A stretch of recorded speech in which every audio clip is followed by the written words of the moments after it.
Ah, yes, please. Okay, okay. Thank you.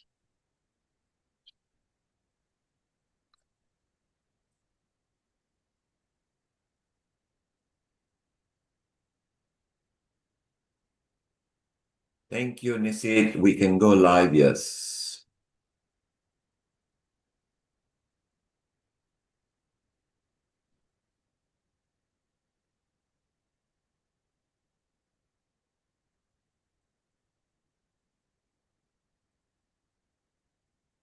Global Namaste. Good morning, good afternoon, and good evening to all the viewers of Healing Our Earth.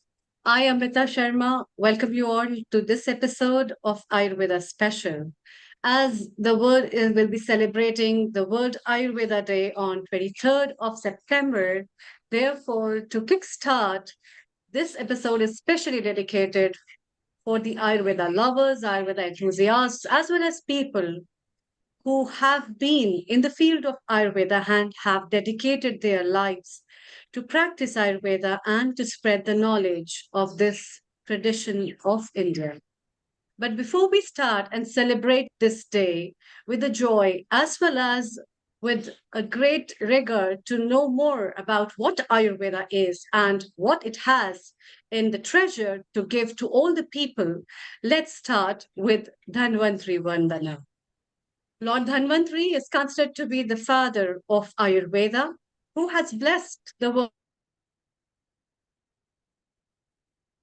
have in our pockets to stay healthy, happy, and joyous. And therefore, you may hold any affirmation of your choice, but I'll be chanting Dhanvantari Vandana.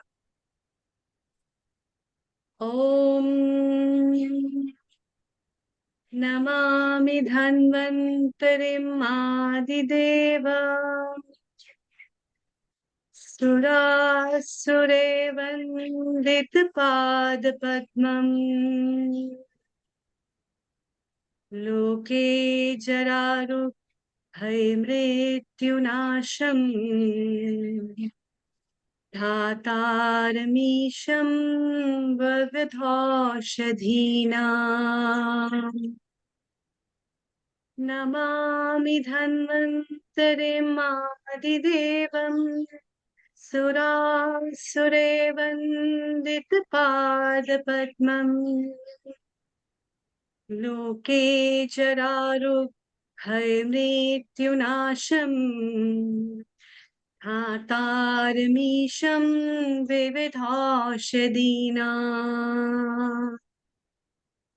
धातारमीशं विविधौषधीना धातारमीशं विविधौषधीना ॐ शान्ति शान्ति शान्तिः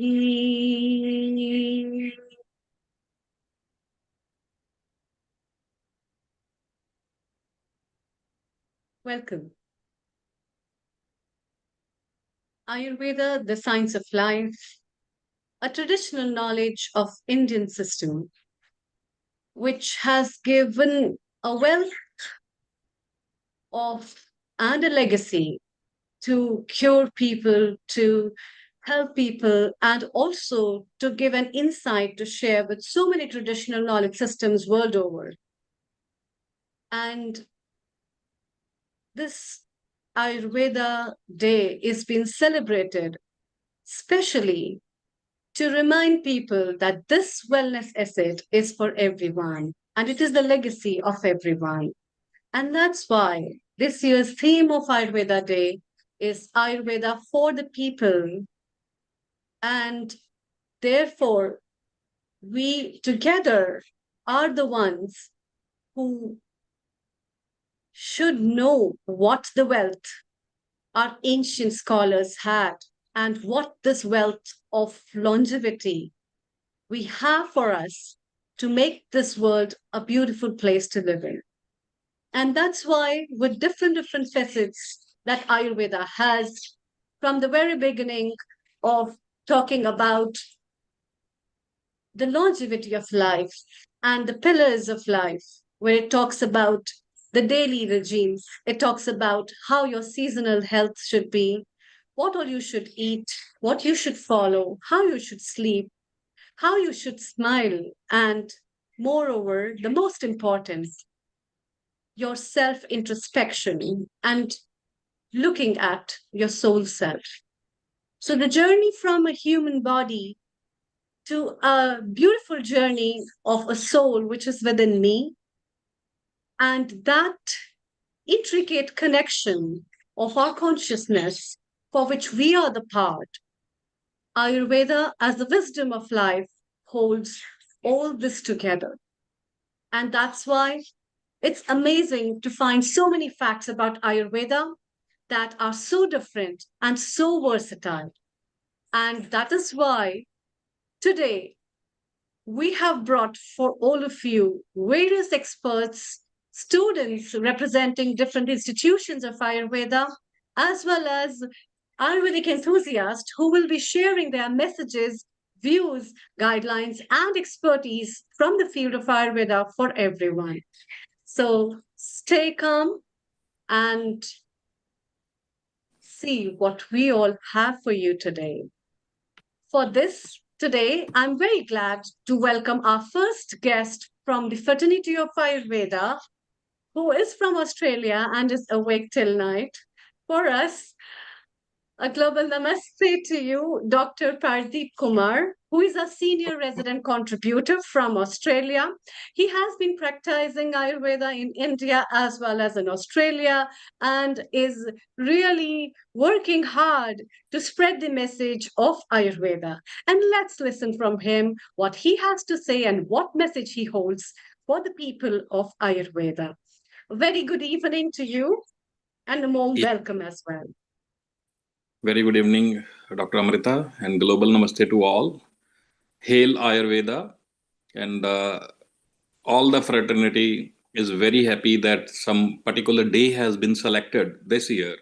We people are doing this, the fire ritual, celebrating the Ayurveda day from last 14 to 15 years. I know when it was the 28th of October, first time 2016, and we started our unit, me and Dr. Ish in India. Herbal Miracles Ayurvedic Clinic. That was the first Ayurveda day, and we were very lucky to inaugurate our new clinic there in India. And this time, I am again very lucky to start some new venture here in Australia on this special day.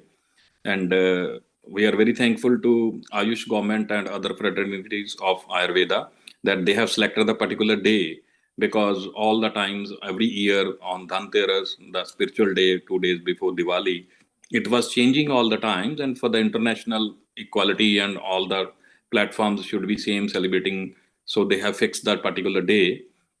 And just like the autumn fall and the changing of the seasons, and some autumn fall equinox due to the particular day has been selected, because day and night are equal on the particular day of 23rd of September. We are celebrating it 2 days before. I will like to share that we are celebrating the fire ritual on 23rd of September here in Australia in some Shiv temple Geelong, with huge people gathering with Mahaprasadam. Then in New South Wales, the AAA and Consulate General of India, they are celebrating, and I am very lucky with the blessings of our Healing Our Earth platform that they have called me as a speaker for audience of 300 people in Sydney on the weekend of 27th of September. So this year, the topic for the Ayurveda Day is that Ayurveda for people and planet. My message directly goes that healthy people for healthy planet, and healthy planet for healthy people. The first verse in Ayurveda stands, that's for Sasya Swasthya Rakshanam, means to keep the healthy people healthy. The later comes to the Vikarasya Vikar Prashamnam cha, that to eradicate the disease of the diseased ones. But according to being a postgraduate in basic principles of Ayurveda, what I see, everything starts from planet to people, from people to planet. Like 5 element theory, that everything is from the planet. That may be ether, air, fire, water, and earth. That may be 3 dosha, Vata, Pitta, Kapha. They are again related with the wind, sun, and moon. There may be herbs, what we are using, what we ripe, we are sowing, what we sow, what we ripe that. And herbs are like in last get together of the Healing Our Earth, that my topic was the smartly choosing the herbs, how we have to choose the herbs. Like I told, if we are talking about naturopath, we are talking about herbal, we are talking about health, we are talking about alternative health.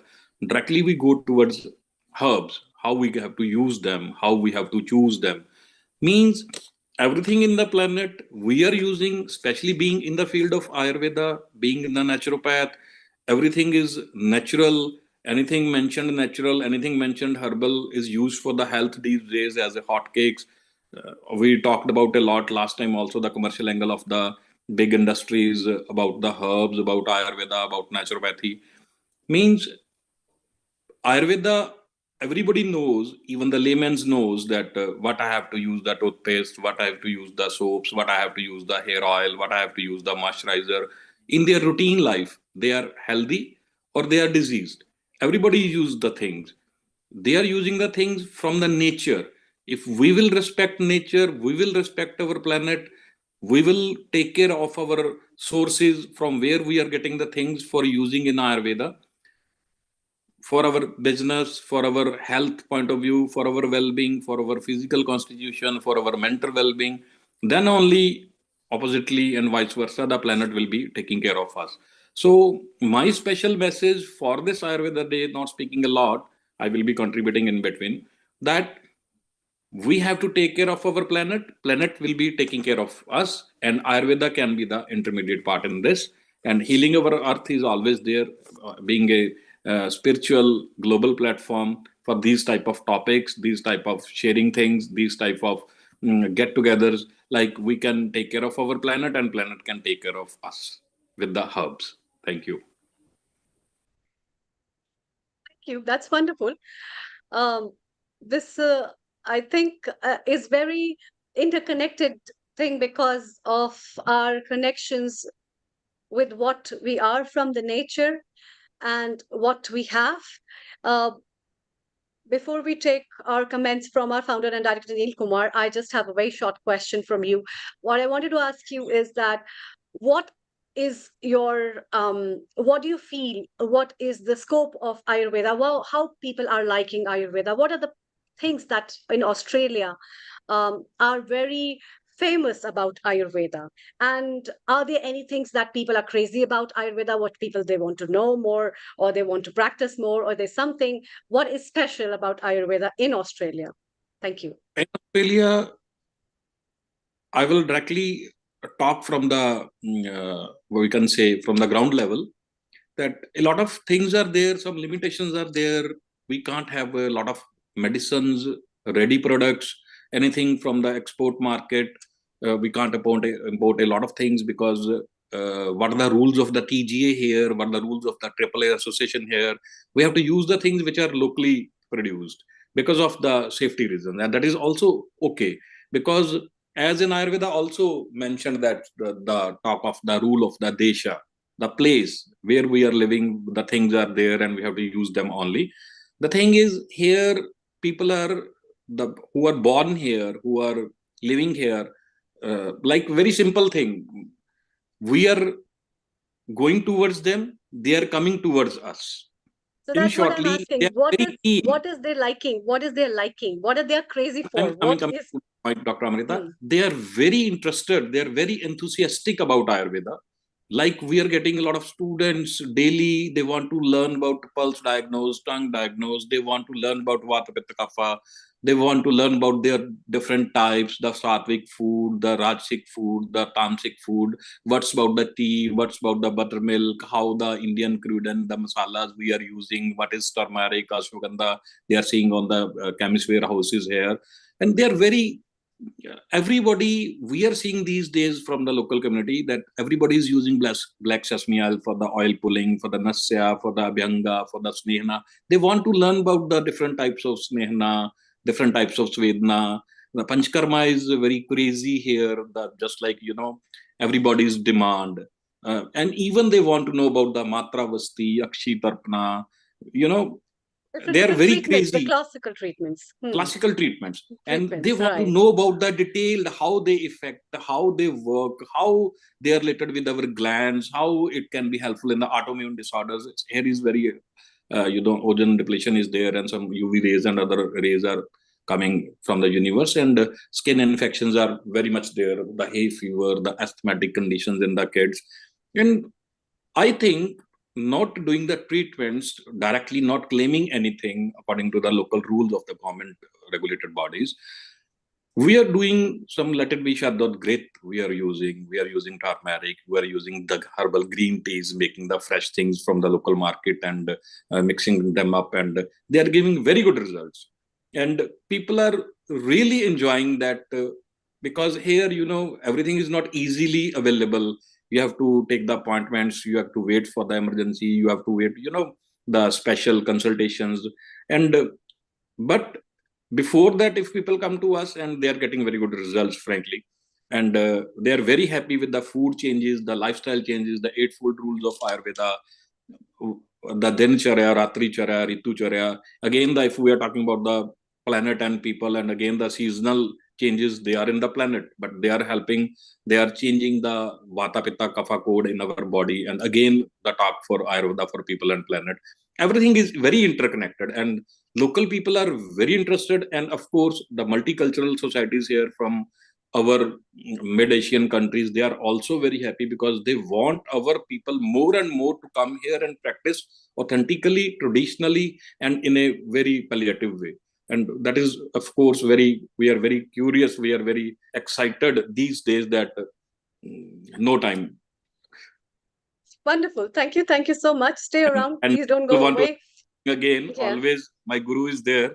With the blessings of Dr. Ish, we are very blessed to serving the local community. Yes, even I am blessed because of him.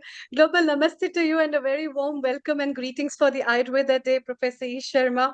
And I'm very glad to welcome him because he has been my professor as well. And also he has been practitioner of Ayurveda from so many years, as well as a former Ayurveda chair at Mauritius. And he has done a wonderful job at Mauritius. So a very warm welcome to you, Professor Ish Sharma, and I would like to know from you first your message for the people on Ayurveda Day. Thank you. Over to you. Thank you very much, Amrita. Thank you very much, Neil. Pradeep, thank you very much. So, with you after a real long time, and this is really a time to reckon with, what message Ayurveda has got for all of us. As our Prime Minister Modi ji rightly said, Ayurveda is India's gift to the world. And we own this responsibility to simplify it. As Pradeep was telling, we have to make it simple enough for everyone, for every like non-Indian as well, non-medico, non-healthcare, non-alternate medicine expert as well, that they could understand Ayurveda. And as a topic we discussed about the last time was maybe Ayurveda for everyone. And with each passing day, I'm more and more believing that Ayurveda is for everyone, and this is the onus is on us, the Ayurveda students, not experts. We all are students of Ayurveda forever. That we have to transmit the information in a very meaningful manner. We cannot be playing around with jargons, the terms which come from like a real tough Sanskrit, which many of our friends don't understand.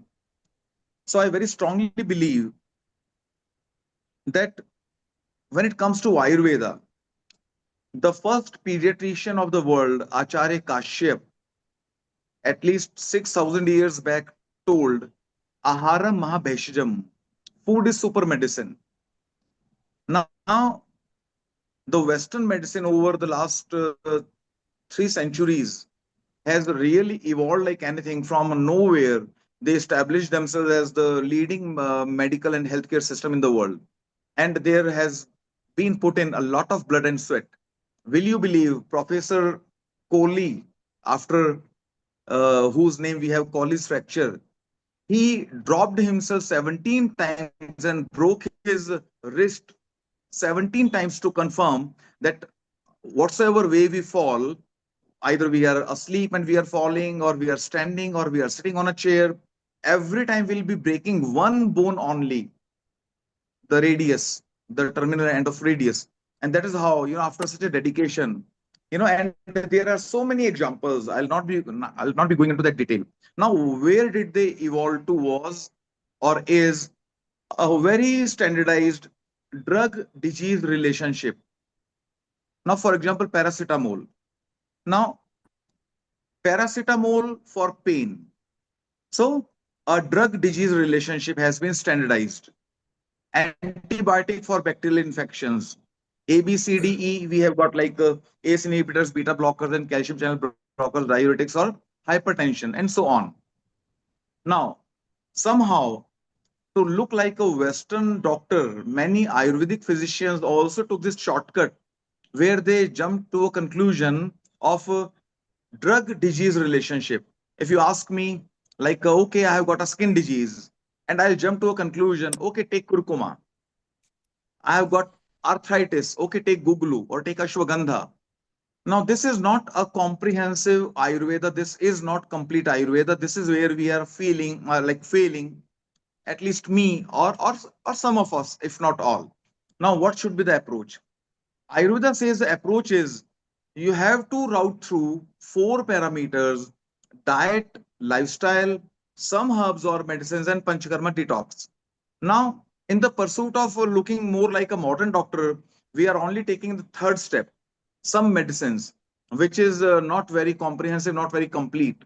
Now, what I believe is food is a real super medicine. A very small mistake we are making towards eating, as simple as in case we are eating after sunset, and the Ayurveda advises eat before sunset. Now we could be wondering what difference does this make? I'm very fine. I've been eating for last 20, 30, 40 years at 10 p.m. every night, and I stay fit. I'm fine. Now, this is a disaster in waiting. We do not know upfront what we are losing, and one bad day we'll be catching some disease, and then we'll be wondering what wrong did I do? But Ayurveda says, Prameho Anushanginam, all the lifestyle diseases are a one-way traffic. The body doesn't like taken ill. Actually, we have to work very hard to fall ill. We have to be very wrong with our diet, lifestyle, addictions, lack of exercise, and stress, overeating, especially when we are like doing this wrongly all our lives. Then we end up earning one non-communicable disease. And once they come, then Charak says they are very faithful. They are there, they will go very hard way. You are very consistent. You are very hardworking. And now you earned one non-communicable disease because the body doesn't like take a nil. It fights. It fights like anything.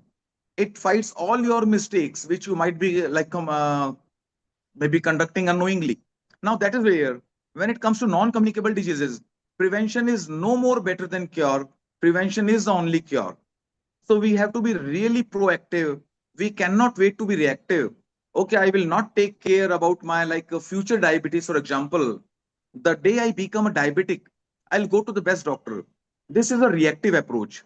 I went to a doctor when I became a diabetic. This approach will not help. There is no cure for a single non-communicable disease. Cure means eradication. It's only palliation, management, suppression with some chemicals, that's all, which have got their own side effects. Diabetes leads to kidney failure, and diabetes medicines also, all the OHA, if we spare insulin, it's 100% biodegradable. Apart from insulin, all the oral hypoglycemic agents will lead to kidney failure as well. So your kidney is under double attack by the disease and by the treatment. That is where we have to be proactive. Okay, for example, my parents are diabetic. Now I should be this much proactive. Okay, I stand 90% chance to be a diabetic in future if both the parents are diabetic.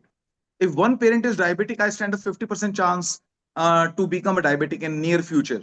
Now, if I'm wise enough, then I'll be proactive. I'll be taking care of my future diabetes today when I'm not a diabetic. That is where if I share with you, Amrita, some very basic tips about eating, because there is nothing stronger than food. Ayurveda never suggested to overeat. You could be very weak, blood pressure is very low, your hemoglobin is very low, your body is grossly underweight, you are very fragile, very thin, grossly underweight, malnourished. Then you need food. But should you be overeating? No. Not even by exception, it is told that you should be overeating.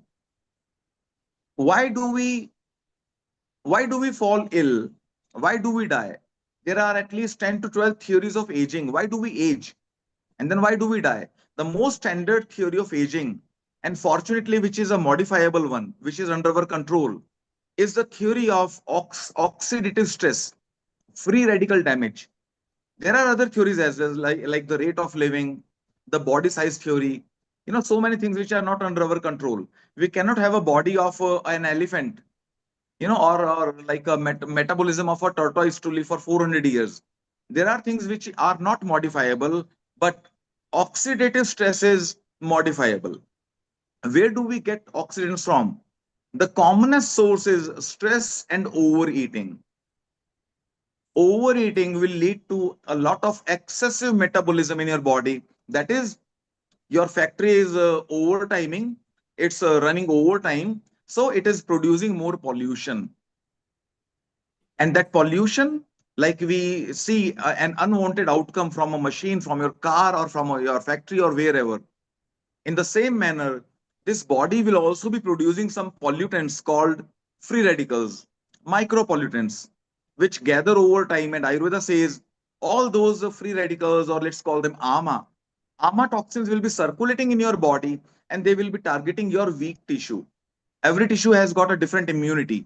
Your liver could be weaker because you consume a lot of fat, you consume alcohol, and you are overweight. Your lungs could be weak because you are working in like unhealthy air, you are breathing in unhealthy air, you are breathing in a lot of smoke and pollutants and chemicals, then your lungs might be weak. Or your some particular organ could be weaker because of the genetic predisposition you got from your forefathers. That particular organ will be under attack. So under eating will never be out of fashion. You could be from any culture, anywhere. Ayurveda principles are so wholesome, they are so comprehensive, they are not relevant to Indians only or vegetarian diet only. Ayurveda is not vegetarianism at all. You know, so your food could be any, your culture could be any, but you just follow that no food after sunset and never to overeat and practice fasting as much as you can. Excess of everything will be bad, but some justified fasting will always be doing wonders to you. And that is where we quote this Nobel Prize 2016 for autophagy, where your metabolism will be eating away your diseases if you don't take food. So as simple as that, I believe when it comes to Ayurveda for everyone, we have to put forth baby steps which are easier to understand, easier to follow, and I believe that can be a nice start. Before we come to very complex products, like let's say Chandra Prabhavati, it there could be ingredients which no one knows, and there could be 50 ingredients. So we do not jump to any products. And I believe out of diet, lifestyle, some products, and Panchakarma, the weakest link, or the least required protocol we have got are the medicines. So food on one hand, where you don't gather a lot of toxins and your body is taking care of your accumulated toxins. And the second spectrum, the other end of the spectrum, is Panchakarma detox, where you periodically throw your toxins out of your body through Panchakarma, as simple as 19 hours every year. If you can spare 19 hours every year, you will be getting 5 Panchakarma, that is complete Panchakarma detox, if you are healthy. And there are specific months for Vata Pitta Kapha. I'll not be going after for those months because we are from both the hemispheres, so I should not be quoting the months which are relevant to northern hemisphere only. By the way, which are March, June, and September. 19 hours every year. But if you're a patient, you have got a certain illness, then we do not wait for March, June, September. We give you Panchakarma back to back. Now, Panchakarma could be given with a gap of as less as 3 months. You could be taking Panchakarma 3, 4 times every year. But if you don't have a big illness, if you're very healthy, then taking complete Panchakarma once every year or twice every year will be more than sufficient to preserve your health. And Amrita, maybe I should not be like going beyond, and maybe we can be open for some discussion. And if you Yes, permit me, then yes. I can continue, Amrita. Yes, yes. Thank you, Professor Ish Sharma. We will be taking up this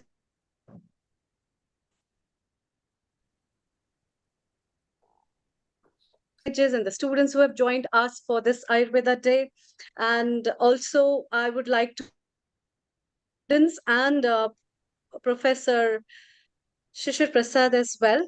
A global namaste to you, Dr. Shishir Prasad. Stay.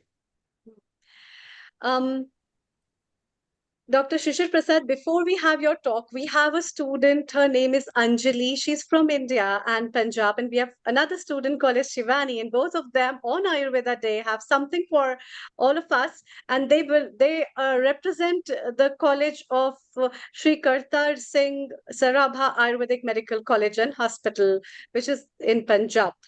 Namaste to both of you. And a very warm welcome to both of you at this platform. Namaste, ma'am. Thank you so much. So, what have you lined up for us? What are you going to show us? Is there a poem or there is a poster? And then we will go with Dr. Shishir after that. Yes. Yes, Anjali. Over to you. Namaskar, ma'am. My name is Namaste. Anjali Devi. I am from Shahid Kartar Singh Sarabha, India. And today I got a very huge opportunity to present my views in front of all of you. And I wrote a poem. It's self-written. I want to recite in front of you. Can I? Yes. The poem Your is bandwidth is a somehow little like that. low, but yes. Please continue. It's in Hindi as our Okay. birth language. स्वस्थ होने की शैली में एक छंद छेड़ जाता है आयुर्वेद इतना महान है ये अमृत कहलाता है त्रिदोष का संतुलन गहन आयुर्वेद का शाश्वत धन रोग मिटाता सुख दे जाता औषधियों का गुण समझाता नीम के पत्ते रोग है हरते गिलोय तो अमृता कहलाती तुलसी घर की लक्ष्मी प्यारी सर्दी जुकाम में हितकारी अश्वगंधा बल का दाता थके हुए मन को समझाता प्रकृति की गोद में मैं खो जाऊं कहीं पीपल की छांव में यूं सो जाऊं कहीं फूल फूल डाली डाली पेड़ों से ही है खुशहाली वन पर्वत नदियों का गीत आयुर्वेद है जग का प्रीत धरती हरी तो जीवन हरा धरती हरी तो जीवन हरा स्वस्थ रहे ये जग सारा आयुर्वेद का यही है ज्ञान जन कल्याण और जग कल्याण That's from my side. Thank you so much. Thank you. That's a beautiful poem for all the viewers who are listening us worldwide. This beautiful girl, the student of Ayurveda, has written a poem on Ayurveda that talks about various herbs of Ayurveda as well as the benefits of Ayurveda, and beautifully been recited and presented with the words of what benefits these herbs have. And I think it is very important to encourage the students who are rigorously working on this platform to know about their representation of what Ayurveda is and are understanding the real knowledge that is so versatile for the well-being of not everyone, but for themselves as well. Let's welcome another student, Shivani. Yes, Shivani, what have you lined up for us? Namaste and a very warm welcome. Global Namaste. First of all, global namaste to all of you. I have been listening to all of you since the meeting has started, and I felt mesmerized after hearing the great principles and the modern principles correlated with Ayurveda, which is telling us that how ancient is Ayurveda, and it is a science that is prevailing in the world right now. So I have written something related to that, and the title is Samvad Se Spandan Tak. This is a self-written poetry by me. So here it starts. Ayurveda शास्त्र नहीं देवों का संवाद है आयुर्वेद शास्त्र नहीं देवों का संवाद है जो जीवन की राह सिखाता है ऐसा ईश्वरीय नाद है इस मंच पर आज मैं अभिनंदन जताने आई हूँ मेरे भारत का गर्व है ये प्रणाली, मैं इसे संवाद से स्पंदन तक पहुंचाने आई। ये कथा है संवाद और संभाषाओं की, स्वास्थ्य को बचाने की और आतुरों की वैद्य से आशाओं की। हेतु लिंग औषध के ज्ञान पर टिकी है जो व्यवस्था, वात पित्त कफ के संतुलन से नहीं आती कभी रोगावस्था। सिर्फ शरीर की बात नहीं, इस शास्त्र में आत्मा और मन का भी ज्ञान है। जीवन व स्वास्थ्य का द्योतक ये प्राचीनतम विज्ञान है। इसकी महिमा जाने वो जो प्रेम करेगा वेदों से, इसकी महिमा जाने वो जो प्रेम करेगा वेदों से, सबको समान समझता है ये दूर बांटते भेदों से। प्रकृति के नियमों के अंतर्गत इसमें स्वास्थ्य का हर चरण है, चिकित्सा के चतुष्पाद पर निर्भर जीवन जय या मरण है। आधुनिक युग में महकाए जीवन को ये संस्कारों से बना वो चंदन है। अथर्व वेद का उपवेद यह, मृत में भी जीवन का स्पंदन है, मृत में भी जीवन का स्पंदन है. This poetry I Beautiful. wrote by keeping this thing in mind that we talk about Ayurveda. We have these Sambhasha Parishads or symposiums written in our Samhitas, old text, but we are not doing that much research as students, or we are not paying that much attention towards Ayurveda as Ayurvedic students. So I just want it to be a wave for every student of Ayurveda to start researching in it, to do something for this old ancient text, for this old, I can say, Pethi, which is actually elixir of life. Thank you so much for giving me this platform. Beautiful. That's wonderful. Dr. Anukul, you have been a regular resident contributor, and every time you're apart with me, what is your take on what these students have presented? Over to you. Absolutely fascinating. Very, very nice, because I feel so connected to Ayurveda principally because of the fact that the current days, as a surgeon, I have nothing more than but to give our respect and prayers to Shushruta. And when you come to the Royal College of Surgeons here in England and in other places, you'll find the first thing that you see the Shushruta instruments. That's number one. Number two is the Royal College of Edinburgh has got a chair. The chief of the head of the surgery unit is a Shushruta chair of surgery. So it's a great respect for our Ayurvedic practitioners who have developed the entire science of Ayurveda through observations, not maybe slightly different from the conventional system of statistical analysis, but the observations are far more important. So I always emphasize on the people in my normal clinical practice that your literature cannot be just defined by last 150 years of literature. Go back into the past and see what all is there in the Ayurveda and other systems of medicine. And it's a collective information that comes from there. Also, that Shushruta had specifically told how surgeons can really be trained properly, because he said you should always have instruments and equipments just to be able to see and analyze the human body properly. So it's a great respect that I have for Shushruta. Wonderful. That's very, very nice, in fact. Thank you so much. We'll be taking your comments off and on. It's time to welcome our guest, Dr. Shishir Prasad. Global Namaste to you.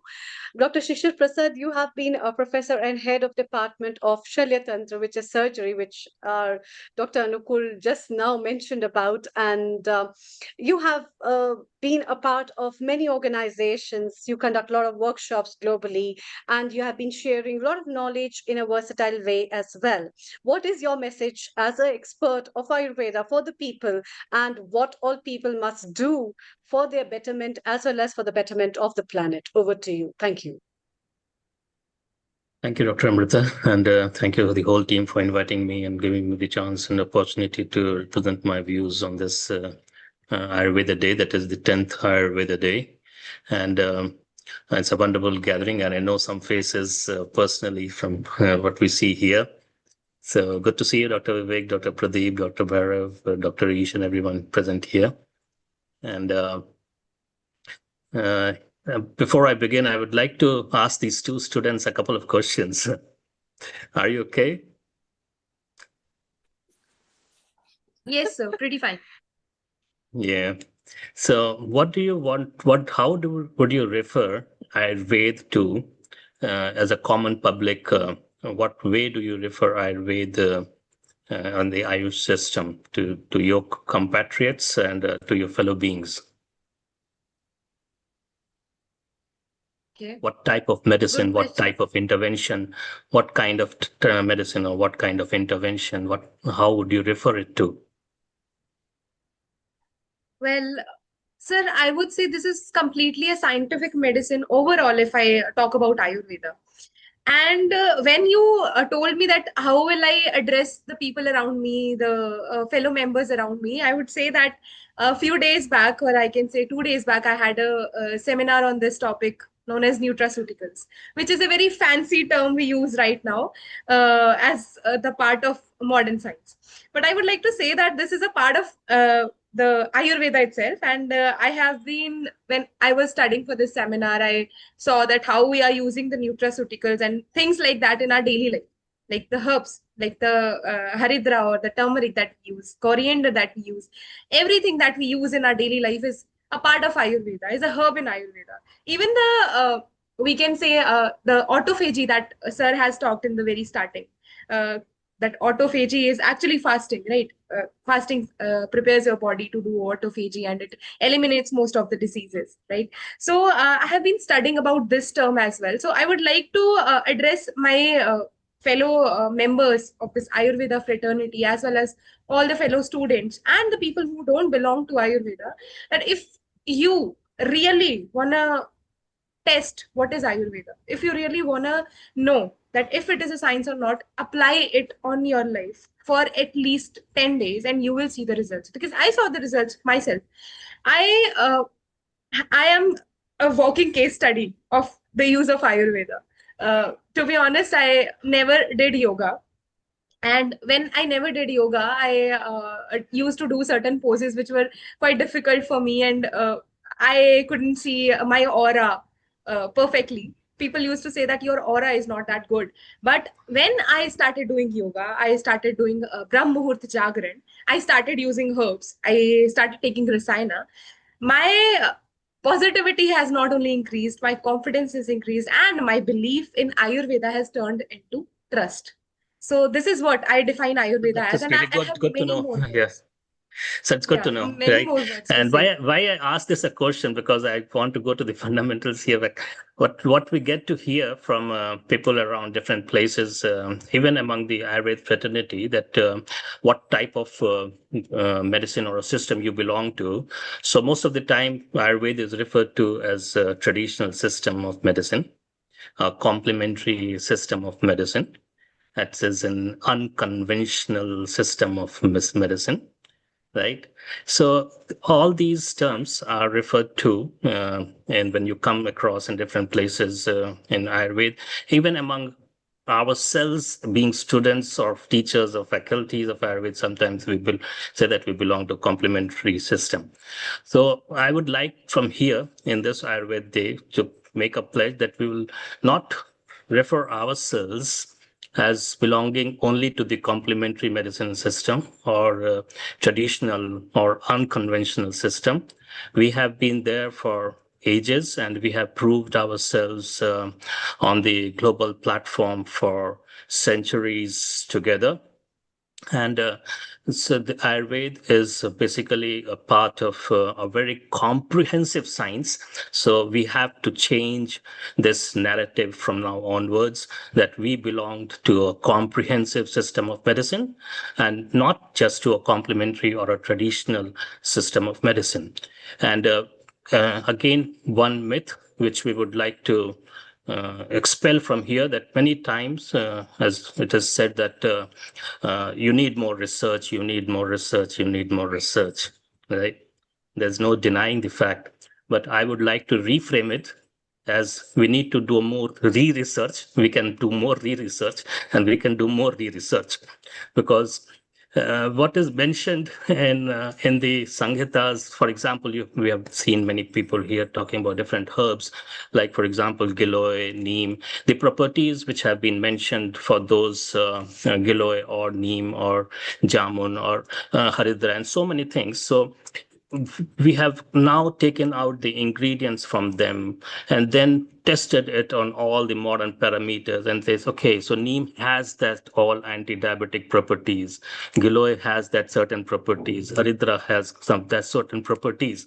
Now, suppose, just take for an example, now we wait for all the data to come that neem has anti-diabetic properties and only then start using neem. So how many decades would have passed and how many patients would have still suffered from the problem, right? So now instead we start from the very beginning and then we can help so many patients, trusting what is mentioned in Ayurveda, what is mentioned in the Samhitas especially. They are already scientific articles and proven and seen by the acharyas themselves in their clinical practices, observed very minutely. Otherwise, who will define they're about the srotas and they're talking about the channel systems being innumerable. And now when we compare about the different aspect of the srotas and the channel systems and then refer it to or correlate it with the different receptors and the ionic channels present in the extracellular and the intracellular matrices. So how can the acharyas see what we can only see with the electron microscope? How could the acharyas define about the 7 layers of skin? And then even modern science, we take to consider that there are 7 layers of skin now. And then not only that, defining about the different layers of skin, but going on to see and visualize what are the diseases happening in each layer. So the science was very, very minute and very detailed, and we have to realize this. And there is no harm in doing research. Absolutely fine. Go for it. Because considering the present perspectives, we do need it to prove it to a larger audiences as well. So that is fine. We can always go. And many of as the Dr. Anukul was also mentioning about the surgery aspect. So many of the concepts which have been given by Acharya Shushruta is being utilized worldwide. And of course, as I say, I give an often example, like you see the Taj and how beautiful the Taj is, or you see the Eiffel Tower, how beautiful the Eiffel Tower is. But you don't see what is lying beneath the Eiffel or the Taj. So that is the fundamentals or the groundwork which has already been done, but you don't see those. You just see the top level. So we tend to overlook what is there in the ground on which Eiffel or the Taj rests, and because of those ground level, that you see those beautiful structures. So same is the case with our science, which has provided those ground level structures, and based on which whatever alankar, whatever abhushan you want to do, you can always do that. There is Sushrut has also, our acharyas have also always left this scope quite open, where they have mentioned that we have to study other sciences and then only we can be considered, or we can go ahead and think of practicing other systems. So or even being more nipun, more more practically or clinically applicable, you do need to be more aware of what is happening behind or what is happening around the different environment, and so you have to be more adapt to it. And now coming to the next point, which is for me, a lot of people again think or worldwide, basically, or not only in India. In India, of course, always as well, that Ayurveda takes a long time to act. Now, this is actually sometimes for Ayurveda people, or when you give medicine, it takes longer time to act, and then you can see that you think that, okay, you can tell your patient, no, wait, it will take another 2 months, and another for a few months, then it will start acting, because it's acting from the root level. It does start acting from the root level, that is for sure. But there are many interventions in Ayurveda as well, which you can give a quick and a fast relief to the patient, right? So we have to know what those interventions are. For example, for us, being a non-pharmacological intervention, is the use of Marmas that I do, and I globally go around and talk about that as well. So we have to be, and also those sciences or those interventions which are producing lesser and lesser side effects are the ones which should try to adapt more and more, because people are quite aware of the side effects, and everywhere we go then to talk about the different aspects of other systems of medicine where the side effects is there. So we need to incorporate those interventions which are least side effects having. Okay, so I will not say no side effect, because this again is a misnomer that Ayurveda has no side effect. Even if food can cause side effects, so why not the medicines? So this is again a myth that Ayurveda has no side effect. Ayurveda can also have side effects if it is not properly taken, if it is not properly given. So we have to be aware, and that is why we always say that it has to be done under the proper guidance of a Vaidya. So these are some of the things that we need to be aware of and use to our benefit. I think I will not take too much of your time, and these are some of the my points that we need. Yeah, thank you. That's wonderful message. Thank you so much. Dr. Shishir, please stay around and let's have the message from other Vaidyas who have joined us. Global Namaste to you, Dr. Rajan, as well as Dr. Sauli. Dr. Rajan, you have been our regular resident contributor. You have been practicing since such a long time, Ekal Aushadhi Prayog, as well as the drugs that have been working in different modes with different anupan, as well as in different ways. You have been working in Panchaghatik Chikitsa as well. So what is your message for the people today? Thank you. I am audible? Yes, very well. Okay. In my opinion, Ayurveda is lacking behind because of our Vaidyas are not doing their practice properly. This is my opinion. Second thing, the public awareness is need of the hour, because as Shishirji said, there are myths about Ayurveda. They are slow acting, but no. I had came across emergencies also from my house. So there are medicines which are, in my opinion, most fast acting, some of the medicines, than allopathy or any other science also. And as commenting on Shishir Prasad, yes, we know we should apply or must study the strength and weakness of each science, because there are so many things which are our Vaidya, I should say, not doctor. Vaidyas are not aware of that. So we must study that also. Then our medicines are definitely time tested. So without any confusion from our side, we can prescribe them. But as he said, the manufacturing defect, if is there, they won't work. There are side effects.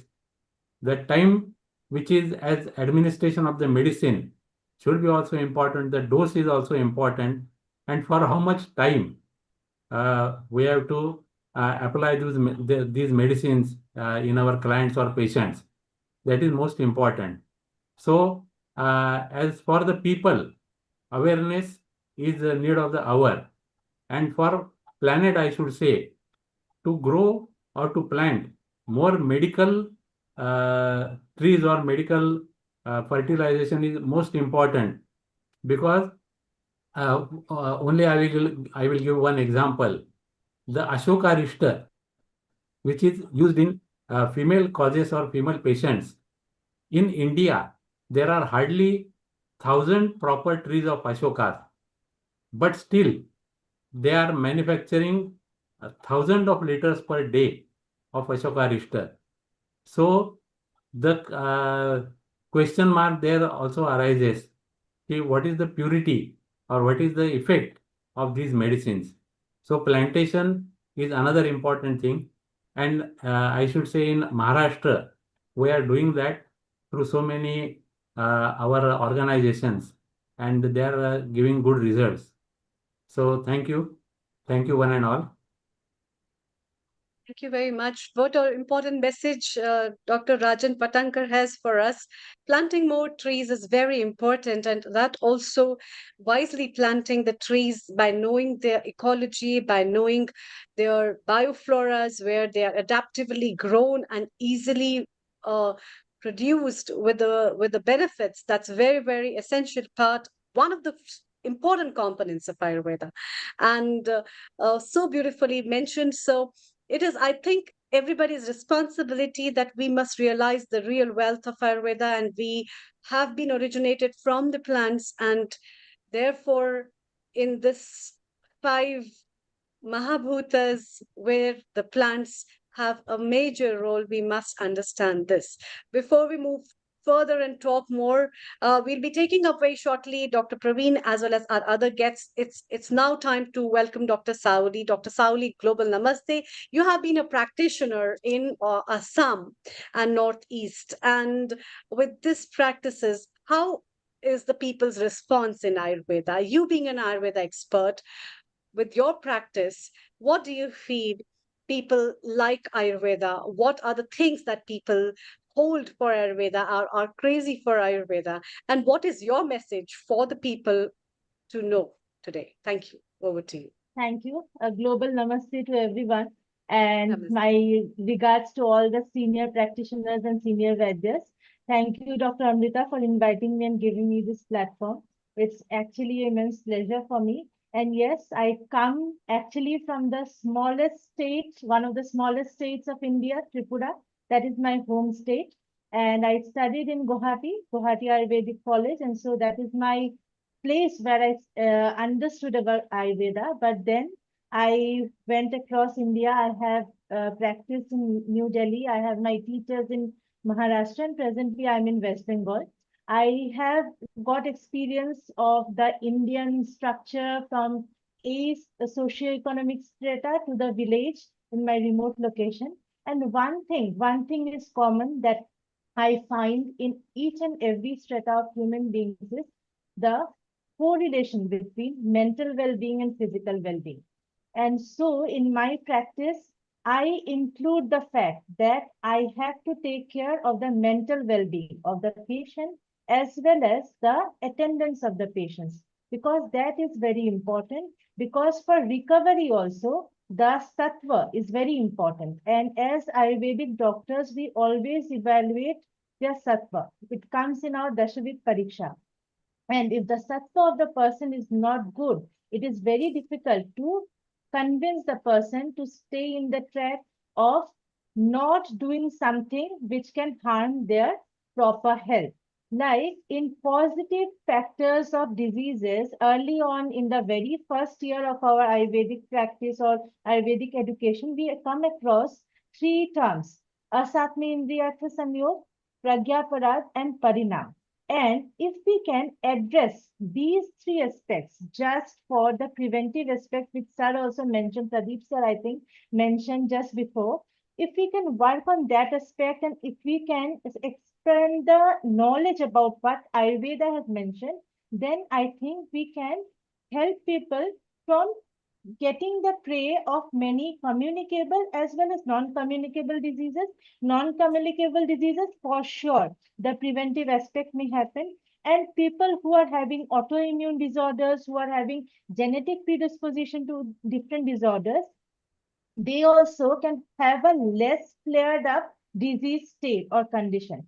Like, for example, if a family which has 2 or 3 children and both the parents are diabetic, if their Asatmi Indriyartha Samyog is not happening, Pragyaparad is not happening, Parinam is taken care of, then at least they can prevent from getting a full-fledged diabetic or becoming a diabetic with complication.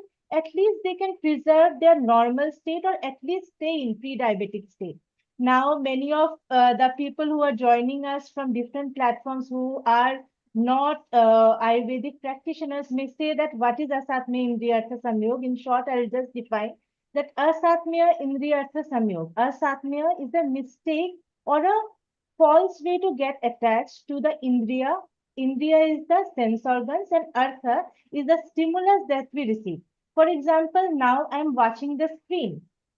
This is the Indriya Artha. The screen is the Indriya Artha. My eyes and the ears, because I'm also listening to the program, these are my Indriyas that are helping in perception or receiving the stimulus. And asatmya, if my screen is too near me, or if the room is not lighted properly, then it is a asatmya. So this kind of things we do with all our sense organs, with all our body every day, every time, and we don't realize. We do it automatically. Many of us are using these Bluetooth devices, and we use it throughout the day, and it is very harmful because it can hamper our ear health. We indulge in food which we crave for, and that is also another aspect, and that can be prevented if we have our sattva developed. Then pragya parad, again connected to this only. Pragya means knowledge and aparad means mistake. So we know that what needs to be done, but we rarely do it. So that is the problem. Like if I can quote Shakespeare also, like he said in Merchant of Venice, that it is easier to say to 20 what is needed to be good to be done, but it is difficult to be in that 20 and follow your own advice. So many of our doctors, we know what needs to be done. We have studied all the texts, but we also are at fault. Whenever I myself, when I crave for this Rasgulla or Lal Mohan, I go and eat it, but I should not do that. So that is one aspect that I want to convey to all the Vaidyas, all the people. And parinam, we have parinam is the time factor, that what is our age, what is the ritu which we are living, the time of the day or night. So if we can take care of these aspects, and we can take care of these aspects of our life, I think we can march towards preventive aspect of the health. And definitely cure is there, treatment is there, but it is better to prevent. And I practice wellness, and I advocate wellness. Yes, I do give medicines to the sick people also, but I, as my own mission, I am into making people aware of how to prevent diseases. So thank you for giving me this opportunity and sharing my views on life, on preventive aspect of Ayurveda, on the different parts of Ayurveda. Thank you. Thank you so much.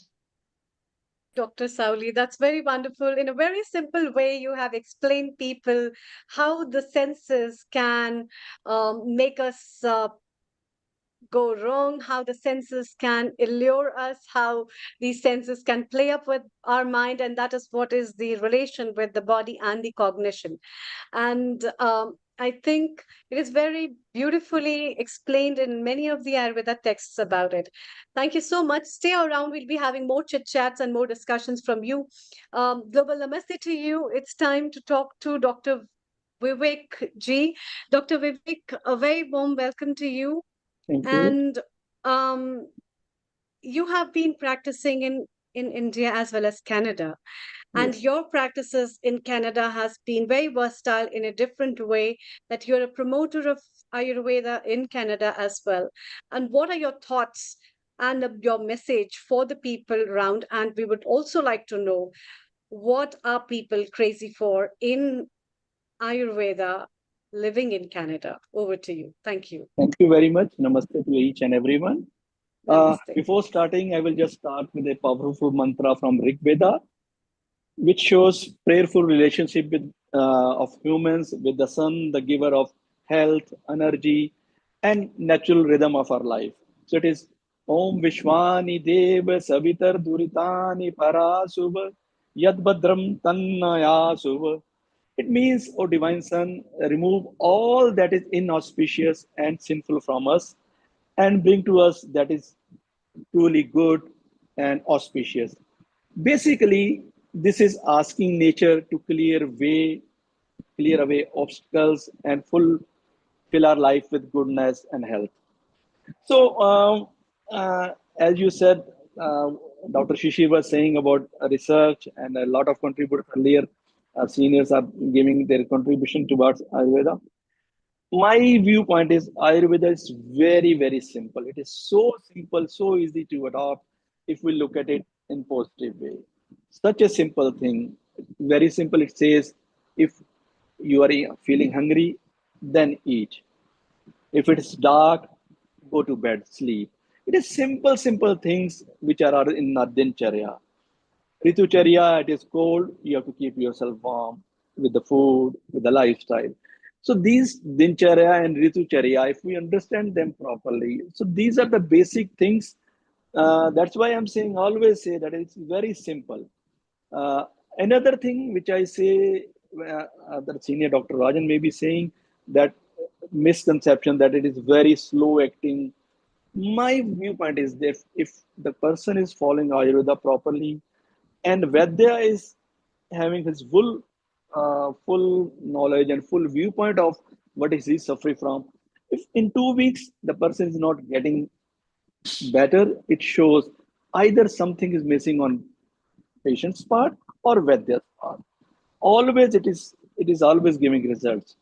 So connecting again with the Ayurveda for people and planet, everybody knows it is written in our Vedas too, very clearly. Yat pinde tat brahmande, yat brahmande tat pinde. Whatever exists in the individual is in the universe, in the world, and whatever is in the universe, it is in minimal form in your body. And as my viewpoint, how we are related, Panch Mahabhutas are related. Again, both are made of 5 great elements, whether it's universe or planet or whether we our body. Rhythm and cycles, it is very easy. And our body is meant to follow the certain natural rhythms of as the environment. Like our human bio clock is aligned with sunrise and sunset. If we are going against it, so we are creating some issues with our body, and then we will get sick. Humans have to adapt to the changing seasons to remain in good health. If we go to food and environment, so very specifically said what we are, what we eat. So what we should eat? We should be eating fresh, seasonal stuff, locally produced stuff to balance our energies.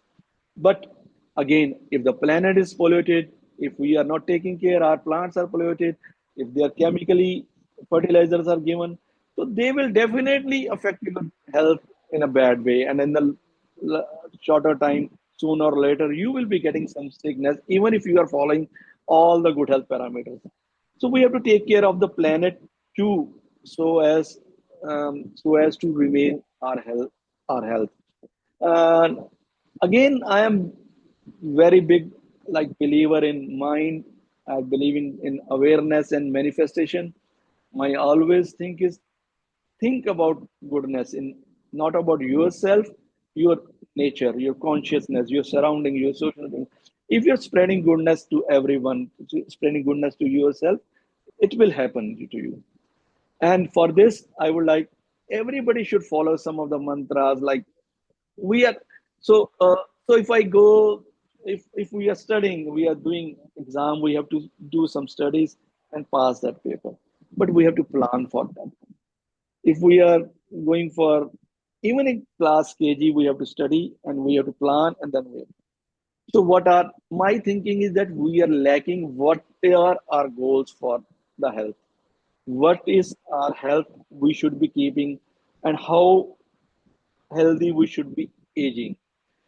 Again, a powerful mantra from Rig Veda, firm believer, I would like everybody should be doing it properly in the morning, chanting it, Pashema Sharda Shatam. May I be able to see for 100 years.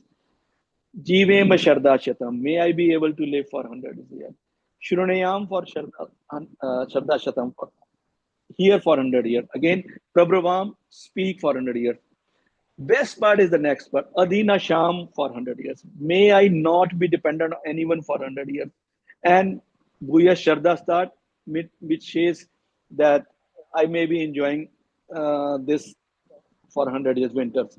This mantra is, if you go, some people say we need more research. And if you go at simple this mantra, how this mantra is written, look at it. They have first focus on your eyes only. So whatever you see, it is universe.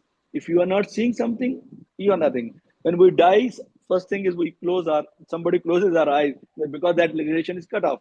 Second thing, hearing. So they have given the second importance to hearing. So what it means that we should be here. Or if we are not able to hear, we are not able to respond. A child with is hard of hearing will be dumb to it.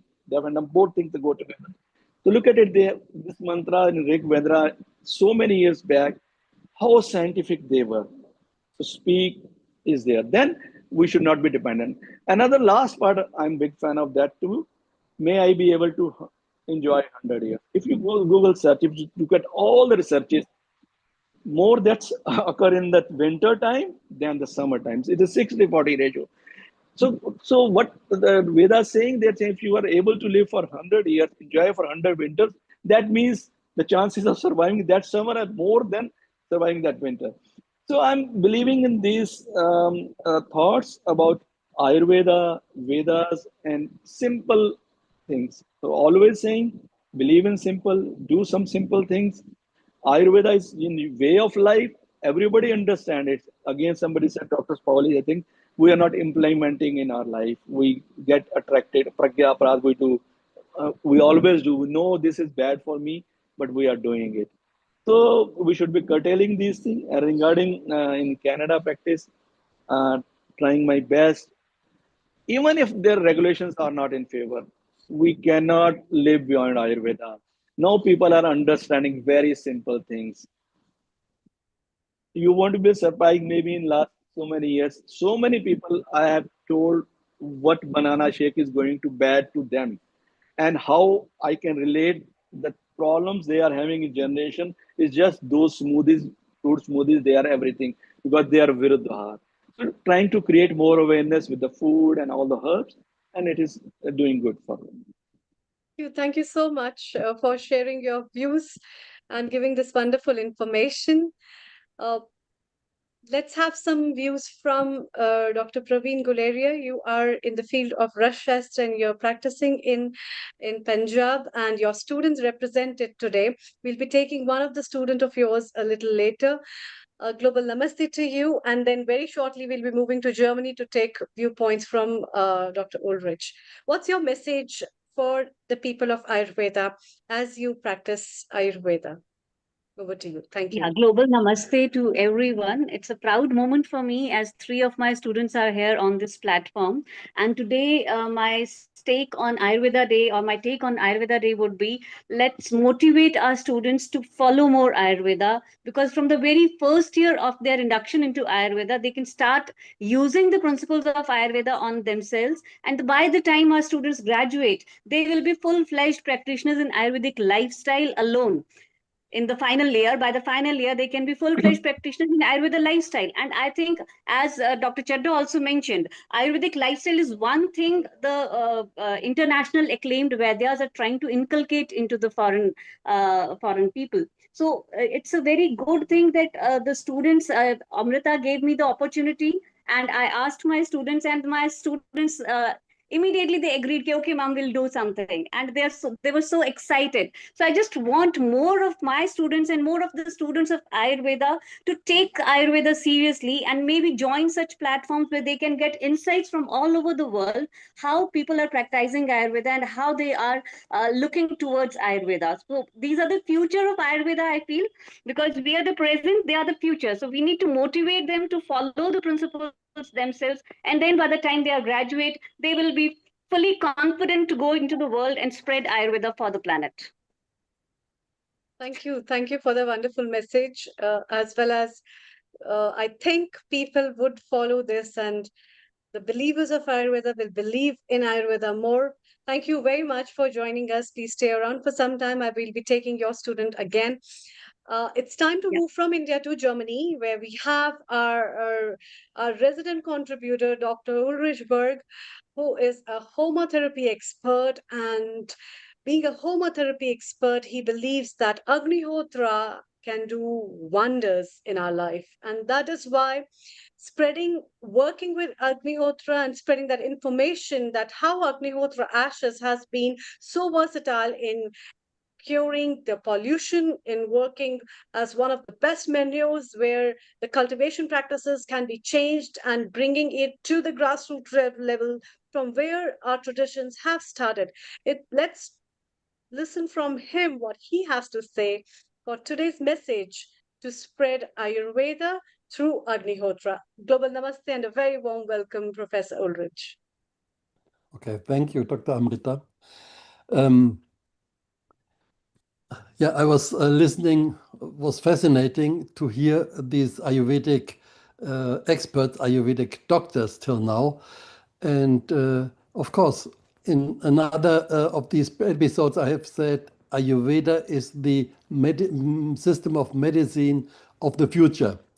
And someone also said, we should not look at this as alternative medicine, because actually what is now prevalent, this so-called modern medicine, that is the alternative, because Ayurveda has been there for thousands and thousands of years, and only now, recently, 150 years, this type of medicine is brought in the foreground, and that also has a lot of vested interest with it. Anyway, now I want to share some thoughts about the relation of Agnihotra and Ayurveda.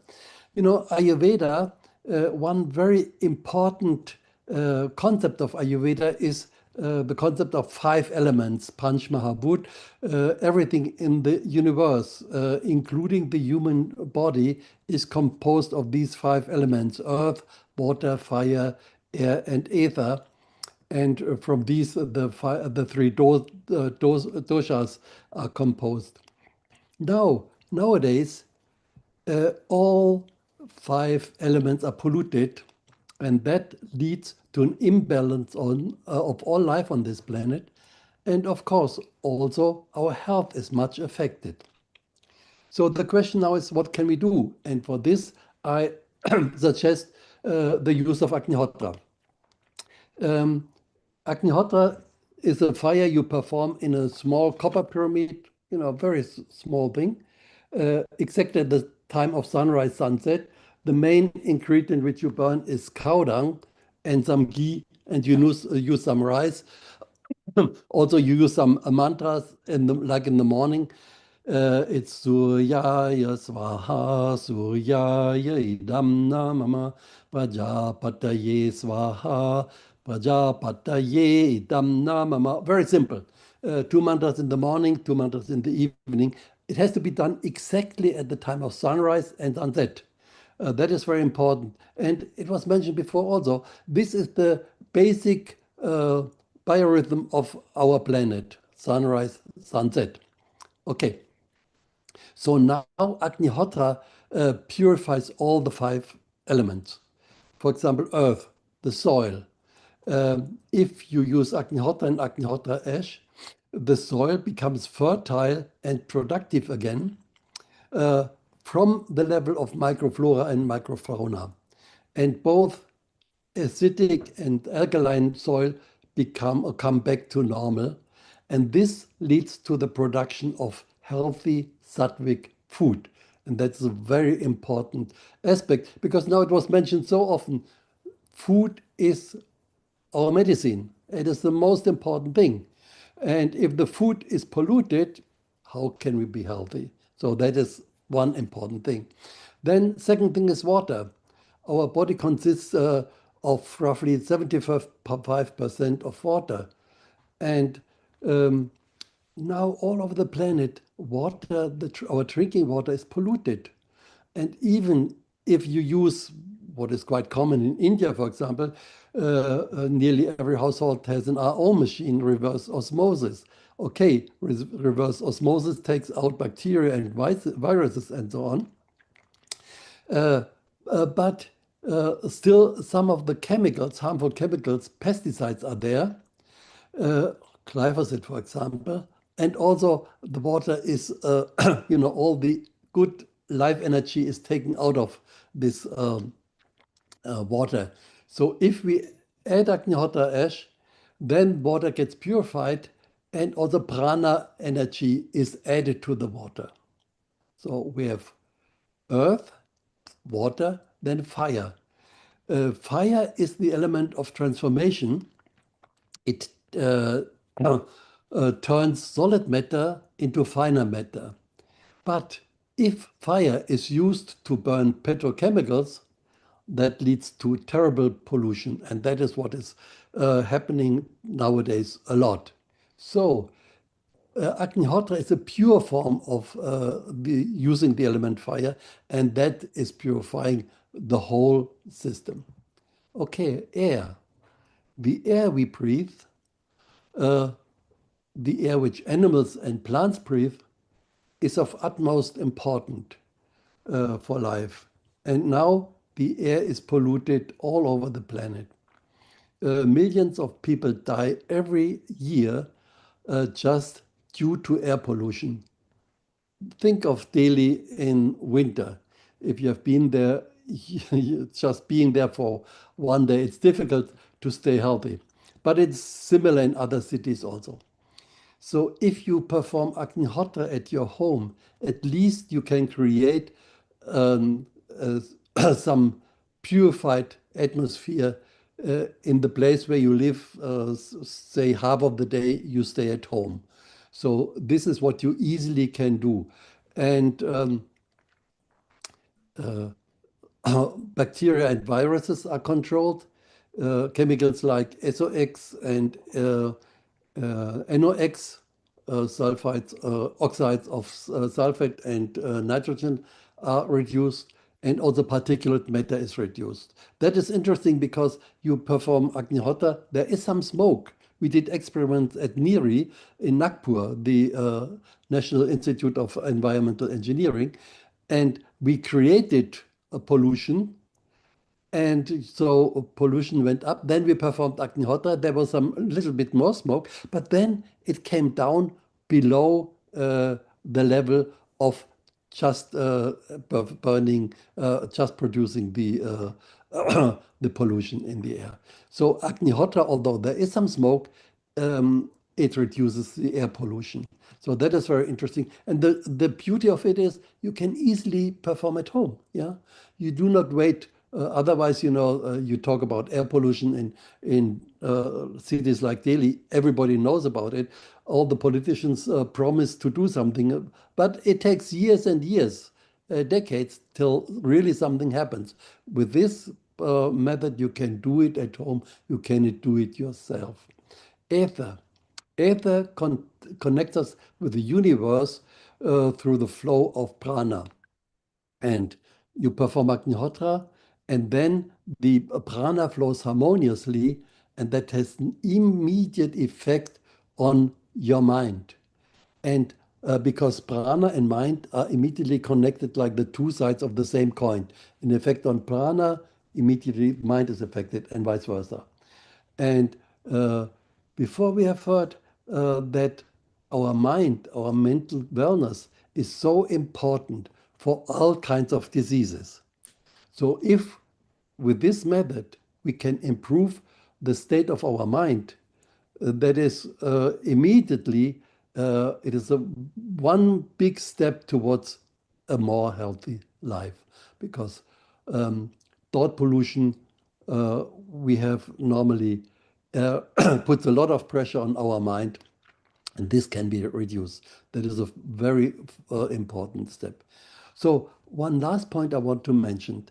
In Ayurveda, a lot of the medicines are based on the use of certain healing plants, and especially herbs. Now, because of the pollution, if earth, soil is polluted, water is polluted, air is polluted, then also this pollution goes into the herbs, and it changes the morphology and the chemical composition of these plants, and that leads to a reduced effectiveness of these medicinal plants. So how can the medicine be effective, be healing, if the source of the medicine, the plants, are polluted? So, and that many Ayurvedic doctors told us that they have observed that medical potency of these Ayurvedic herbs is declining. Now, with Agnihotra, we thought, okay, we reduce the pollution of earth, water, soil, then also the effectiveness of the plants should go back. So we made an experiment. We took plants from one place where we perform all the fires, that is in Maheshwar, Madhya Pradesh in India. We took samples of neem, tulsi, curry, the leaves of these three, and the barks of bale, and prepared extracts of them. That experiment was done in the University of Lucknow. And then these extracts were taken and applied to cancer cells, human cancer cells, in a cell culture. And it was seen that the extracts of these herbs reduce the viability of the cancer cells quite significantly. And for control, also, of course, we need control. We use the same plants from just a few kilometers away and compared. And there was a big difference.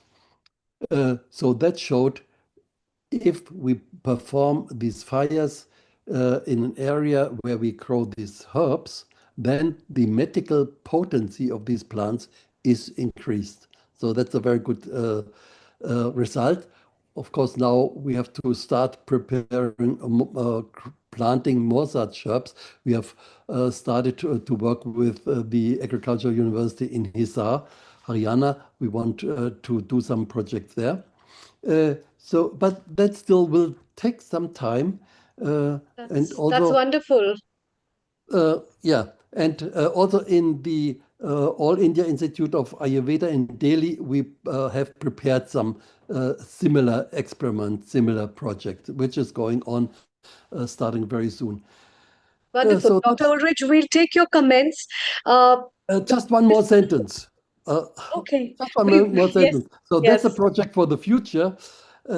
But what I suggest to everybody, perform Agnihotra at home, so you have the effect immediately. For all the Vaidyas, all the Ayurvedic doctors, perform Agnihotra in your clinic or in your office, and that helps to increase a healing atmosphere. And all patients who come, they will benefit from that. So you will have an immediate effect. Okay. Thanks a lot. Thank you, thank you. We'll be joining up with Chit Chat. We have one of our guests. Let's take his comments and his message for the Ayurveda Day.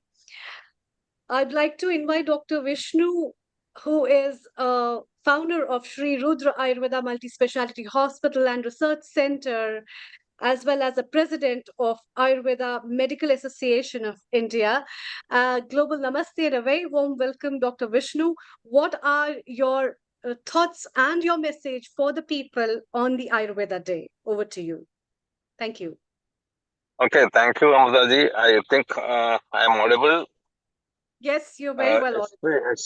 Extremely sorry that I am on a journey and I may not be visible. So let me off my video because I think you may not see me. No problem. Your message. Yes. Yeah, sure. Okay. See, it's a pleasure to be here, and I must thank the organizers, Amrita, Neilji, and all who are here for inviting me for conveying my message in regard with the National Ayurveda Day. Actually, now it's the National Ayurveda Day. Let's hope in a near future, it will be a International Ayurveda Day in within 2-3 years. Because as we know, when yoga was introduced as a world International Day of Yoga came into existence, then a very good response was there world over for yoga. And now yoga is almost internationally acclaimed as well. Ayurveda will be acclaimed in a near future as a science which is needed for each and everybody in the world, as well as the planet itself. That's what the theme itself is. These times, this Ayurveda Day theme, as we know, or is Ayurveda for people and planet. See, people, as you know, Ayurveda, of course, take care of every sphere of life concerning to man, not just man, with other creatures in this world. That's why it is termed Ayurveda for people and planet.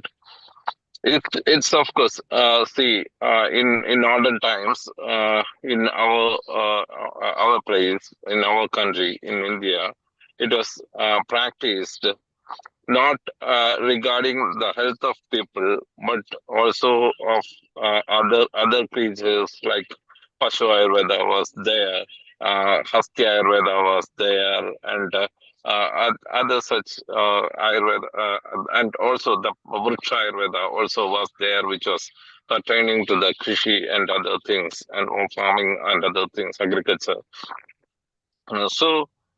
See, regarding Ayurveda, it is not just a medical system, or it is not just a science which is for curing illnesses.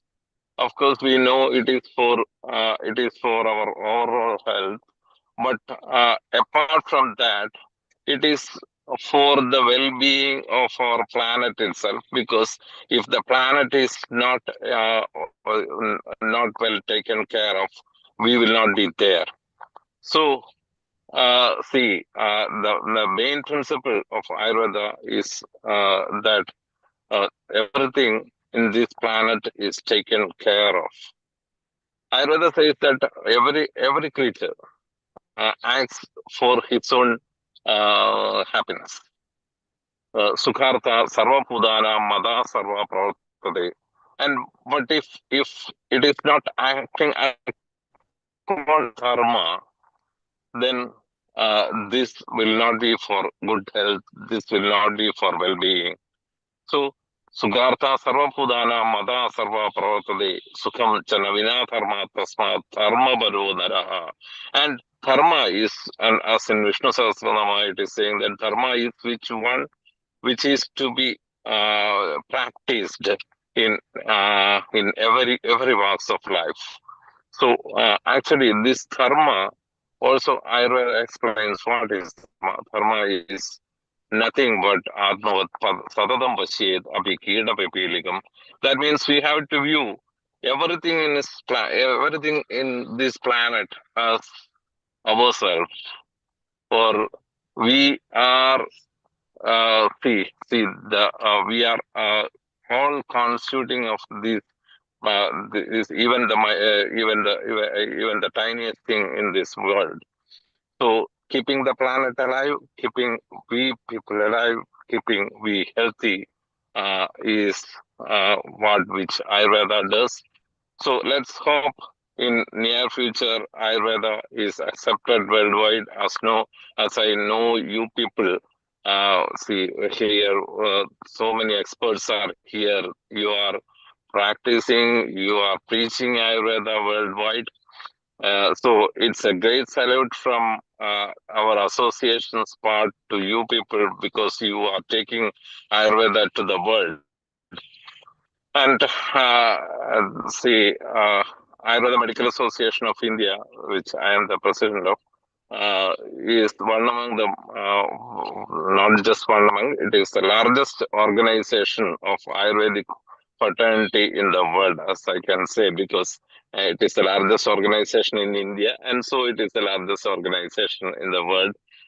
So I request you to all to be a part of it, and I convey our wholehearted regards to all in this occasion with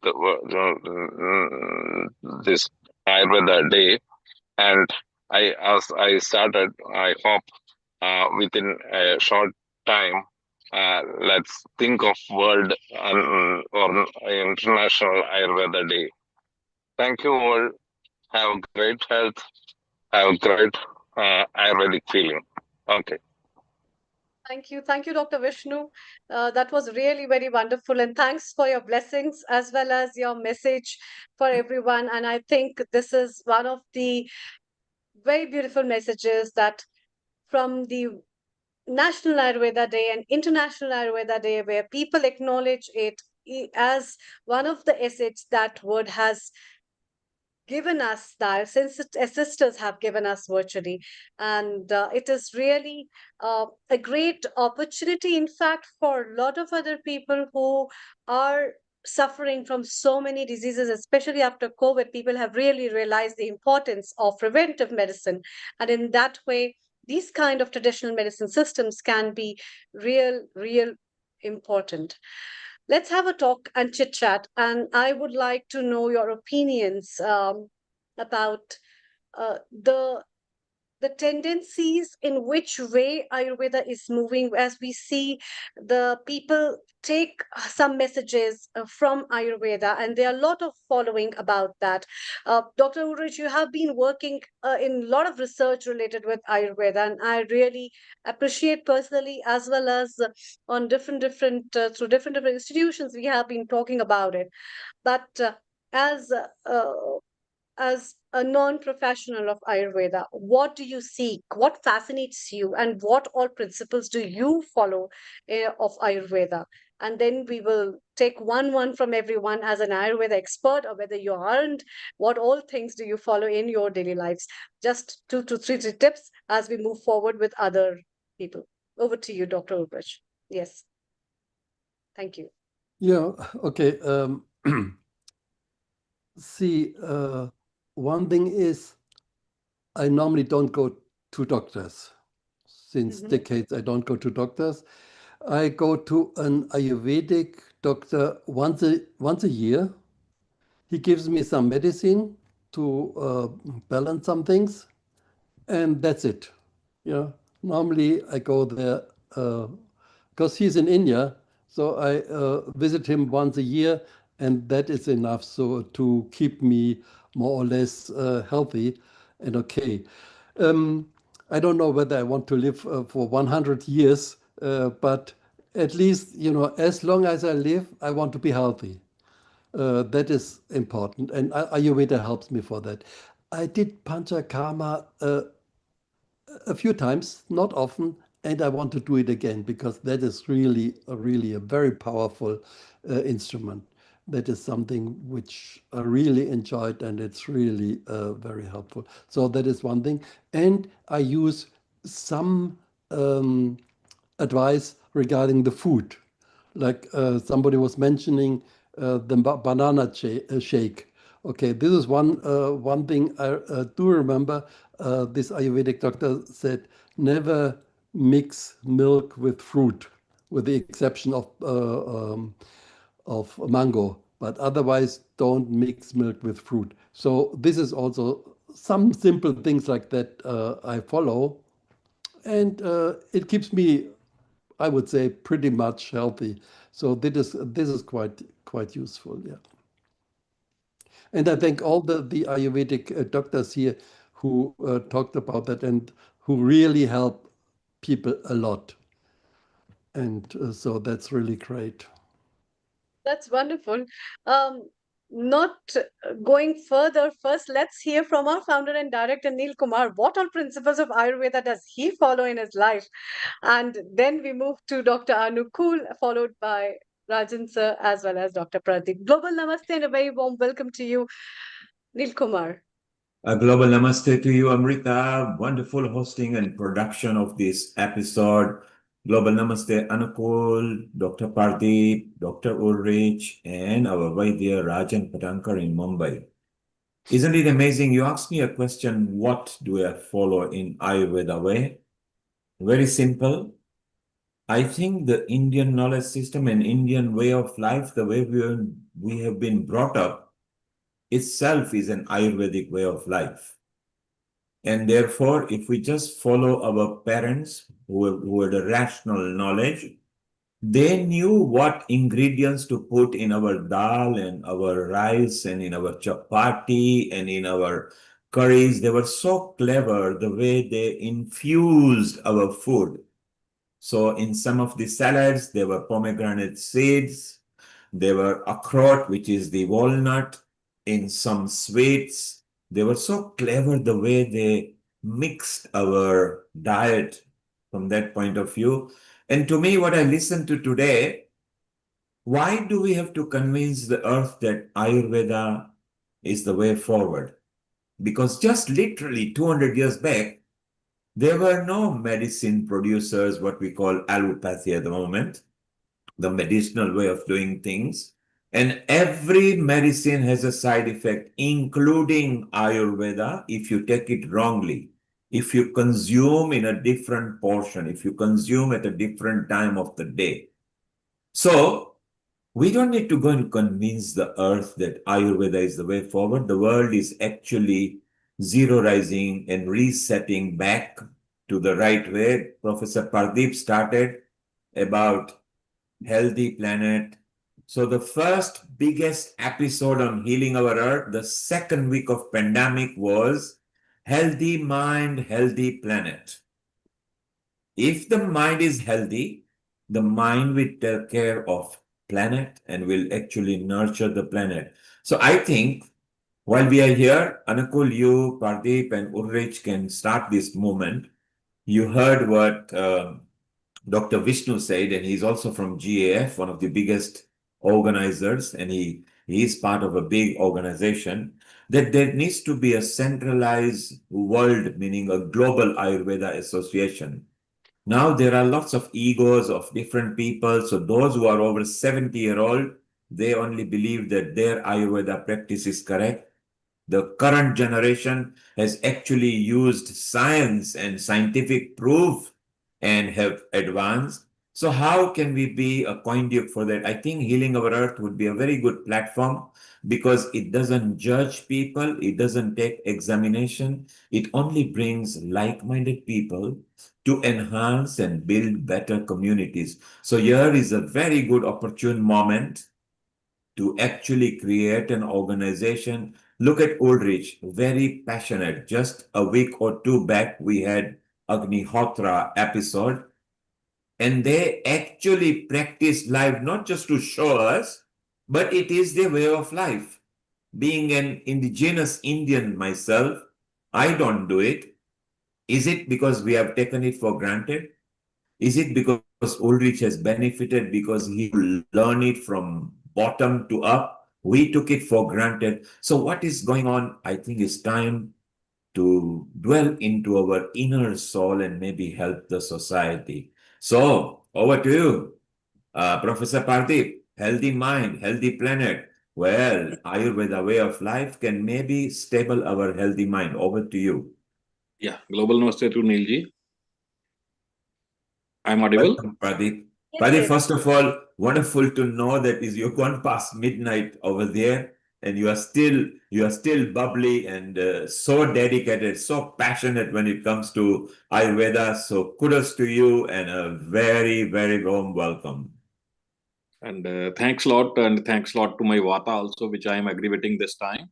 And Neilji, actually, what Dr. Burke said that he's doing the Agnihotra and getting very good results. And actually, if I'm talking about myself, just I was back from the temple as it was weekend, and on Sunday we go with the family to the temple here in Geelong.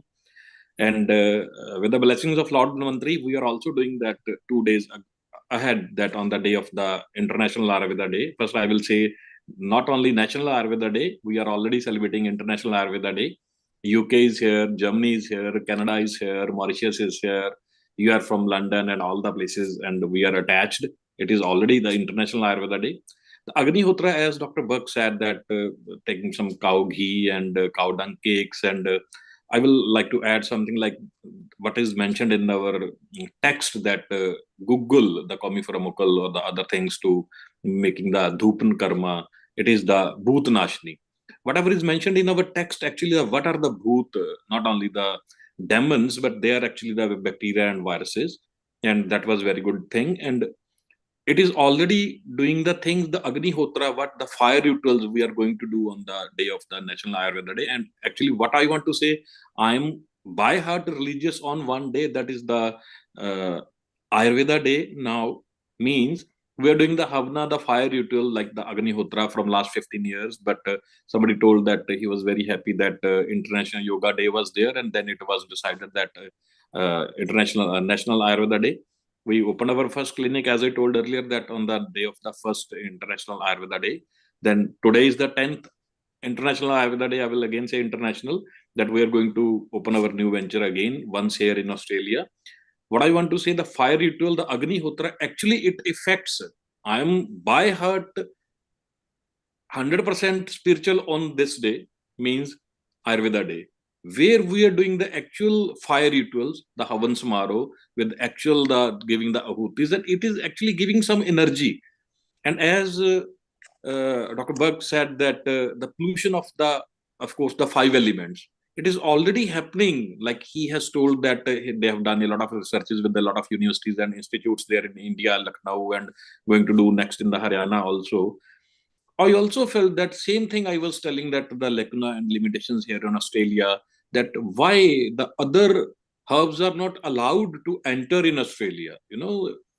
If the five elements are polluted, the government want to be very safe in Australia. So they have regulated some things about through the TGA and through the NICM, through the Sydney University, where our International Chair of Ayurveda was also established last years. What I want to say, planting more trees, as Dr. Rajan Patankar sir said, our guru, that public awareness is the need of the hour. Dr. Anukulji said that about the surgery and the Shushruta. I also visited that statue of Shushruta in Royal College of Surgeons in Melbourne. Everything is get connected, like-minded is get connected, and we have to make actual the global platform for actual things, away from the any judgments, that what is going on at the ground level. If only black pepper is doing a lot of major things in our life, maybe in the acute or chronic stages, if only the curcumin or the haldi is doing a lot of things in our daily routine life in acute or chronic stages, then why these small things, which are just from the not small things in emergency, they are the helping things. And for the chronic disorders or autoimmune disorders, if herbs are helpful, there should be some equality. If they are working at one place, and they should be working at the other place also. What the difference I seen, some things we are using now, the herbs locally grown, maybe taking from the local market or from the local grocers or the Indian grocery stores, but actually they are working differently from my last 15 to 20 years of practice, along with my graduation and post graduation. Actually they are working very fast, or it can be the reason in India we are using a lot of things. We are giving this also, something for the acidity, something for the medicine, something for the headache, something for whatever we are giving, just a lot of bulk of medicines there in India, symptomatic practice. Here we started using with least herbs, with more symptoms, but the results were very good. It means there is some difference, like pollution of the five elements, like production of some herbs. Like we will be saying, somebody was saying a lot of Dr. Rajan sir said that Ashoka trees are going extincting, and a lot of Ashoka is there. But we are seeing Chyawanprash, you can take any quintals, so much amla is not there. And even some plants are extincting. I was hearing while I was doing my Panchakarma and MD in Pune, that Gambhari is going to be extinct. And we seen that on one tour to Ratnagiri in near Pune, that there were Gambhari plants. We seen very closely, a lot of Gambhari plants were there. But Dashmul, you can take anything you want, quintals of Dashmul, if you are making oil, and everywhere it is available in the Professor, thank you. Thank you very much. Stay around.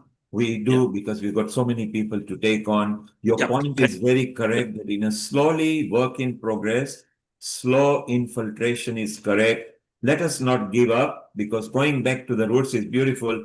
We're just going to welcome Anshu Mehta here. She's one of the students, and what a wonderful that a young person who vociferously believes in Ayurveda.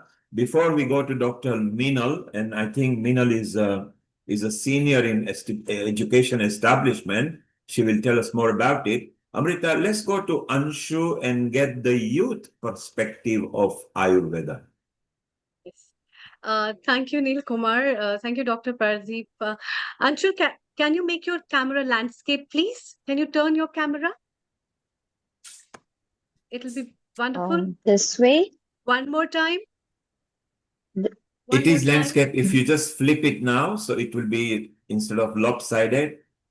Okay, no worry, Anshul. Just keep portrait. Don't worry. Let's move on. Yeah, Okay. that's fine. Over to you, Anshu, you Anshul. are the second professional student of Ayurveda College in Punjab. What have you lined up for all of us? First of all, global namaste to everyone present there. It's a honor. It's a great privilege for me that I'm a second year BMS student and I got this opportunity to show my poster that I have made and that I'll present in front of you all. So here I'm sharing my screen.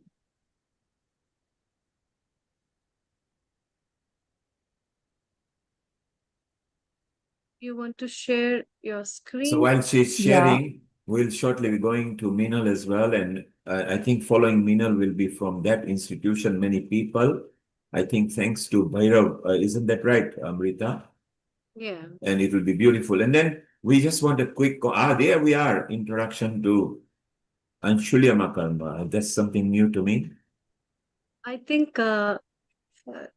Meenal, Somebody's can sharing. you, yeah, Can you stop sharing, just a please, whoever second. is Can you sharing? please stop sharing for a Okay. while? Okay. And Anshu, you want to share first? Just share your It's post. okay. It's okay, Anshu, go ahead. Anshu, please go ahead. Okay. If you maximize it, so we see the full screen. Can you stop sharing, ma'am, please, for a while? Actually, Thank you it was very much. Anshu. Yeah, there is Anshu now. Yeah, it's visible, everyone. Yeah. Yes, it's visible. A beautiful poster. Can Okay. you just elaborate and explain it for in 2 minutes, and then we go to Dr. Meenal. Yes, please. Okay. Thank you. Today I'll be explaining this poster. Title of my poster is Balance Your Doshas, Balance Your Life. Ayurveda. We all know that it's a science of life. It teaches that how our body and mind should get integrated and it should work properly. And the major thing in our Ayurveda we have is Vat, Pitta, Kapha. From my first professional year, I have studied about Vat, Pitta, and Kapha. So on basis of that understanding, there is a poster. In here, you can see location of Vat, Pitta, and Kapha in the first diagram. Vat position is below the navel, and Pitta position is between heart and navel, and Kapha position is heart and above.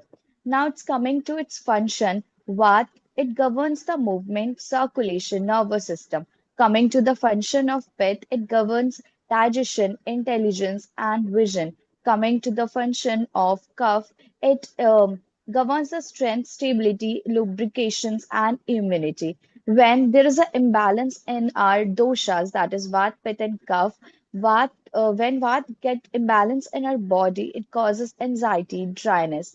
Pitta causes acidity, skin regarding related disorders, and Kapha causes obesity and congestion. Now we have the yoga asana for the three dosha. Like for the Vat, we can use the word grounding asanas. As you can say, this Dhanurasana, Surya Namaskar, Pachmito asana. These are helpful to balance our Vat. Now coming to the Pit, we can use the word cooling asanas. Like we have Shitli Pranayam, Dhanurasana, Bhujangasana. It helps us to cool as Pit is related to the fire and it is related to the digestion also. Then coming to the Kapha, we can use the term energizing asanas. Here we have pranayam and Surya Namaskar, as you can see in the poster. Now coming to the how three doshas has its distribution in age. Coming to the child, as you can see in my poster, in childhood, there is a cuff dominance, which is focused on growth building. Second, we have adulthood in which pith is dominant and it focuses on digestion and energy. And in the third, we have old age in which there is a dominance of Vat, which focuses on movement. And in like crisp note, I'll sum up my poster that it shows how Ayurveda integrates body, regions, age, and yoga practices to maintain three doshas in balance. Last but not the least, if are balanced, life is balanced. Ayurveda and yoga, it leads to the wellness. Thank you, everyone. Thank you very much. Please stop sharing so that we can have everyone together. Thank you. That's very wonderful, Anshu. And I think you will keep up with the spirits of spreading the message of Ayurveda from the very basics of the five elements and the explanation to the very knowledge that you will gain as you pass through all the professional years to become a good professional of Ayurveda and an Ayurveda expert. All the best from all our Healing Art team as well as from our founder and director, Neil Kumar. Thank you so much. Thank you. Thank you, everyone. Thank you. This hour is specifically dedicated to another college of Ayurveda, which is Dr. Ved Prakash Patil Ayurvedic Medical College and Research Institution, Jalna, which is in South India. And we have the expert as well as the faculty who has joined us specially to celebrate the Ayurveda Day. And let's listen from them what holds them to Ayurveda, what practices of Ayurveda they have been spreading in this world, and how people can benefit from all that. So first of all, I'd like to, yes. So Minal has dropped off. We're trying to find her. Sweta is here. Dr. Sweta, if you put your video on, all of you, the next few people, keep your video on so we can highlight you. Sweta, go ahead and put your video on. Yeah, she's there already. Wonderful, Sweta. Just one moment. Let me make you a co-host. And Sweta, you can unmute yourself and you are now on a spotlight. We would like to start from a wonderful thanks to the principal of the college, Dr. Meenal Tosar, as she has dropped out for a moment. We'll be taking her talk very shortly. By the time, I would like to invite Dr. Shweta. Dr. Shweta is an assistant professor of Kaya Chikitsa, which is the Ayurvedic medicine. And being a professor of Ayurvedic medicine, Dr. Shweta, what is your message for the people? I think Dr. Meenal has joined. Let's have her talk. Global Namaste to you, Dr. Meenal, and a very warm welcome. Kindly unmute yourself. Yes. Namaste to all. I'm sorry, there is a disturbance in signal, so probably I can't share the PPTs now. Let me share what I want to. First of all, thank you. Of Yes. Ved Prakash Patil Ayurvedic Medical. Yes, Dr. Ved Prakash Patil Ayurvedic College and Medical College and Research Institution. What are your insights and a message as a principal of the college for all the people around the world and the students who have joined us? First of all, thank you so much for the platform and namaste to all the dignitaries. Being a surgeon and my choice was, is, and will always be Ayurveda because I know what kind of boon is Ayurveda, and probably being a surgeon, I just want to focus on Anushalya Karma, that is parasurgical processes, which is people don't practice it so much. Preference is given to general surgeries, but at times when there are so many treatment modalities and varieties explained in Ayurveda, which give a clear and very wide range of treatment modalities to the consultant and to the patient also. While practicing surgery, many times it is observed that where surgery is the choice, but it can't be performed on the patient due to some or other technical conditions or whatever it may be. So at that time, parasurgical treatment modalities are very useful and very helpful for us. Sometimes the patients are bedridden or senile, afraid of surgeries, or not fit for surgeries due to some or other reason. And the parasurgical processes, these are then the choice left behind. What is expected from surgeries? that is palliative or curative excisions and promotion of tissue healing. The purpose is served through parasurgical process also. Uh, Sometimes when surgery is not possible, parasurgical procedures can be done. It results are expected and same as surgery. It is cost effective. It can be a OPD procedure. Hospitalization is not mandatory. Recurrence is minimal. Comparatively, painless procedures are there. Recovery is fast and less disturbance. I won't say no at all disturbance, but I will say very less disturbance in day-to-day routine life. So why should not we practice parasurgical procedures in daily OPD basis? Ayurveda has thermal cauterization, that is Agnikarma, chemical cauterization, that is Kshaраkarma, and blood relating, that is Rakta Mokshan. So these three modalities are included in parasurgical processes. Why these procedures are important? Why it is said that about Agnikarma in Sushrutacharya says in 11th, 12th, and 13th chapters in Sushruta Samhita Sutrasthan, Tad Dagdanam Roganam Apunarbhavat Bheshaj Shastra Ksharaihi Asadhyanam Tad Asadhyatvam Cha. Importance lies in prohibition of the relapse, Apunarbhavatva. And second thing is Sadhyatva of Asadhya Vyadhis. So this may be we can call it as palliative surgeries, where there is no chance for the patient. At least we can try one of the Anushalya karma for its advantages. Different kinds of instruments and materials are used depending upon the chronicity, the depth of the disease, that is dhatu gatatva, and other some other conditions are there. Important is it can excise invaded tissues, pacifies vat, and acts as analgesic without any oral medication, without disturbing GI tract. So this is a great advantage. Also, it enhances and provides it enhances circulation and provides all advantages of fresh circulation. Variety of uh, material, we can say, it is used, we all know actually, but just summarize that dhatu shalaka of different metals such as copper, silver, gold, and combinations, and pipali, piper longum, or honey. As the tissues we need to treat deeper level, honey, oils, and ghees, sneha, these are used as per requirement. Many diseases can be treated with parasurgical process. Some ophthalmic conditions, calculus, fistulas, tumors, warts, hernias, calcaneal spur are the few examples. So as I said, specifically these are meant for those who are afraid of surgeries, who the patients who are unfit for the surgeries, or some geriatric patients, or pregnant women, or children, etc.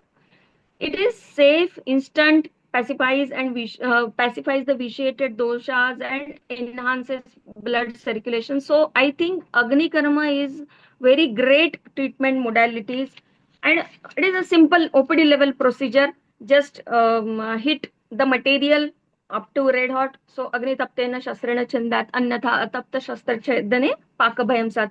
So not to get infected, the material is made red hot, applied through a vehicle such as oil, and then avchuranam, that is medicated dust, herbal medication is dusted and bandaged. So simple procedure on OPD level also. Another treatment modality is Kshaраkarma. That is, I just love Kshaраkarma because Shastrebhya Ksharaha Pradhanatama. What it does, Chedya, Bhedya, Lekhya Karanat, Tridoshagnath, and Vishesha Kriyauchan, where some other modality can't work, instrument can't work, and instrument can't reach over there, Kshara can reach over there, because there are many ways, variety of mode of administration, such as we can directly apply the pratisaraniya kshar, that is viscous form of kshar, that is alkaline or caustic in nature, having pH more than 7. It is prepared from many medicinal plants such as apamarga, kadali, and Udumbar, etc. So first is direct application of viscous. Another one is medicated threads, that is Kshara Sutra or Ksharavati, Kshara Pichu, float, then Kshara Taila, medicated oils, and oral preparations also, which Sushrutacharya has mentioned, that is Pani Akshar for specific entities as acidosis, gulma, hemorrhoids, ascites, and so on. So, as I said, Kshar has a great action, Ksharanat, Kshanadadva Kshara. It is meant for shedding off the petrified tissue and material from ulcer bed. So, it purifies the wound very clearly and very in a comparatively painless manner. So, it is advised to use in chronic wounds, weeping ulcer, non-healing wounds, hemorrhoids, abscess, etc. So, again, Kshar Karma is again another boon from Ayurveda for the humanity. So this is another one. And the last one, but the most important is half of the treatment in surgical practices, that is Ardha Chikitsa, which is Rakta Mokshan, bloodletting. That is more important because as the blood is purified, we all know each and every aspect of purified blood or pure blood. As Rakta Mokshan purifies the blood, it enhances healings. Sometimes the surgical process may be avoided due to Rakta Mokshan, as it is seen in hematomas, various type of hematomas. So Rakta Mokshan is also divided in two patterns, Shastrakrut, Ashastrakrut, and also it provides many types, or it facilitates where the disease is, how Dhatuga Tattva, Dosha Tattva, and all these things are there. Whether the disease is systemic, that is Sarvadaic, or localized. In all these modalities, we can have a choice of different, such as Siraved for systemic disorders, Prachana for localized diseases, for Pitta Pradhana Vyadhi or diseases, we can have the Chalavkavcharan, that is very fabulous treatment, Alabu, Shrunga, cupping therapy. All these can pacify the vitiated doshas and purify the blood.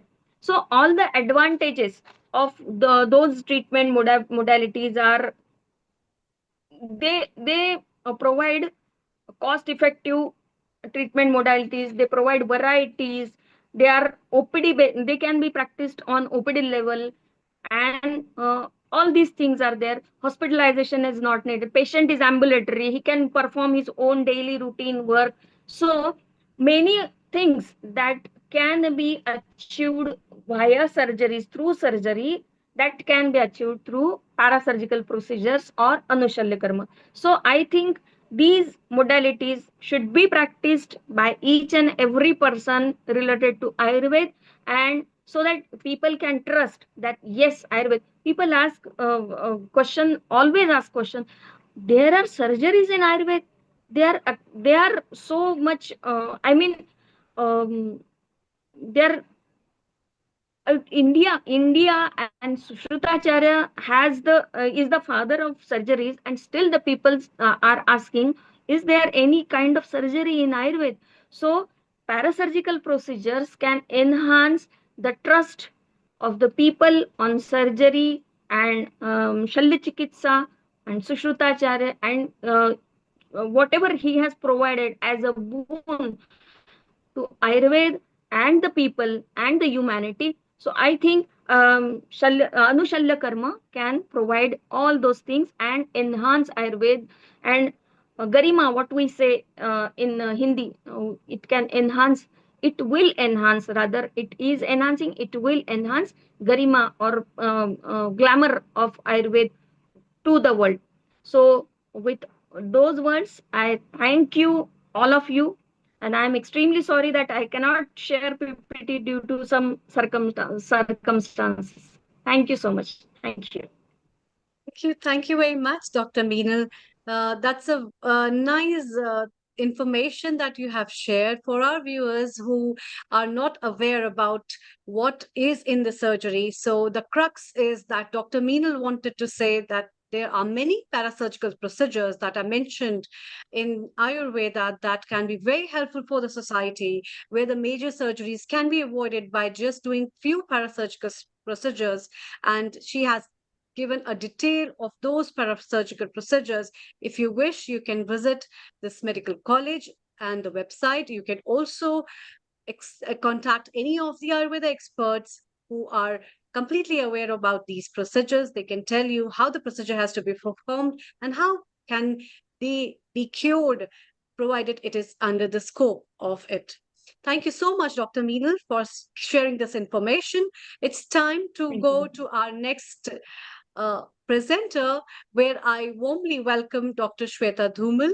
Dr. Shweta Dhumal, you are an assistant professor in Kai Chikitsa and at Dr. Ved Prakash Patil Ayurvedic Medical College and Research Center. Being a practitioner of Ayurveda, you are going to share your insights about Ayurveda for geriatrics. And geriatrics is a field where people are stuck a lot.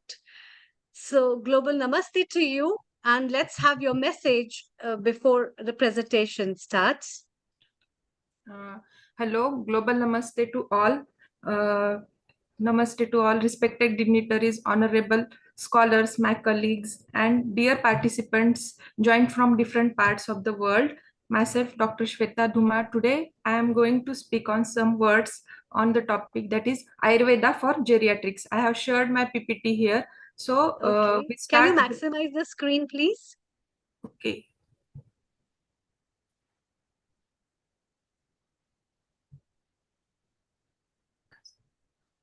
Can you maximize the screen from the slideshow?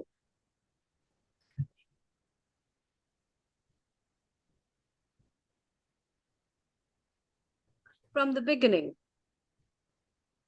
Yes.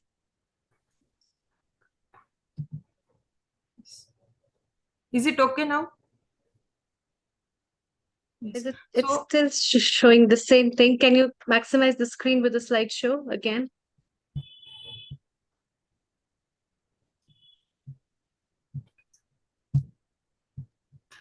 Maybe she can carry on because we are running short of time. Okay, please carry on. Thank you. Okay, there is some error here. So I start my topic today's, that is Ayurveda for geriatrics. As Ayurveda is specially contains Rasayana Tantra as one of its Ashtanga speciality, which include nutrition, immunology, and geriatrics.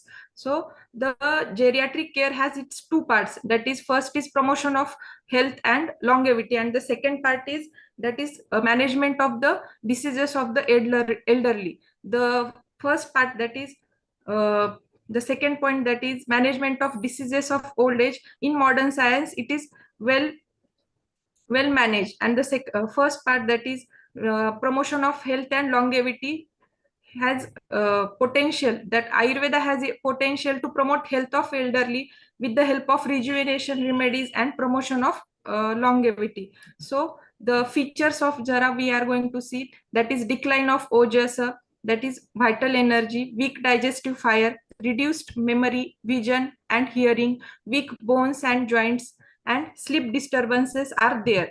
So the diseases of geriatrics according to Strotas, we can see, like first Pranava Strotas, the problems that in Vardhakyar, Jarakas, Mahashwas, Urdhvashwas, then Shosh.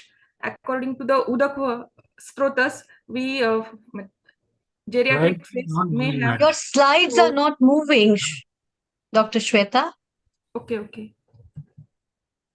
And can you please simplify it and explain to our viewers as well? Because a lot of our viewers are general population who are Ayurveda lovers. So it will be nice if you can just give a gist and line of these explanation of these technological terms. Thank you. Okay. So diseases of geriatrics are Pranava Strotas. We can't see the slides. Okay. I stop sharing the slides. Okay. Yeah, you can just explain as well. No problem. So the diseases of geriatrics are Pranava Strotas.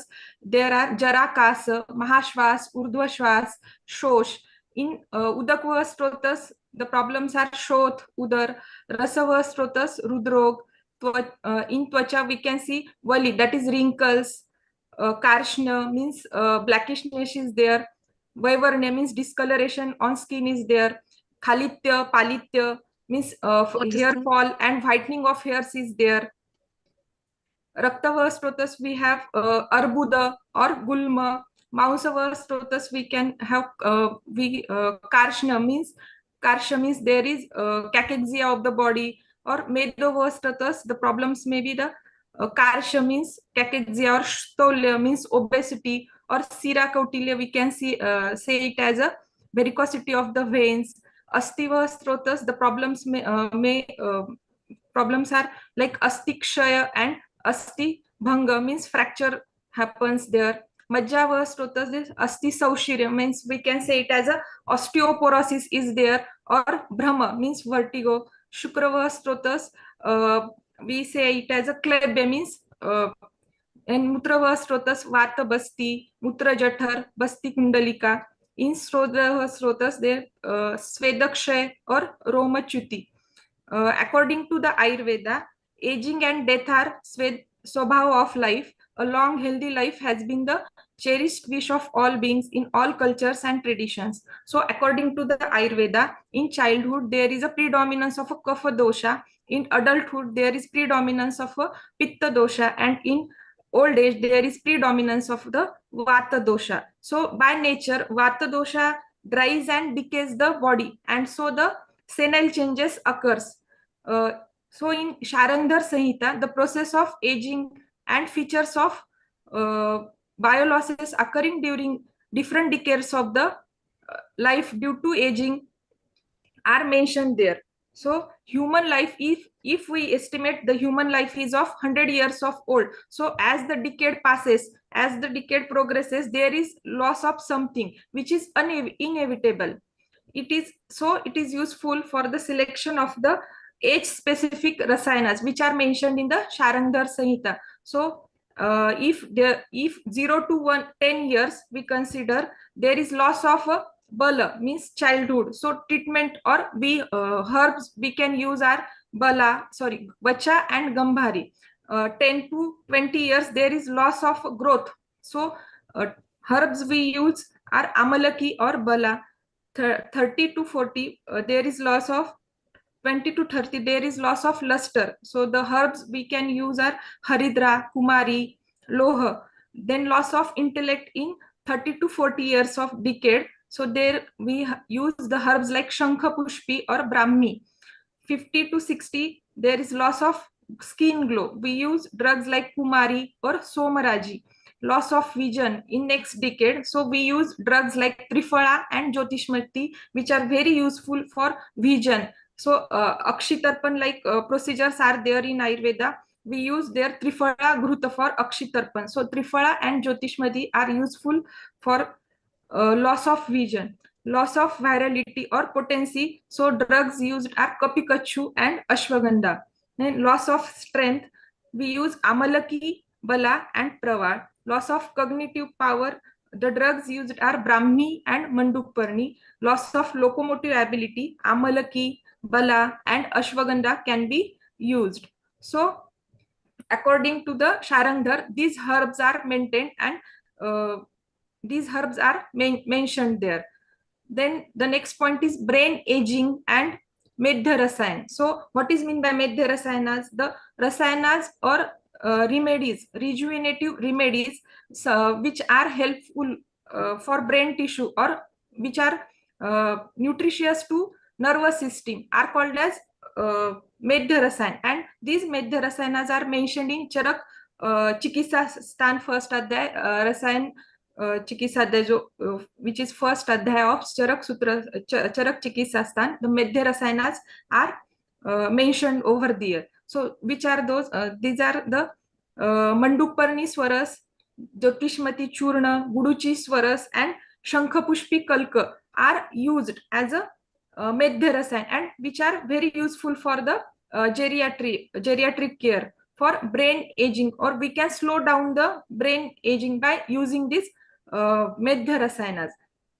Next point is geriatric Panchakarma therapy. In geriatric Panchakarma therapy, all the Panchakarma procedures are not mentioned. Some of them are avoided, like Tikshna Virechan and Vaman procedures are contraindicated in geriatric because of there is low bala of the body or low sattva of the in Vardhakya Avastha. So we avoid Tikshna Virechan and Vaman procedure. Instead, we can use medicated massage, Abhyanga, Shiropichu, Shirodhara, then Akshitarpan, Karnapuran, Bruhan Basti, we can use for geriatric patient or in Vardhakya Avastha. These Panchakarma procedures are useful.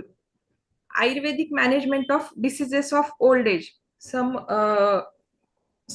diseases which occurs during old age are like ischemic heart disease, ISD. So Arjuna, Gugul, Pushkarmul, these herbs can be used as a cardioprotective in ischemic heart disease, like Arjun, Gugul, and Pushkarmul. Then Brahmi and Jatamausi can be used in the Churna form, or Vati form, Brahmi Vati, or Jatamausi Churna, Jatamausi Ghanavati in senile dementia. Those patients with senile dementia, we can use Brahmi and Jatamansi. Varun and Shigru are used in senile enlargement of prostate. Shigru and Varun can be used. Triphala in senile visual disorder. So visual disorders, we can use Triphala Gruta. Kapikachu in Parkinson's disease. It is very useful in Parkinson's disease. Kapikachu with Ashwagandha Churna can be used. Guduchi and Amalaki is also used in immunodeficiency or immunodeficiency used. Then the next point is Achara Rasayan. Good conduct. Ayurveda adopts Sattva Vajay Chikitsa that includes various codes of conducts for better mental health or to prevent mental disorders. Achar Rasayan is explained in Charak Chikisastan. So what are these? The practice of universal prayer. First is practice of universal prayer. Always be truthful, speak softly and gently, always be considerate about others' feeling, speak with others kindly, donate generously, don't lose temper, don't take much stress, don't ridicule, don't harm others. So in this way, we can take care of the geriatric patient, or these are the points mentioned in Ayurveda for geriatric care. Thank you so much to all. Thank you so much, Dr. Our principal, Dr. Thosar Madam, Vice Principal, Dr. Kulkarni Sir, Bandle Sir. Thank you, organizers, for giving me such a golden opportunity to speak about Ayurveda and geriatric on this international platform. Thank you. I conclude my lecture. Thank you so much. Thank you, Dr. Shweta. Can you tell us what are the 2 principles of Ayurveda that you follow personally in your life? I try to follow the dinacharya, means I try to avoid the divaswap and other. What is divaswap? Sleep after eating in daytime. Sleeping after eating in daytime is called as divaswap. Yes. And another thing, and any other principle that you love to follow? I love to follow Rutucharya also, according to the Rutu. Ahar and Vihar is mentioned in Ayurveda. So I love to follow the Rutucharya. According to the seasonal changes, lifestyle changes should be done. That's wonderful. So she being a practitioner of Ayurveda from the field of Ayurvedic medicine, she practices the seasonal regime where with the seasons we must follow the routines that are recommended and which are useful for us, as well as she has given a lot of information about how an old age Ayurveda is beneficial, what all common disorders they are present, as well as what all herbs are very useful and in the contextual reference of many of the scriptures and what our lexicons have talked about has been told by her in detail. Thank you very much. And we would like to have a chit chat with you all very shortly. But now moving further, can you please make your camera landscape, Dr. Abhijit? As we move to our next contributor, Dr. Abhijit. Dr. Abhijit is professor in the Department of Kumar, which is the Department of Pediatrics. Global Namaste and a very warm welcome. Global Namaste, Dr. Amrita ma'am, and thanks for giving me such a nice platform on the occasion of World's Ayurveda Day. That my topic is short, that is a Suvarna Prashan, but I would like to correlate how Suvarna Prashan will help the theme of this World Ayurveda Day, that is Ayurveda for people and planet. As we all Dr. Abhijit, know, what is Swarn Prashan? Can you tell our viewers what is Swarn yes, ma'am, Prashan? I'm coming to that point. But before coming to that, I would like to correlate the Suvarna Prashan and how it benefit for the people and the planet. As we know, people, the living things, and the planet becomes from peoples and the non-living things.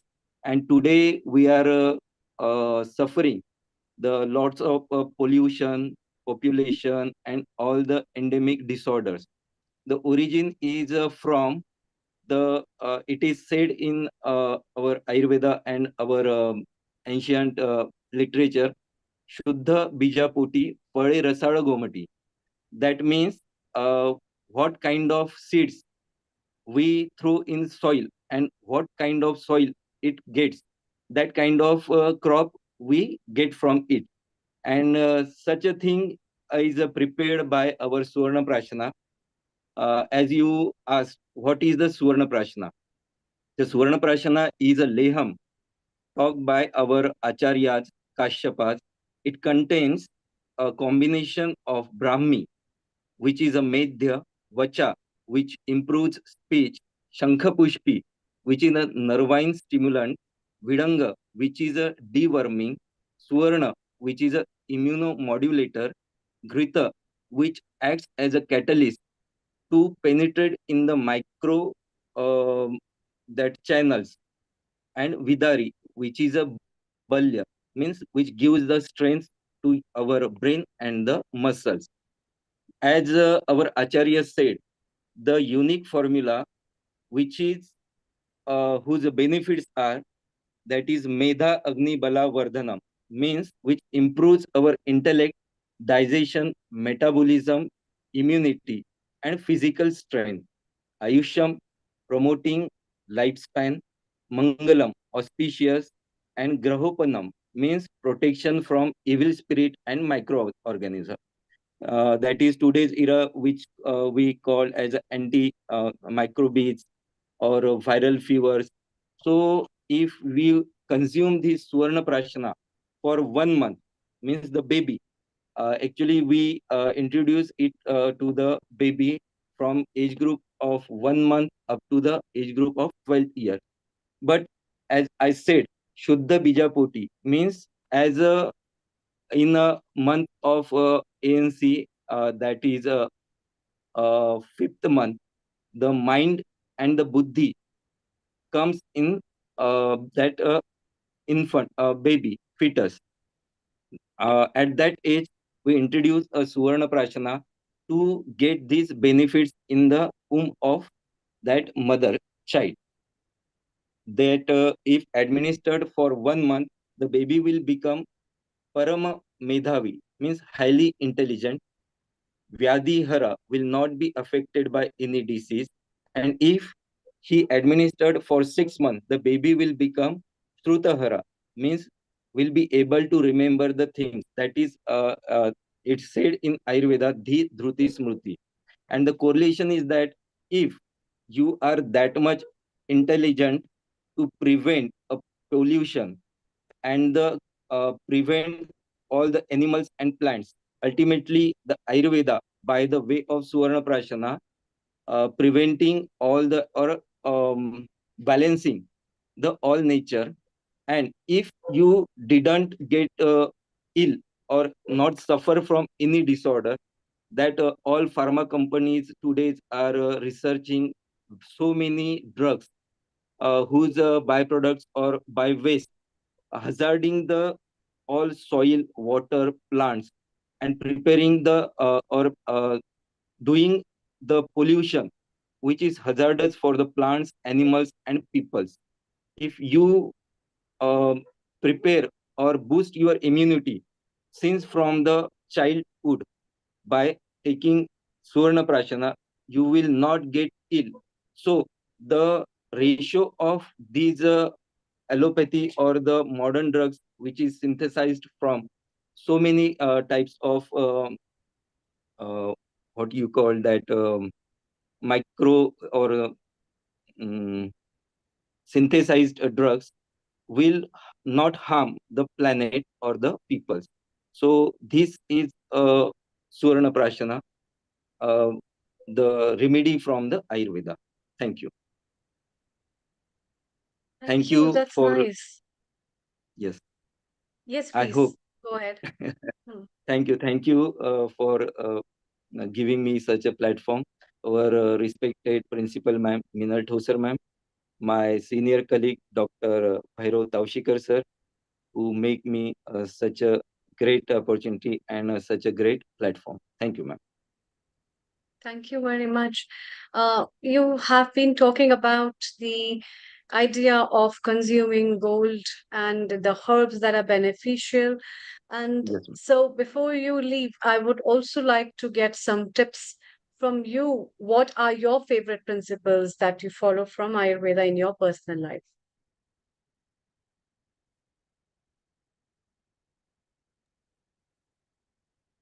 Please Any pardon, ma'am. two things.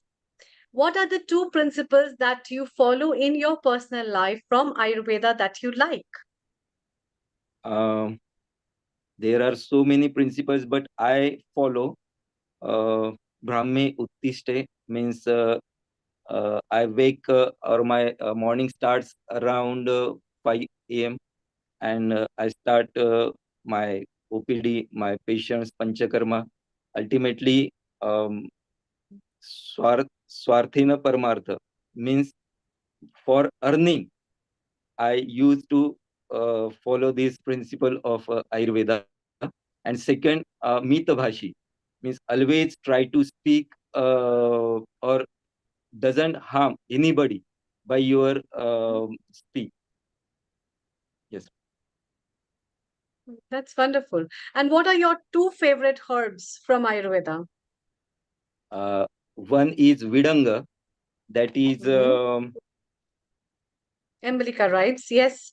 What is yes, ma'am. special about it? It is a deworming. Mhm. Everything starts and ends in your gut. If you eat gold, but if your digestion absorption is hampered, and the basic cause in which I deal, that is a pediatric age group, it is a kapha, and kapha is creation of any that is bacteria or worms.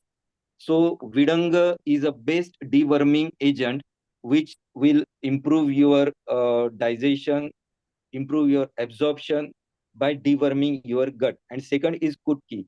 It is a liver protective, and liver is a best detoxifying agent and organ and a best for your digestion. Yes, ma'am. Thank you. Thank you so much for joining in, and Thank you. I'm thankful to you. Um, can we have Dr. Supriya, if she can switch on her video, that we can invite her? Dr. Mukund is there. Okay, perfect. Dr. Mukund, kindly switch on your video, please.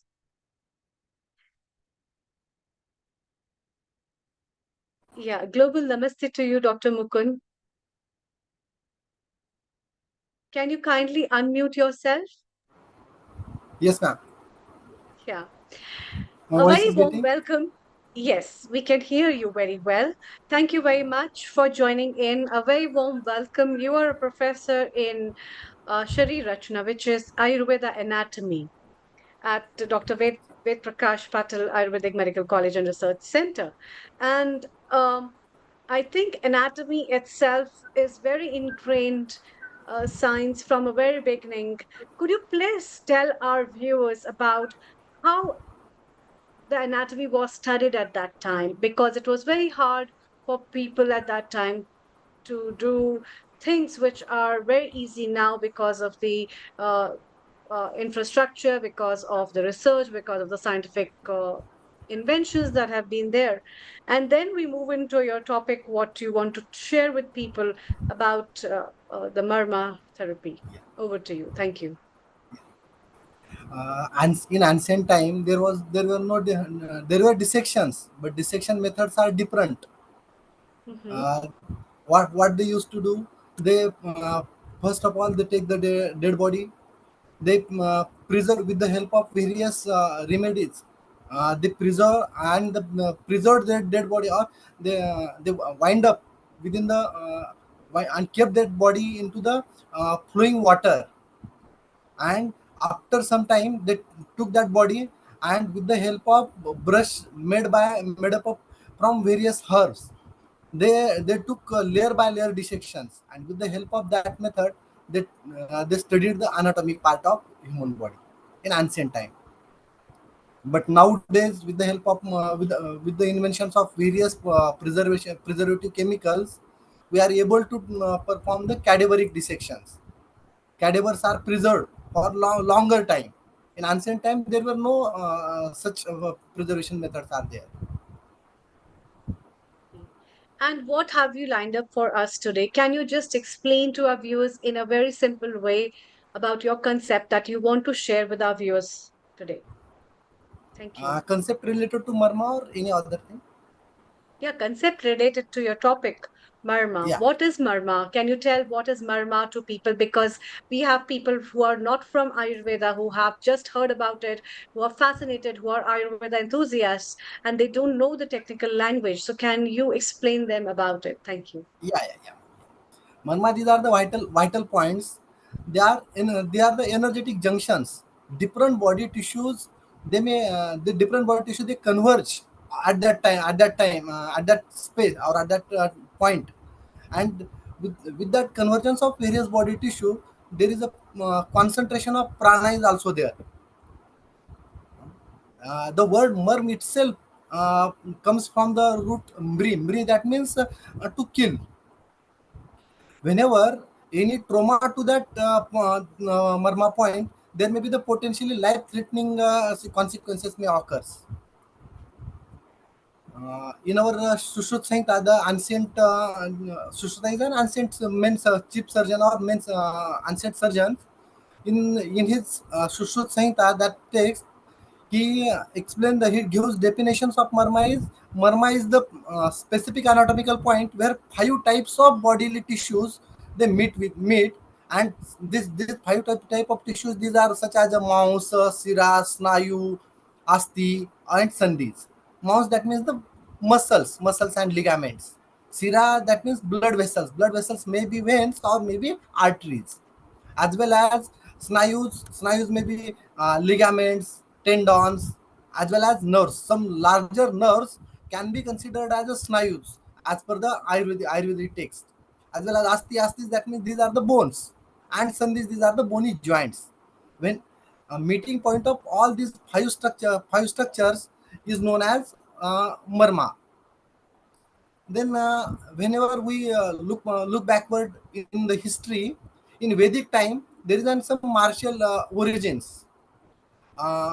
Whenever the warriors or kings in ancient India, to injure the opponents or protect themselves from injury to these points, they take the knowledge of marma sharir, as well as protection through armors and rituals.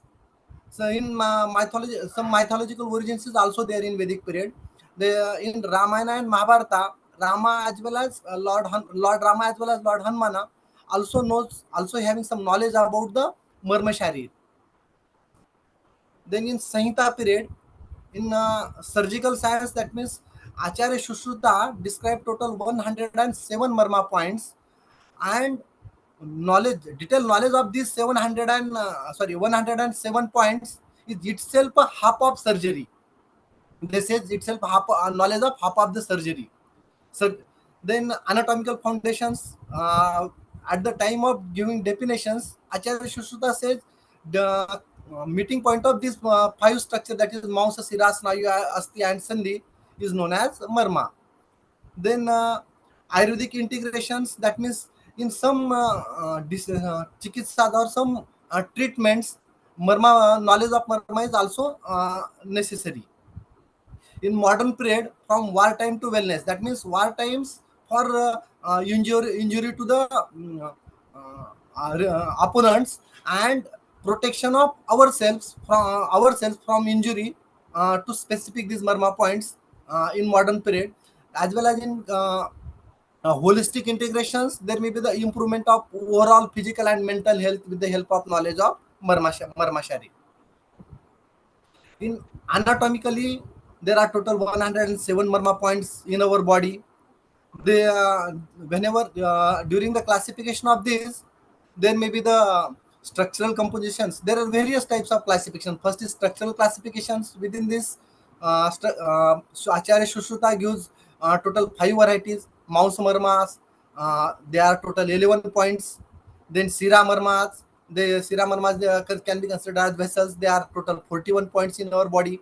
Snayu Marmas, they may be the ligaments or tendons. They are total 27 points in our body. Asti Marmas, they are total 8 body points. Asti Marma can be considered as the bony points. Then Sandhi Marmas, maybe that may be the joints. They are total 20 points on our body. Then regional classification is also there. Regional, that means the upper limb, lower limb, that means trunk. Then Jatrurdo Pradesh. In upper and lower limb, total 44 marmas are there. In one limb, there is a total 11 marmas are there. Udar marma, that means total trunk. Total trunk having 26 marmas. 12 out of this, 12 marmas on the front side and 14 marmas on the back side. Then Jatrudha Pradesh, that means Jatrudha is nothing but the supraclavicular regions. Within the supraclavicular region, there are total 37 marmas are there. As per the effects of injury, in our classical text, they are named as Parinamanusar Marma Vargikaran. That means effect after the injury. There are Sadhya Pranhar, Kalantar Pranhar. Sadhya Pranhar Marma, they are total 19 marmas there. Sadhya Pranhar Marma, whenever the injury on such a points, there may be the death up to 7 days. That is Saptaratrat Maryanti, Acharya Shushruta says. In Kalantar Pranhar Marma, total 33 marmas are there. And Pakshan Masadva, this is Pakshan Masadva, that means एक पक्ष से लेके एक मास तक, that means 15 days to 1 month. Within the 15 days to 1 month, a patient may die. In Vishalegna Marma, death upon the extraction, that means any trauma on body, whenever that traumatic object we will remove, at that time patient may die. And fourth type is Vaikalya Marma. That means injury on that point, we may get some disability. One more type of classifications, if as per the effect, this is Rujakar Marma. Rujakar Marma means whenever we get trauma on that point, at that time there may be a severe pain. Some energetic significance is there. Then in modern aspect, with the help of Ayurvedic classical text provides fundamental marma points. Modern cadaveric studies are helping to correlate these ancient descriptions with the contemporary medical science. This research helps to confirm that marma points corresponds to critical structures like neurovascular bundles, ligaments attached as well as on the major joints. Then last one is the applicability of Marma Sharir. Applicability, first one is the therapeutic applications. That means Marma Chikitsa. Marma Chikitsa, there may be the with the help of Marma Chikitsa, we are balancing an energy. We are performing pain managements, mental and emotional health, physical rejuvenations, enhancement of organ functions. as well as this knowledge of Marma Sharir is also applicable in martial arts or martial applications such as Kalaripattu, defense and offensive uses, as well as uh, emergency revival. Uh, in case of emergency revival, in some patients, they, at that time of unconsciousness, after pressing some give control pressure on some Marma points, patient may get conscious. Uh, in Marma Sharir can be integrated with other practices in with the help of with the Ayurveda treatments, that is the Panchakarma and all those things, as well as yoga and meditations, as well as in cosmetology.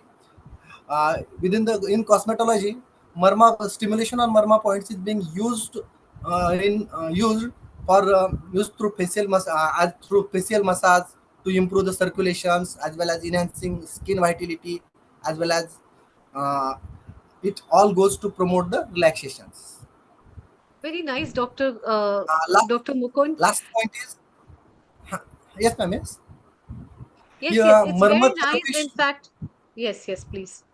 Marma therapy should be performed by a qualified and experienced practitioner only, because proper pressure is necessary. Uncontrolled pressures may cause harm to patients. Okay, thank you, ma'am. Okay. Can you show to our viewers where the Marma point is on the face, as you mentioned? Uh, facial this one is a Tapni Marma. Can I explain some On hand the marks? hand as well? Yes, please. Yeah, this one is a Kshipra Marma. Kshipra Marma. Start with Kshipra Marma, then Talaruday Marma, Kurcha Marma, Kurcha Shir Marma, then Manibandha Marma, Manibandha, and so on. Total 11 marmas on marma points lies on upper limb. Right.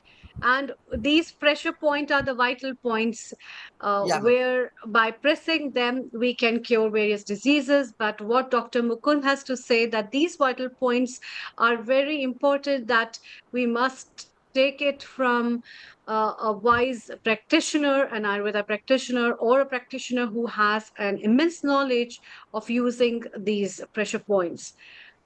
It's time. Thank you so much, Dr. Mukund, for sharing such insightful information about Ayurveda. And as we move further, let's welcome Dr. Supriya. Dr. Supriya, Global Namaste, and a very warm welcome to you. She is an associate professor in the Department of Panchakarma at Dr. Vedprakash Patil Ayurvedic Medical College and Research Institution. Being a professional from Ayurveda as well as from Panchakarma, Dr. Supriya, what is your message for all the viewers first? Namaste. My first message is for all do Panchakarma for healthy life. And now I'm sharing my screen. Yeah, your bandwidth is pretty low, and therefore we aren't properly able to hear you. Okay, you're sharing your screen.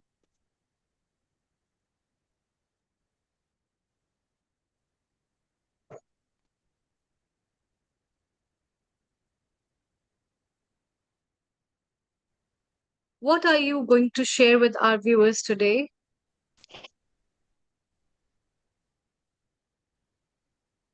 I think the Dr. bandwidth is Supriya? low. Can you Let's see my screen? Can you see my screen? Yeah, we can see, but there is something My else. screen is visible or not? Yeah, now it is visible. Yes. Global Namaste to all of you. My name is Dr. Supriya Lone, and my topic is Panchakarma in lifestyle disorder.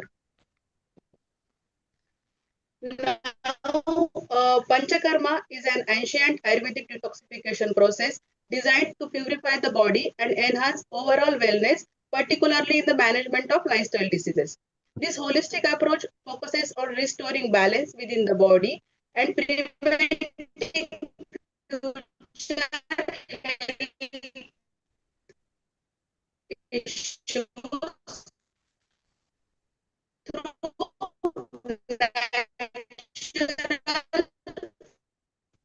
Amrita, the bandwidth Doctor, is very yeah, low. Let's skip it and we go to Portugal while she's trying to solve the bandwidth, Dr. okay? Dr. Supriya, can you please join in again from a better place where you have a good bandwidth? the root cause disorders. Lifestyle disorders, communications. You can hear that? Dr. Supriya, Okay. we can't hear you properly because of the low bandwidth. Can you rejoin again from the place where you have a better bandwidth? She is constantly joining and locking us. So let's remove her permission. Let's go to Portugal, where we've got our next guest. Yes, I would like to invite our next guest from Portugal, Mariana. And now she's gone. So we can't locate her. Maybe we go to Bhairav. Bhairav is here. Dr. Bhairav is here. Let's take Dr. Bhairav. Dr. Bhairav, are you with? Yeah. Yes. Global Namaste and a warm welcome to you. In the meanwhile, when Dr. Supriya joins up again, and we have Mariana from Portugal joining us again. Thank you very much for bringing guests for the participation of this episode.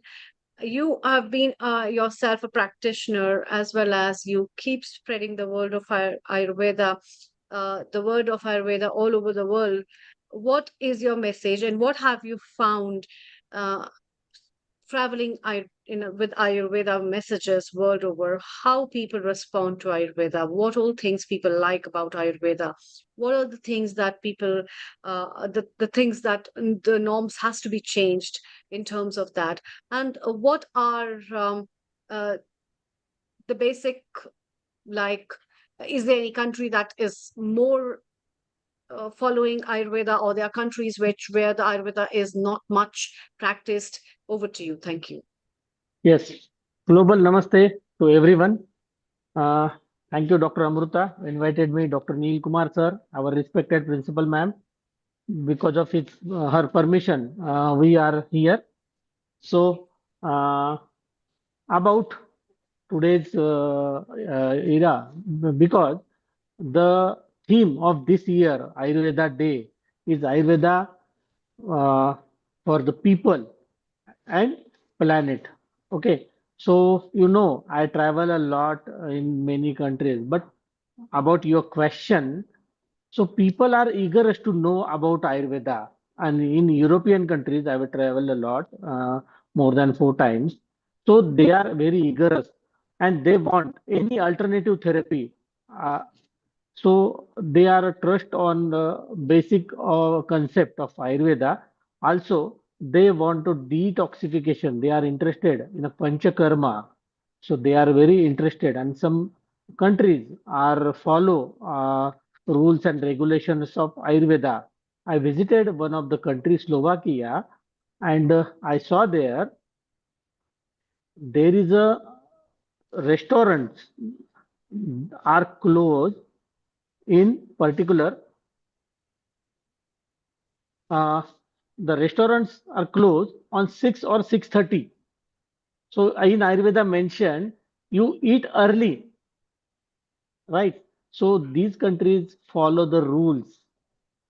So as per my personal experience, people follow us, and we need to keep our science, it means Ayurveda, alive. That's my message today. Okay. So about Ayurveda for people, health and balance. Ayurveda promotes physical, mental, emotional well-being through personalized diet and lifestyle and natural remedies.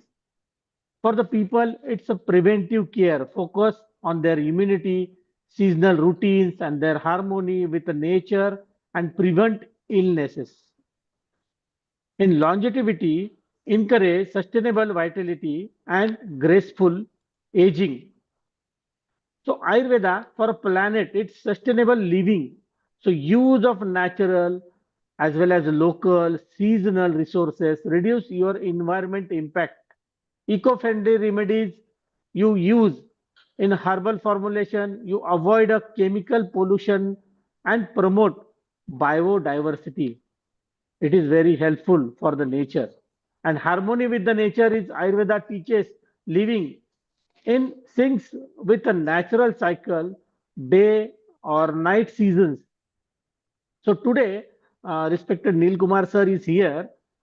I choose one of the interesting topic because this is the technology world and we use the technology day-to-day life. In before 2000 or before in 90s, we have not any telephone or nothing, but telephone came. After that, we use a mobile phones and we get communicate and world is closed.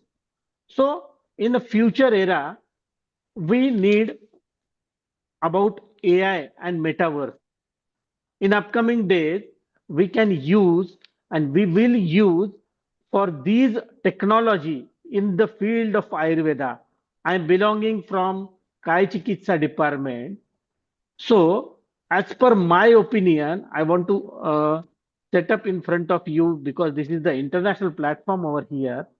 So, in the term of Kai Chikitsa department, Prakriti and Vikruti analysis, AI tool, it should be and it will be very useful for a dosha based and disease imbalance assessment. This tool is very useful for the Nadi Pariksha, algorithm analysis. We will do in this type of particular AI version, as well as it is help to anticipate the disease progression. For example, Madhumeha, we call it as a Prameha, and complication of Prameha. So recommended some preventive measures, as well as we use these type of tools for the treatment and personal medication.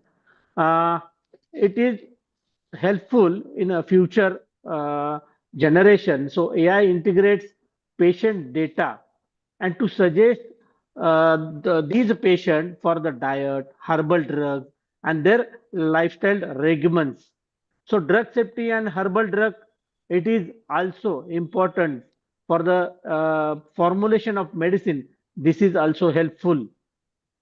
And for patient-centric benefit, it will be if we are all the doctors and we are practicing in our own clinic, but in a remote consultation, you use a metaverse, so patient enter a virtual Ayurvedic OPD as well as consult the doctor, receive lifestyle and herbal advices. So this is the very helpful and personalized wellness programs. So our AI suggests yoga as well as diet, meditation, tailored and individual person.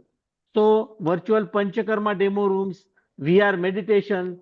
So we are the faculties in the college and in upcoming era, upcoming days, NCSM should bound for the some particular simulation in the Ayurvedic colleges and student interacted with a virtual patient showing a classical Kai Chikitsa condition like Jwara, Rajekshama or any type of Pandu Prameha cases. So immersive Panchakarma demos through Panchakarma belongs as well as some type of surgeries. So student learn supportive therapies in a virtual environments. So virtual OPD, virtual surgeries to teach and learn for the student and staff as well as. So this is the helpful tools we use in upcoming days and because it have a less time. So closing thought from my side, Ayurveda has always emphasized harmony between the individual. Individual means Purusha and the universe. It means Prakriti. So with AI and metaverse, we know have a new tools to explain this vision, healing the people and protecting the planet and shaping a sustainable future with the help of Ayurveda. So, thank you everyone, Dr. Neil Kumar sir, Dr. Amrita ma'am, our respected principal ma'am, and our colleagues who are joined, and all the respected dignitaries over here. Dr. Rajan Patankar sir, my guru, he is with us. So, I thank you and support our Dr. Ved Prakash Patil Ayurvedic Medical College, and it's such a great international platform. I thank you from entire our team. Thank you very much. Namaste. Thank you, Dr. Bhairav. We'll be taking your talks again with some little chit chats as well as insights. I think Dr. Supriya is back with a good bandwidth. Dr. Supriya, kindly unmute yourself and let's hear from you what you have to say about Ayurveda. Thank you. Just I will share the screen first. Yeah.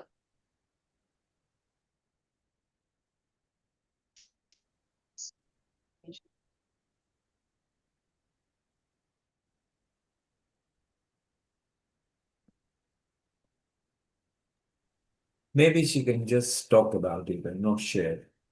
Just chit chat Yeah, with her, Amrita. yeah. Dr. Supriya, we are still having a frozen screen from your side. Can you please unshare and we can have a chit chat? You can talk about Panchakarma, what is Panchakarma, and how it is beneficial for the people. Are you Please, not please, saying please stop correctly? screen sharing. Stop screen sharing. You are locking us out. Just talk about it. You can stop screen sharing, please. Just chit chat. Okay. You are blanking the screen and locking us out. Stop screen sharing, please.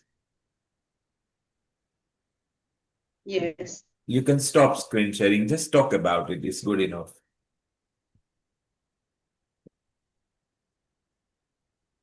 Let me see if I can. Share, please. She's still sharing Can it. you hear me? Can you stop screen sharing, please? Yes, yes, yes. I'm trying. Okay, I'm forcing you out. Can you? And there you Yeah. are. Can It's you okay. have? She's forced Can out. we? You can Can chit you? chat with her, Amrita, now or Dr. Supriya, others. are you there? Yes. Yeah. Can you please tell about Panchakarma to all our viewers? That will be very beneficial. Because of your low bandwidth, we can't see the presentation, but it'll be good that we chit chat about it. What is your message Okay, on no Ayurveda problem. Day for the people? Yes. Firstly, I would like to tell about lifestyle disorders. So, what is a lifestyle disorder? Lifestyle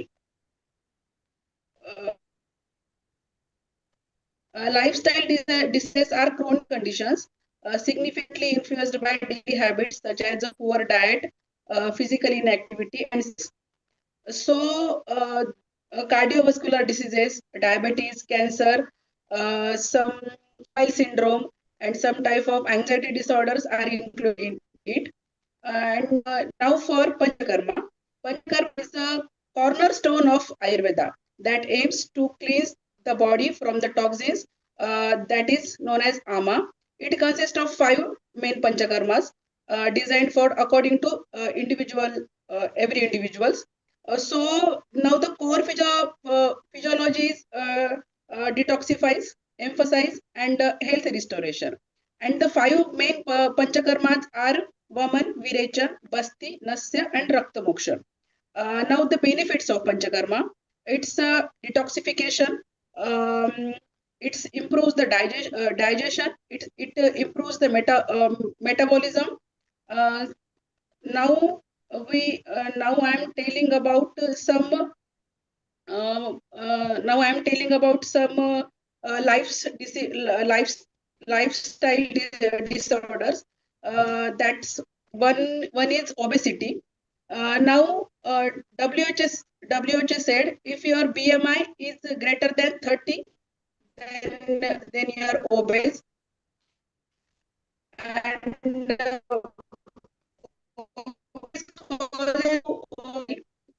Dr. Supriya, your bandwidth is very low. We can hardly hear you. Dr. Supriya. Amrita, Okay, I Amrita, will talk. Can Dr. Supriya, your okay, bandwidth is Amrita, very low. Amrita, please listen. Carry on with other because she's locking us out at the moment. And go to Dr. You got Neha as well over here. I think we have covered everybody. The Portugal is not here at the moment. I think she will be joining up very soon. Um, it's really nice to get insights from different people, though some of them have not been able to join today. And there are so many versatile things that Ayurveda has to talk to people about in terms of different branches. So the different branches that talks about Ayurveda anatomy, some talks about Ayurveda surgery, and the wellness wealth that is holded in three big compendiums of Ayurveda, which are known with the books called as Charak Samhita, the Sushruta Samhita, as well as the Ashtanga Hridayam. And these three beautiful compendiums have been written by the scholars who had a great experience of living, longevity, and what is important for the mankind in the society. And that is why they have very beautifully kept in forward with those concepts of life of what are the basic things. And these things have been very nicely explained in Ayurveda. Where in Charak Samhita, where people claim that there was a scholar called as Charaka, where some people say no, there was a sect of people who believed in particular things. These books have very well explained about what your life should be. What is the purpose of coming to this life? And if the purpose of the life is to be a beautiful soul and to have a transcendence of soul from one soul to another as we transmigrate, then to keep that soul pure, what is important? And that importance comes in line with the Yoga Sutra that is explained by Patanjali. And that is why the Ayurveda principles about diet, lifestyle, your sleeping habits has been immensely beneficial for the people to understand and know. And especially in today's time, this has been really great. I'm very happy and I warmly welcome Dr. Neha Sharma from London, who has joined us. Global Namaste and a very warm welcome, Dr. Neha. Global Namaste to everyone, to Neilji, to you, Amrita. But it's always a pleasure to come and join you guys. Thank you for inviting. Thank you so much. Dr. Neha, you have been in the field of research. You yourself are a research scientist, and you have been working with so many communities that you are yourself working, and you have so many people around.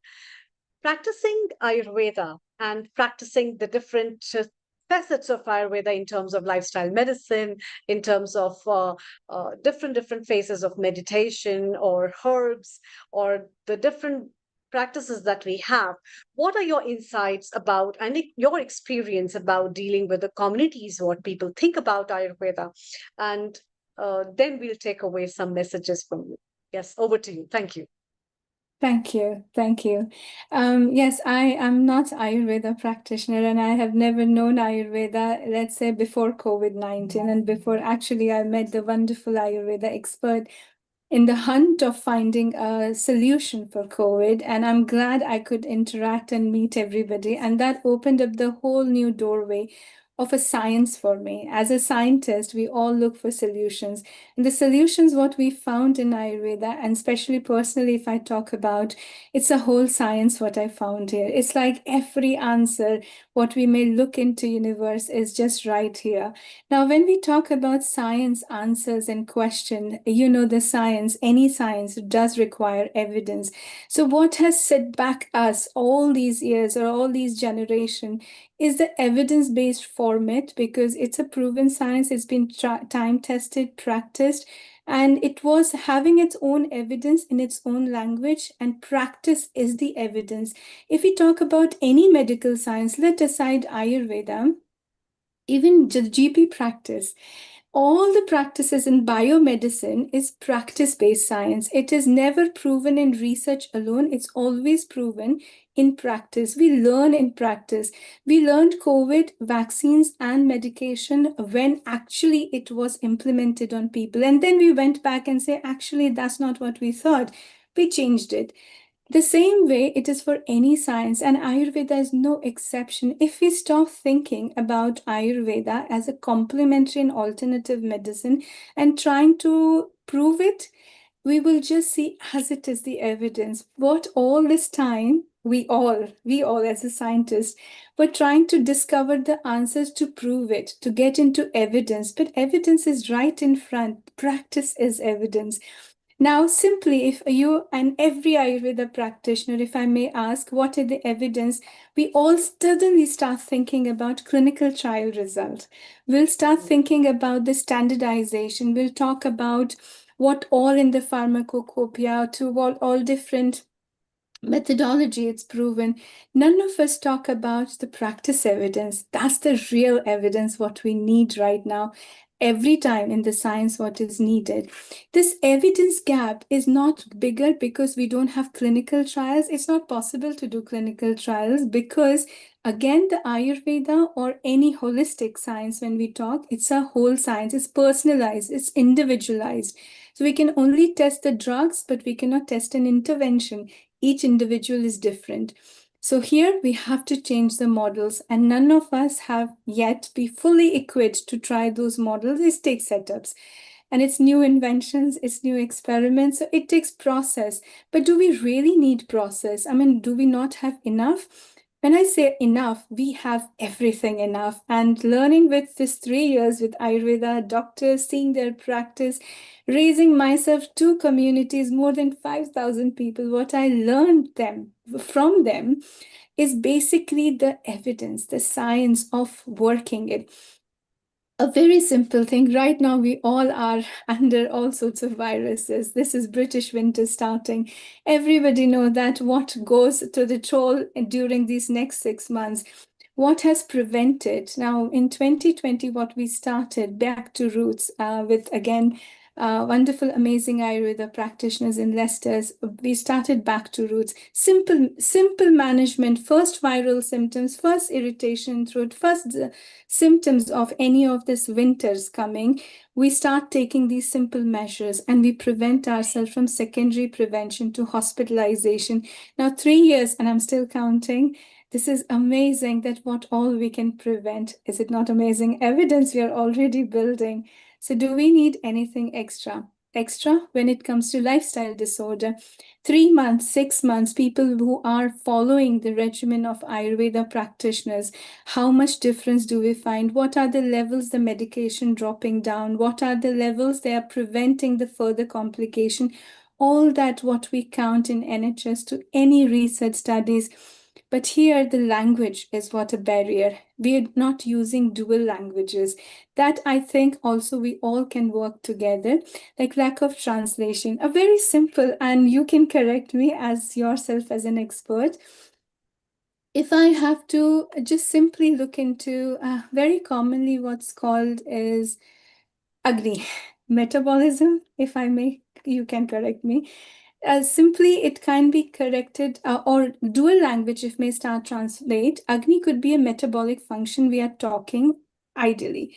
If we talk about ama, are we not talking about oxidative stress loads or maybe inflammatory stress loads? If we are talking about ojas, so could that be another way of explaining to, in general, that it could be immune or neuroendocrine resilience or something like that when we talk about, then it does not sound out of the world, out of the picture. So again, defining something which is very scientific to in a language scientific people can understand. And again, we can all do these translation just adding on to it. And that's make the whole difference to a person remaining in the track to say, well, that makes sense. And this is how we go forward.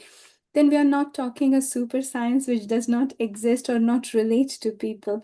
When we talk about evidences, we are talking about it makes a difference. People are reverting significant difference, what are the data? So when we come upon data, I worked last 3 years with all the practitioners, and surprisingly, like any medical practice, even GPs don't keep that. I mean, I'm not part of their practice out of interest, or when NHS says that, none of the doctors in India do until it's necessary.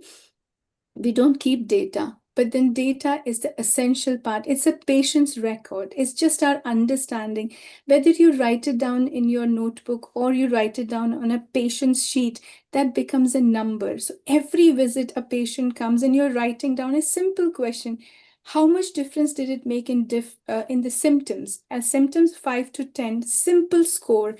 But that score becomes a core evidence at the end of anyone to come and gather it. But then who is gathering is a question. So we don't have registries. That is a holding back when we talk about Ayurveda practice. If we have national registries of data, we have national registries of physicians or practitioners, and each one of them are just submitting their own insight. I'm not talking about data, patients' data, simply their insight of their practice. At the end, we are building the whole pool of evidences, and we don't have to do new research. Research is right there in the practice. Now, this way, just now I heard Dr. Kulkarni, I believe, and he was talking about reforming education, AI, and how the telecounseling, all that has been integrated. At the same time, without losing the core of Ayurveda principles, how beautifully we are merging into the technology. This is the same way. We just have to adapt this technology of evidence-based without losing the content of Ayurveda principle, and just try to reform the shape, how we talk, how we present. So what this time I am on is biomedical framework, which is what NHS does, which every WHO framework does, which NIH does, and why we are still not in the system, with the system, and we are still sitting outside the system. Are we not doing the same thing what they are doing inside? The only difference, we are managing with Ayurveda lifestyle disorder on a principle, which is we only know, but nobody else can relate or understand. They know with a science that it's universally accepted as a standard. Now, the standards are the same. It's just the two different protocols of understanding, explaining, or the language. Now, when we talk about lifestyle disorder, the management goes the same. We all do the same way. We all want safety, efficacy, and effectiveness at the end. And that's the same principle at the end here. So that's what needed in my understanding, that we work with the framework. We align our practice-based data here, and we engage with policymakers now to making the cost-effective, but as well as system-valued Ayurveda within the system, or at least simultaneously working with the system. And that does not require hugely different setup. Publications also will have its own limitations at times when we talk about rigorous evidence, but practice-based data is always the most strongest data we ever see, rather than clinical trials. So let's generate, if you want to talk about Ayurveda to go forward, I am sure it's already going forward without any of this. But the only going forward for me means that are we part of the system or we outside the system? So the day we make it into the system, with the system, and we are talking parallel, I believe we won the whole conversation. And for that, I think we all have a little bit of working together to say, let's talk practice, let's talk data, and let's share those data with each other first, to share with the world that what evidences, what standard practice and training can bring, what dual translations can help understand for laymen to everybody in the same format, where they understand science, they understand medicine, and reform the education part, which everybody is already working on it, bringing integrative practitioners to work with people, to communities, to practitioners, because this is where this whole unity takes the shape. And then, of course, we together make it with policymakers. So all that goes hand in hand when we are within the system. I think I have talked enough. If any questions, I would be happy. No, that's wonderful. In fact, I wanted Dr. Anukul already has a question, but we Sorry. would like to have a chit chat further. Yes, Sure. Dr. Anukul, your question, please. Yes. Thank you very much, Dr. Neha Sharma. That was fantastic. That's exactly what my thought. I'm a conventional surgeon, particularly a spinal surgeon, and I exactly have the same thoughts of yours. There's another point about one thing is you must understand the meaning of peer review. You will tend to go and send the papers to the people who believe in your thought process. And unfortunately, that's where I think Ayurvedic practitioners are having a difficulty to merge with our systems because the Ayurvedic system takes everything holistically, while our systems of conventional science takes only one factor as a main issue and takes everything away. So in our system of medicine is not in that way. I use the word called quantum entanglement. In what it really means that you're going to have multiple issues involved, and our conventional medicine does not take that into account at all. As a spinal surgeon,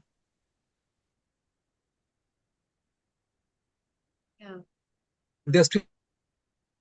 Then I said, how did you manage to do that? And how do you manage to address these patients? So I'm absolutely connected to with Dr. Neha Sharma, and I would certainly like to talk to her sometime and connect to you to get your information because it's very vital for us. Because I send my patients to many other kind of treatment as well, but unfortunately, it is not that easily available. So patients do it by themselves. Thanks a lot. That is I huge would information. I would like to just add on when it comes to peer review, we have the solutions for that. And now, again, as Ayurveda talks about the whole system approaches, but of course, in the peer review, it's always a focused paper. That's where the Ayurveda research papers are really had to accommodate our frameworks because then otherwise we are not in the peer review, we're not in the higher standard journals, we are still in the substandards. So yes, this is where the education reforming and working together that one we write the paper, we have to make sure that we are doing it in the format of peer review journal and we have to address the whole core, but with the parameters, with the process. So that is something they are not trained in medical schools like you and I have been trained in our medical practices or schools to write papers. So again, this is something we can work hand in hand to make sure that these quality papers get to the quality journals in the format they're expecting. And again, language is a big barrier I found in peer reviews because when you use the language, it comes as a traditional. The moment they see tradition coming in, it's not scientific. I mean, it's not medical.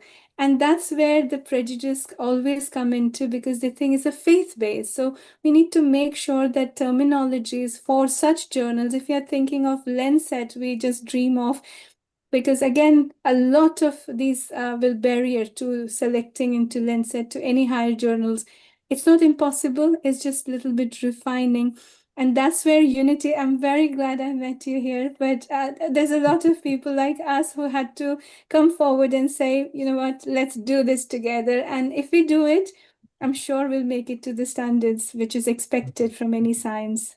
Thank you. Yeah, very wonderful. This is a very, very important point. I think this definitely needs a lot of work, specifically when you're talking about uh, including the part of paper writing, writing. These kind of things will help people to understand the intricacies of, as well as what are the problems that we have in writing. And the other point which I very liked it a lot is about terminology translations. There are a lot of things that have been, so the problem with the Vedic texts and the Ayurveda and the scriptures is that those people in their own bent of mind living in that space with their cognitive skills have used certain words which have to be interpreted in many forms, and they can have many interpretations. Like very beautifully said, the ojas can be related with the endocrine responses, the other things, the ama can be related with oxidative stress, which makes a lot of sense actually. But then these words have to be standardized by some uh, institutions, by governing bodies, where these they can be taken up as a standard for the people to understand and take it forward. And these issues, that is why, come up in a grade that they are not being followed up in different journals where people want to give, and that is why the lack of standardization comes on the basis of unpublished or lack of publications from Ayurveda. Another thing that I wanted to ask you, Dr. Neha and then Dr. Anukul, is that what do you think is, because you both agreed upon the evidence-based studies that a practitioner can do, what according to you can be the best way to work upon? Because as there is a standardization of, okay, you have pain, you take this analgesics. You are having acidity, you're taking antacids, right? But in Ayurveda, there are so many things and parameters. Now, what worked and what fit into that space is also a very difficult thing to adjust. Like, for example, if I have a Vikriti where I have diagnosed somebody as with a Vata dosha, and based on that, I'm giving a treatment to a person for some diseases in relation to that, with medicine, with yoga, with lifestyle, with food, with meditation. Now, where can the parameters can be set to standardize these kind of things? Because there's so many pointers in standardizing that, whereas in the other medicine system, we have a direct target hit drug interventions. Over to you, Dr. Neha, and then I'll follow up with Dr. Nukul. Yes. I would just say we are looking just one part, even in the medicine. So let's say just pain. It's never just the analgesic. If I go to GP, we all go. We are always referred to physiotherapy. There are 6 departments we are referred if you have chronic pain. So physiotherapy comes straight away. We are recommended for exercise, regular walk exercise. Then we are referred as a chronic pain to psychotherapy or mental health teams to make sure CBT courses. Then we have, of course, painkillers as a management, but we are always given a guidelines that not to take it until it's essential, but as an acute management, but chronic, of course. But non-pharmacological treatment is always the first choice, even in the medicine, whether we talk about diabetes, hypertension, you name it. This is where we all start off, and medication is temporarily given just to manage, again, the bigger relieving symptom, blocking the pain pathways, but reducing inflammation. So again, if you see the biomedical framework, we're managing into medicine, that's again not a single part. And then again, the community support, social prescribing, that extends to all the way to help the patients of chronic pain to any lifestyle disorders. Now, this is the same framework for Ayurveda. Here, physiotherapy is replaced in yoga therapy. Here, the Sattvavajay Chikitsa, probably, I'm talking about psychotherapy here. Again, the analgesic to everything, I'm talking about herbs, probably. And then lifestyle, your own, taking your own responsibility. Then self-management is the core of both science as simultaneously. And this is where physicians constantly work to say, you got to manage this. You don't have to live on this. You have to manage it. So here Vaidya is doing that part in his own way, and GP is doing his own way to take responsibility that you got to work on the exercise. You have to go physiotherapy. You have to work on your stress levels and water, food, inflammation.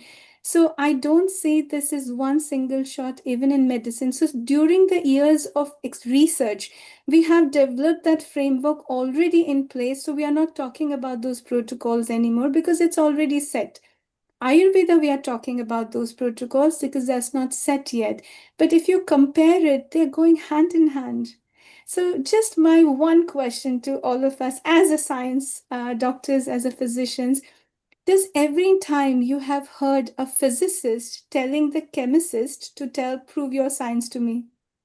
We both know that we are different science, all proven together. In my own way, I'm proven, and I'm not questioning chemistry and he's not questioning physics, but then we don't prove to each other, do we? We are having a parallel scientific world to support each other. So how we are questioning, you prove Ayurveda. Yeah, but that is what is the problem. The thing is that, so what you said is absolutely right. I agree with that, that they, when a practitioner prescribes, there are a lot of non-pharmacological things that as a modalities he's suggesting, but they are also standardized. In Ayurveda, these things are not standardized. If I mention somebody, Amrita. a Sattva Chikitsa, if I mention, that has to be proven in a way in many forms actually. That's what I'm trying to say. So that thing comes up as a difficult venture for a person to make another one and publish that work, that yes, I'm doing a Sattva Chikitsa, and through Sattva Chikitsa, I have found that these kind of cognitive benefits have been resulted in the patient. And I think that is why what you mentioned, Dr. Neha, that the things that come up with the publication as well. You are absolutely right in that way, that I find that these two paths are very different. But then when it comes to publication, to standardize as per the parameters of what I mentioned, the scientific standards, you have to follow the rules as per the scientific research protocols. And in that, the terminologies of Ayurveda, they create a big ground of what is true about it. So what are your recommendations on that? What can people do? Now your talk would be a very end on with a beneficial talk for all the Ayurveda experts, because everybody is having this problem. Yes, and this is where I want to just summarize it to a very quick one, and saying it that we don't need to do anything else to do it. We have it. Now, very simply, how do we standardize all this into the standard medical practice? We didn't do different research. It was part of the practice when GPs thought, okay, we are sending to physiotherapists benefiting. We need to send more. Here we are sending it to yoga. Now, how many people in my community, let's say, when I say my community, it's a virtual community, patients. I run 7 days a week yoga session right now, or different yoga teachers that people are going there. I'm just observing, I'm listening to them, and I'm wondering every day, just half an hour yoga that's helping them to manage their pain levels to this level. So is that yoga not already proving in the practice? Now, my part is only to collect one fine day. If I decide, I just have to go into one of the classroom and say, I want all of you to give me a feedback. And they write the feedback. I'll convert it to the numbers. And it's that simple and easy at times. When we are talking about practice-based data, a doctor can do that by taking feedbacks. We are all filling feedbacks in GP practices, right? This is how we are doing it here. And we can go retrospectively, we can analyze it, and ethics will be not a barrier because it's retrospective. We just have to understand the preliminary proof of concept here. Yoga can be simply taken like observations to the asking patients. The same way Sattva Chikitsa. I did 4 weeks program with Dr. Sauli Datta. I think I missed her today. But she did an amazing program with this. And 6 weeks, what she did on Arogyam community, with 15 patients, each one of them is doing wonderfully well using the simple tools she integrated. And now none of them has come back to psychotherapy group. So I will take as an evidence form of effectiveness there. So these simple practices has shown the tremendous outcome. Now you're right, the challenge is here is somebody has to capture, gather, write it down. Now writing down is again can be a setback for Ayurveda practitioners, because again their practice is different. They're taking care of that. Even doctors can't write, until unless they're trained or they can do this, or they're in medical university end of it, they all write. But a practitioner is too busy with patient care. They don't have time, and it's understandable. So we got to step in. Somebody as a partner organization had to work together to gather these data. While they are doing the practice, we gather and follow the data. That's where the registries, we call it practice-based PBRNs. We set up, 2 years back, I set up first PBRN of Ayurveda in UK. Informally, that is, because again, I was working with practitioner. I wanted to gather this formally. This PBRN is only the first registry I hold right now, and that I can gather, I can collect, and I can share it with each one of us to work together without, again, confidentiality, data protection. It is all safe to do. It's numbers, and we also publish those onto public registries as well. We all can gather details from there.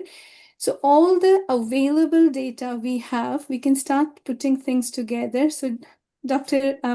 Swami Anukulji is here. He may be interested in pain, post rehab, recovery, whatever, you name it. And then we can start digging the data. We can start pulling the practitioners. We can gather those details, and you I can do the wonders in our writings to take it to peer review. As simple as that, that we need best of the two minds together, who is talking Ayurveda, doing Ayurveda, and the one who is understanding and translating correctly under his supervision, of course, so that we take it the right information forward and we publish it. Peer review is no ghost, is not going to hurt us as long as we know that what we are dealing with. We are dealing with science. So let's talk science. For aside right now, languages and every challenge is to put aside and think of a science to take forward. We all know what to do, and we can do that. Thank you, Dr. Neha. Thank you so much. I'll let Dr. Dr. Anukul, Anukul speak later. I'll go on and on yeah. then. Dr. Thank you. Anukul, your take before we move to Dr. Naveen Gupta. Yes. The beginning. Experience. I'm also a medical legal expert, and I go to the courts, and we have these arguments. And one of the things ultimately comes down to the fact that the judge usually asks, "What is your experience? How did it really work?" And frankly speaking, most of the doctors don't have any experience. They will say, "This is I see so many patients, and they tend to do well with this." But similarly, another consultant will simultaneously say, "No, that doesn't work. It has worked in a very different way." But when it comes to real data, then nobody has it, because they say, "Is that your standard practice?" So there is something called balithos. There's a lots of legal terms behind it and a whole lot of stuff. But the reality is the quantum of information collected in each of these sections are quite different. And the way of the language that is spoken in Ayurveda is different. So there is something called evidence-based medicine. There's something called value-based medicine, which is that's what I actually tend to work on. But there's something called narrative-based medicine. And the narrative-based medicine is what actually we're looking out for. If a particular person, and there's a word in our medicine called functional disorder. Now, I said, what do you mean by functional disorder? It sounds very good and sophisticated. In reality, it is basically saying that we do not understand it. And let us be and say that, yes, we don't know many things. And that's exactly what my clinic goes by. That, yes, we have done all this particular treatment or whatever it is, but does not necessarily always work out right. So we just have to acknowledge that we don't know everything, number one. And we also should acknowledge that there are other systems of medicine available and the data is available. So as I was telling in the beginning, we all say that I tend to stick to my literature. In reality, when you say I say we have just examined our literature, not many other literature available for thousands of years. So why do you not go and investigate those literature as well? So it's important that as a scientist, we actually open our mind rather than close it down. So I think Dr. Neha has given some very information. Frankly, that's one of my things that I want to work on in the immediate future. And because I've been handling these patients with chronic pain forever, and unfortunately don't land up anywhere, because it's not merely this, it is social factors, psychological factors, biosocial psychological issues. Yeah. And in fact, patients say that nobody even wants to listen to us. So I'm able to discharge many patients simply by saying that these are the issues which we need to address. And frankly speaking, I also use Vedanta in my treatment system to find out why they are going through that particular sufferings. So, and how they can address the problems that they are facing in their day-to-day life. So I think I will stop there. There's so much to it. I would love to talk to Dr. Neha Sharma sometime soon, because that's what I want to start working on. Narrative. What you said about narrative, this is exactly the narratives, what I was saying about the patients. And I think that's exactly what you speak my mind. Just before we end up, the Ayurveda is the only therapeutics which we all are looking right now as a challenging factor, which is called culturally responsive therapeutics. So the cultures of our core, what we are challenging in chronic pain management to mental health and trauma recovery, what we are suffering mostly to deal with in clinical practice. And we are now talking about culturally responsive mental health therapeutics. And that's the rescue for us, that if we look into Ayurveda as a culturally responsive therapeutics, I think we have our answers for this complicated condition, and especially South Asian communities, which are another challenges in the diverse communities. So I'll take my pause here. Thank you, Amrita. Thank you, Dr. Ankul. Thank A you so wonderful much. Thank you, Dr. Neha, for joining us. And uh, please stay around. We will be having more chit chats. Thank you, Dr. Anukul. Uh, we'll be having more chit chats with you. I'd like to thank Dr. Bhairav Kulkarni specifically for making this wonderful hour of the episode of ours, where you have brought so many people, and there had been a lot of things that Dr. Neha put forward for Ayurveda practitioners to work on. And I think it's miles and miles to go ahead to work on with the narrative systems as well as the functional systems and cultural based evidences, which I think is a collective thing which has to be taken forward from here. Dr. Bhairav, your comments before we move on with Dr. Naveen Gupta. Over to you. Thank you. Yes. Dr. Amrita, such a wonderful presentation. All of the expertise had a great experience and it sounds good. So I thank you, all of you. It's 10th Ayurveda Day we celebrate in the 23rd of September. And this is a good sign for Ayurveda promotion and propagation entire the world. So this is my message for the people. We can collaborate with each other, and then Ayurveda is good. Ayurveda is the science of life, but we need to work together, and then Ayurveda will develop more. That's my thought. Thank you so much. Thank you so much. Thanks a lot to Dr.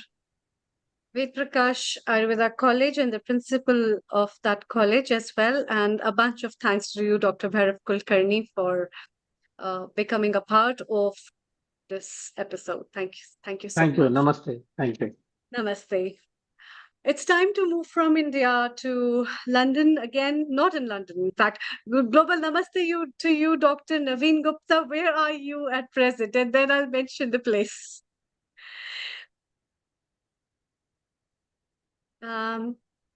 Just a second. Yeah. Yes, please.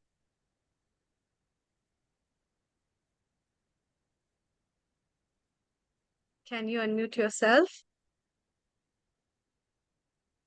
Oh, okay. So, global namaste to everyone. And global namaste, Dr. Naveen Gupta. Anukulji is so nice, and Nihat Sharma, I know very well, and she presented so good.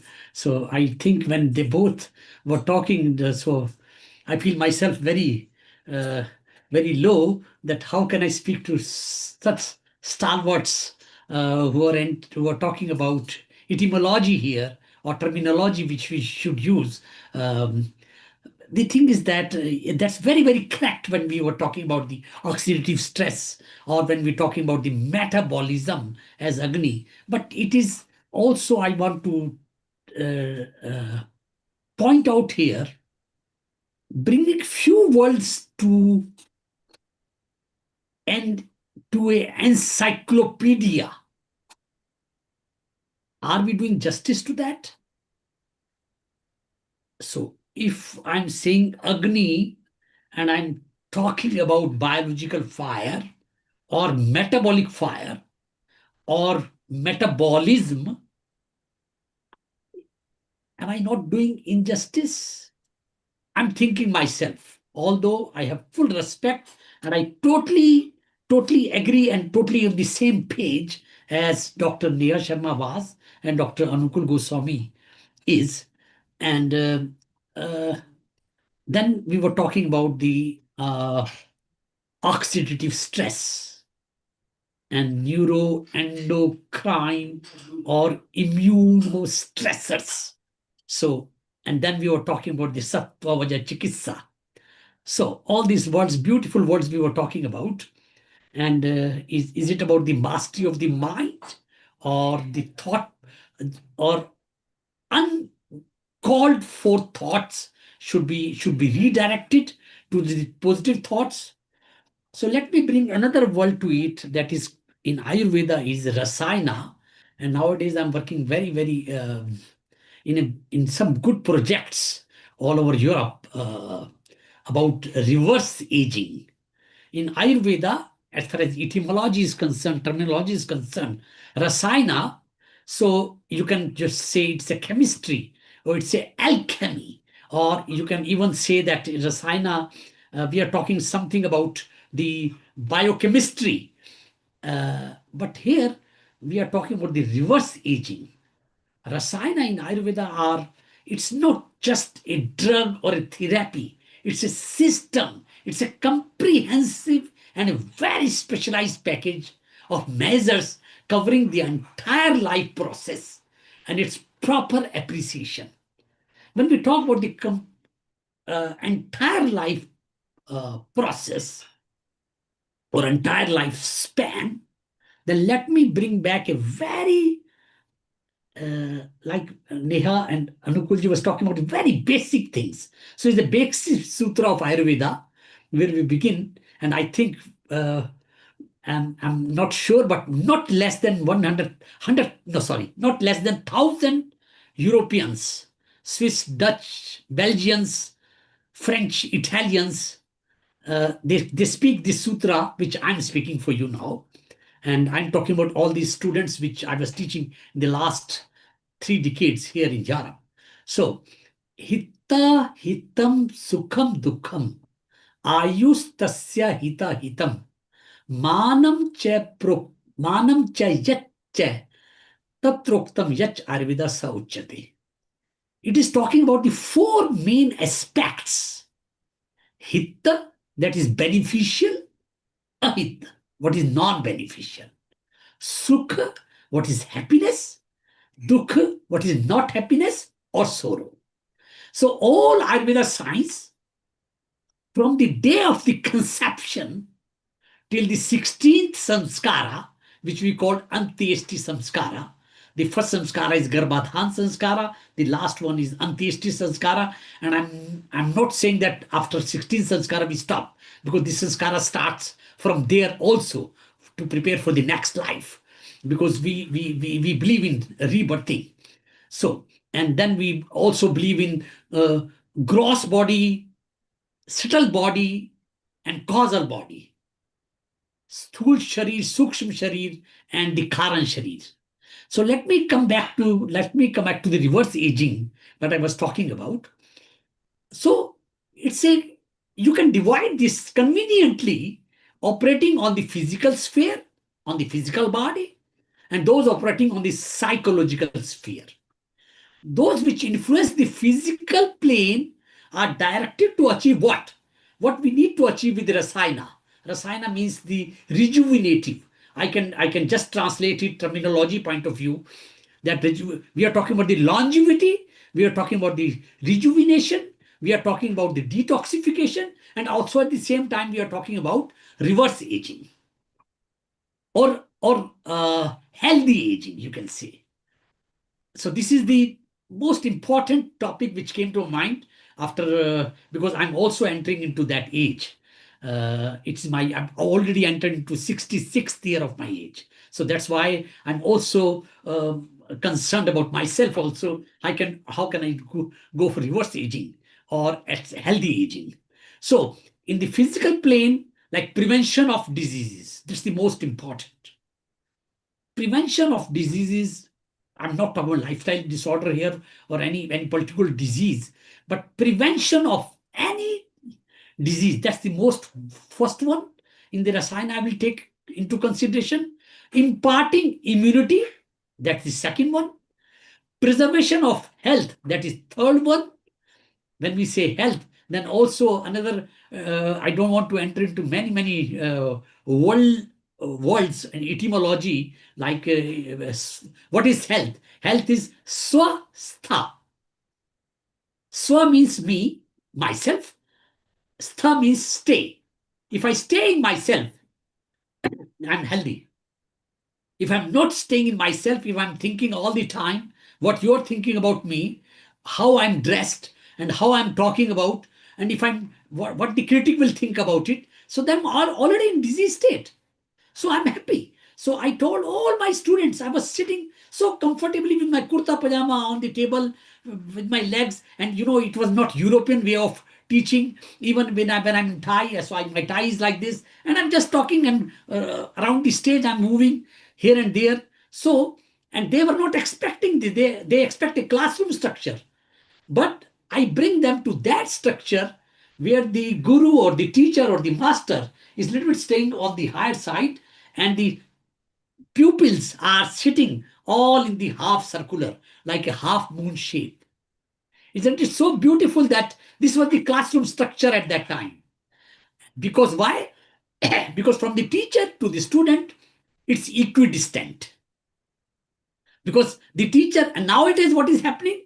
So their classroom structure, the front line, second line, third line, fourth line, and then who will be reached, who will not be reached, and who will ask question, who will not. That's a big trouble. Initially in the Vedic times, it was not the case. It was half moon structure. So teacher is available to each and everyone at equidistant. So these kind of things, when we speak about the preservation of health, promotion of health, treatment of diseases, and prolonging youth. One may ask a simple question, why we are talking about prolonging youth? Why we are not talking about the prolonging the childhood? Why we are not talking about that? We are talking about prolonging youth, and when we come to the old age, then we are talking about the reverse aging, but we are not talking about the prolonging childhood. Exactly, in Ayurveda, we don't want that. We don't want to promote childhood, prolong childhood, because we want that the kapha stage, which is the childhood stage, transforms into the pitta stage, which is the youthful stage, and the most of the life we should have in the pitta stage, which is the fire, which is just the expression of all aura, energy, everything's expression of that pitta, because it all depends on digestion and metabolism in that case. So now we are talking about the prolonging youth. If we are prolonging our youth, so still at 60, we could feel youthful. Still at 70, we could feel youthful. So that is the whole idea of Rasayana Chikitsa. Then delaying aging. So we have to delay the aging, because as you know, first of all, I'm sorry, I'm not boasting of anything myself, my health. I never colored my hair until today. I never used a single dye, and hardly I use any shampoo. I've never used shampoo in my life. If I use something which is neem shampoo, and also the highest quality one, which we produce here in Netherlands. So right now I'm speaking from Belgium. It's my home, it's my practice, it's my school, it's everything is here in my in my home here. So which is my home for the last more than 25 years. And then what is the one main thing remaining here about the lifespan is the improving the lifespan. And Ayurveda talks about the total lifespan. So beneficial part, non-beneficial part, happiness and sorrow. Between the non-beneficial to health and to the beneficial to health, it's a long process. And in this long process, it is Ayurveda.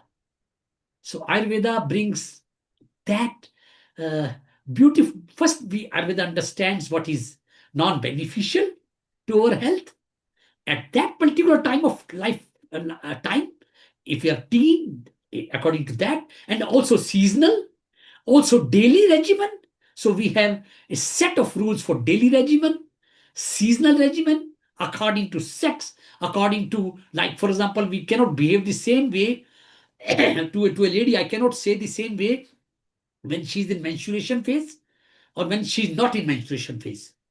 And if you go deeper, the modern medicine will really become very crazy with us, because they will never come to a point that in the cycle of a woman, there is a proliferative phase and there is a secretive phase, and the diet and the food, drinks, lifestyle, as per Ayurvedic way of thinking, is completely different in both phases.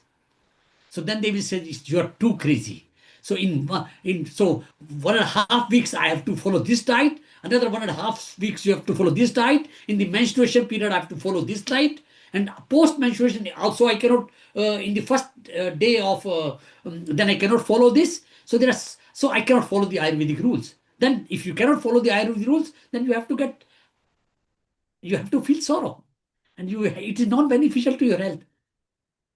So adapting to Ayurveda for me means at this point of time, after this, all these things which are going on in the world today, the Rasayana Chikitsa, the reverse aging process, it is the best to understand. So this is how, with 7-8 principles which I talked in the reverse aging, that's what I can talk, and then I will try to take a pause, and if there is something I need to be asked from me, I can answer what I've done now. And I'm not prepared for anything, but I can answer anything. Please, sir. Thank you very much. I've got one question. Yes, Dr. Anukul, please go ahead. I think there is a particular book, I don't know if you have read, the Sanskrit non-translated. Sanskrit, this cannot be translated, but similarly we should have a particular word, because all Sanskrit words and that is based on which the entire Ayurveda is written is 3 meanings. One is Adi Bhautik. Yes. That is what it really is. Then Ayurvedic. That is, it's got an underlying meaning underneath it, and it has got an element of you're trying to respect something in a different way. And Adhyatmic, that means it's a very, very deeper meaning what is as a consequence. Unfortunately, the conventional medicine does not take these into account. In fact, it is completely Bhautik, and it does not have Adhyatmic concept or Vedic concept at all. So I think that is why, just as we have got a book called Sanskrit non-translables, similarly we should have in Ayurveda, what does that particular word mean, and a full description of it.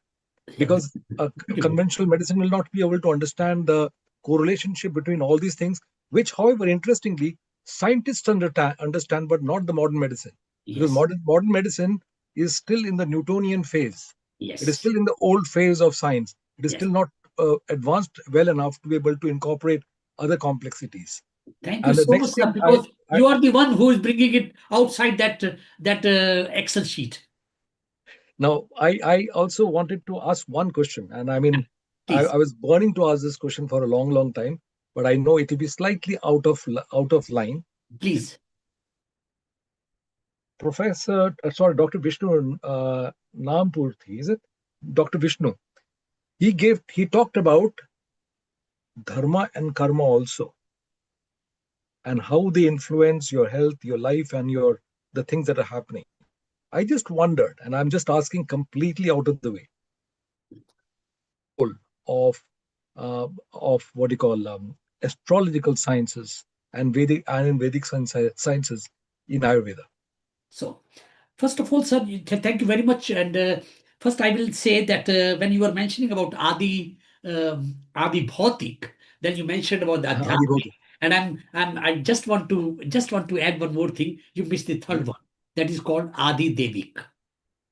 So Adi Devik, yes, that's Adi right. Bhautik, Adi Devik, Adhyatmic. So it's the 3 tribes. So with that, then I come back to your Dharam and Karam. So let us go back to Srimad Bhagavad Gita, the first from the first chapter, first shloka, which Dhritarashtra has asked only one question in the whole Bhagavad Gita. So that is Dhritarashtra Vacha, Dharam Kshetre Kuru Kshetre Samveta Yujsvaha Mamka Pandavaccha Vaikim Kurvata Sanjaya. So this, when we know this, and I can elaborate for the audience here and for you, dear sir. So then I will tell you that it is the whole Ayurveda is samahit, it's inclusive in this very first verse. Because it is calling about Dharam Kshetra, it is calling about Karam Kshetra, and to whom Who is asking? A blind man is asking. And who's a king also? Blind man also. And who is favoring his own sons? And who is asking? The intuitive mind, Sanjaya. So this is all is incorporated in this sutra. And precisely answering to your in fact, I missed your the last part of this dharam and karma. And what's your question exactly, so that I can Is there precisely any answer. place? Is there any place for what do you call astrologers? Yes. Dharmic, what do you call, Yes, sir. results may Very also be. beautiful, very beautiful. You have taken this topic in a very, and in fact, sir, I'm very pleased to say to you, I'm entering into that phase of Ayurveda, that I'm entering into the Vedic technologies and Vedic sciences. And what is that? So let me bring back to you Gandharva Veda, the music therapy. Let me come back to you, Dhanur Veda. Dhanu Veda is the Veda of Dhanush, Dhanura, and it is the armory, and it is the basically the whole Marma science of Ayurveda is coming from Dhanur Veda. And the whole music therapy, Sare Gama Padhani Sa Pa Sa Ni Dha Pa Ma Ga Re Sa, all this Rishabh, every single node is coming from Ayurveda. So it's all basically it's all for this. And then you talked about the Jyotish Vidya. Then you are talking about, and then we have to include Vastu, and this is all included in Vedas. So all these parallel disciplines, this is all about Ayurveda. So at this moment, we can say that Ayurveda and Vedic technologies and allied Vedic sciences. This is how I could address your point of view. But I want to say that I'm working upon Ramayana in human physiology, Mahabharata in human physiology, Srimad Bhagavad Gita in human physiology. So every single text we know as Aranyaka, Brahman, Nyaya, Vaisheshik, Darshana, Vyakarna. So every single thing, Vyakarna is very, very special subject. And when you are talking about this translation of Dr. Vishnu ji, I must say to you, I consult always Shabd Kalpadrum and Vachaspatyam. So this is the most authentic encyclopedia of Ayurveda terminology. So with these words, I hope I have answered your question, sir. Sure. Sir. Thank you so much, Dr. Naveen Gupta and Dr. Anukul. Dr. Naveen Gupta, what is your message for the people before we go to Dr. Dhanada in US? What is the message for the people? The message for the people is come back to Ayurveda, come back to nature, come back to Ayurveda. Mm-hmm. That's wonderful. Is that sufficient? And what are the two? No, what are the two principles of Ayurveda that you follow in your own personal life? Stay happy and love yourself. When you love yourself, then you will know that how to love everybody else. Because people are loving every single thing, they're not loving themselves. They keep on saying, I love you, I love you, I love you. Did they ever say that? Did anybody try to say that I love myself? So in Netherlands, we speak, I can speak Netherlands also, I can speak Deutsch and French also. So in Netherlands, we say, ik hou van mij. I love myself. So first start loving yourself, because when you start loving yourself, then you will keep on looking all the healthy aspects from the daily life, right from the beginning of when you come out of your bed. So because all the Devi Devtas are in your hand, so just recite some mantras. Karagre vaste Lakshmi, Karmadhe Saraswati, Karmule tu Govinda, Prabhate Kar Sadarshana. समुद्र वसने देवी पर्वत स्तन मंडली विष्णु पत्नी नमस्तुभ्यम पाद स्पर्शम शमस्व में. You start your day with the mantras, so that you are thanking the whole universe that you have given me one more day to breathe. Thank you so much. never wake up in the morning with a complaint that I have a pain, I could not sleep good, I have a little bit shoulder pain and a little bit headache, and my eyes are not good. So I'm so never wake up with a complaint. Just wake up with a beautiful, blessed thought that I'm the happy one and I'm the blessed one, that the God has given me one more day to breathe and be thankful. That's the, I can only say that. Thank you. Thank you so much. Thanks a lot. Thank you. Global namaste to you, Dr. Dhanada.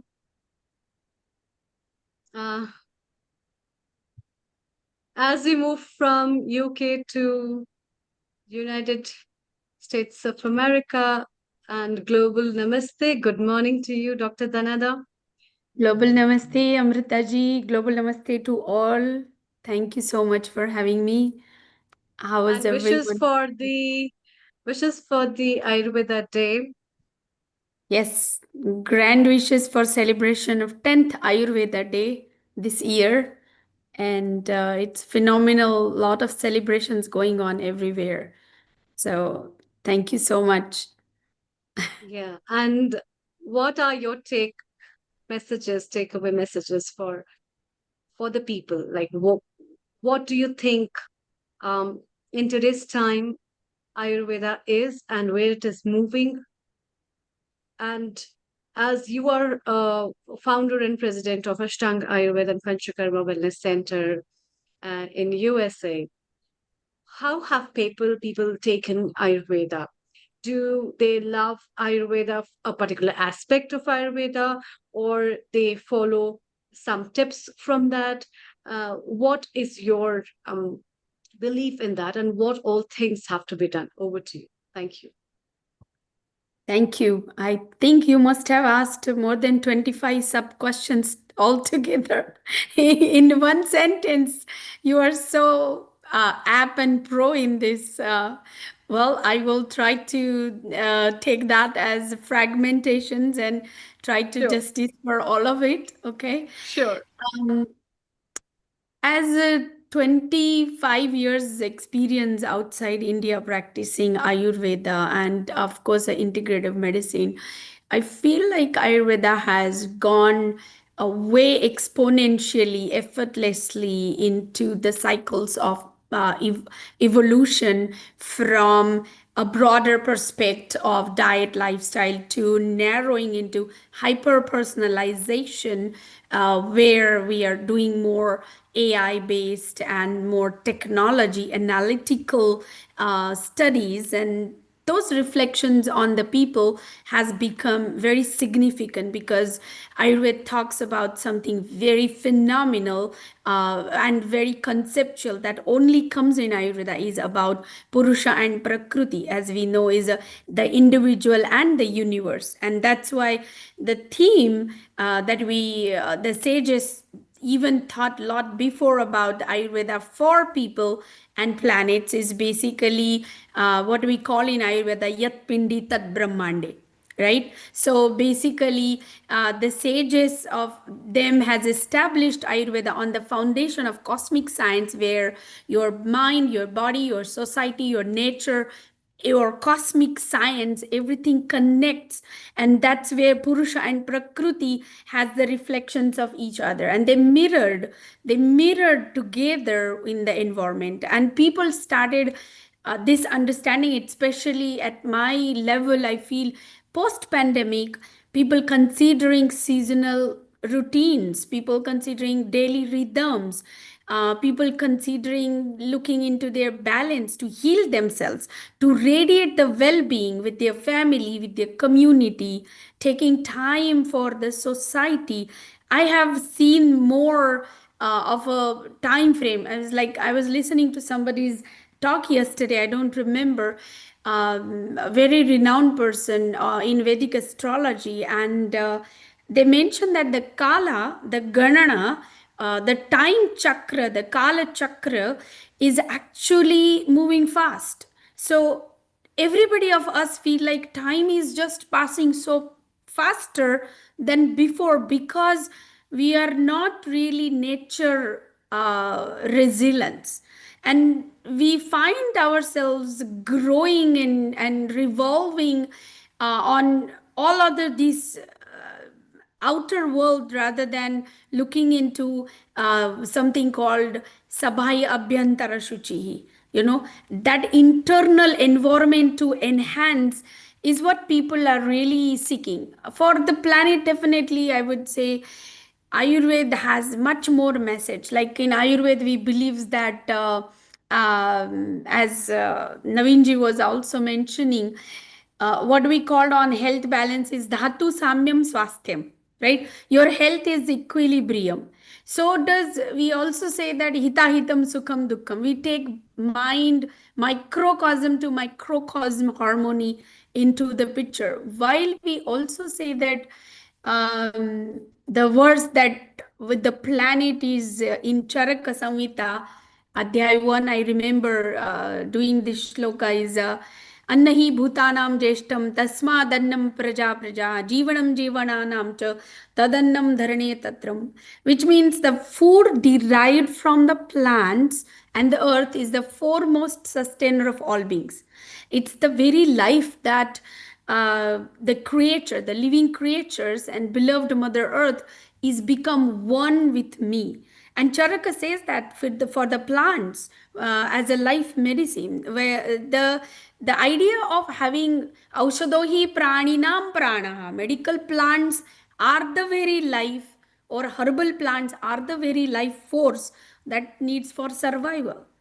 All of what these messages are is that Ayurveda is for the people and for the planet, and we have somewhere really experiencing this in today's world. Like if there is no sustainability, if there's no environmental health we take care, then there's a doubt. And we just came out of the biggest makeover of our earth or our own existence. Is the smallest animal like COVID viruses can disturb the whole well-being of the human existence.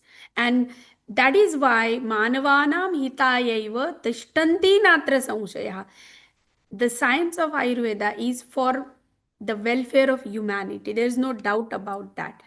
And this shows that in today's future world, as you asked me one of the question, what would be the future? So I would say we are at the crossroads of having this AI development technology coming into our Ayurveda, which is very personalized, Prakriti based, and I hope this genome of understanding, where maybe we will take this AI technology developed and Ayurveda's principle together, and then we could create for our patients, for our community, a very hyper personalized regime.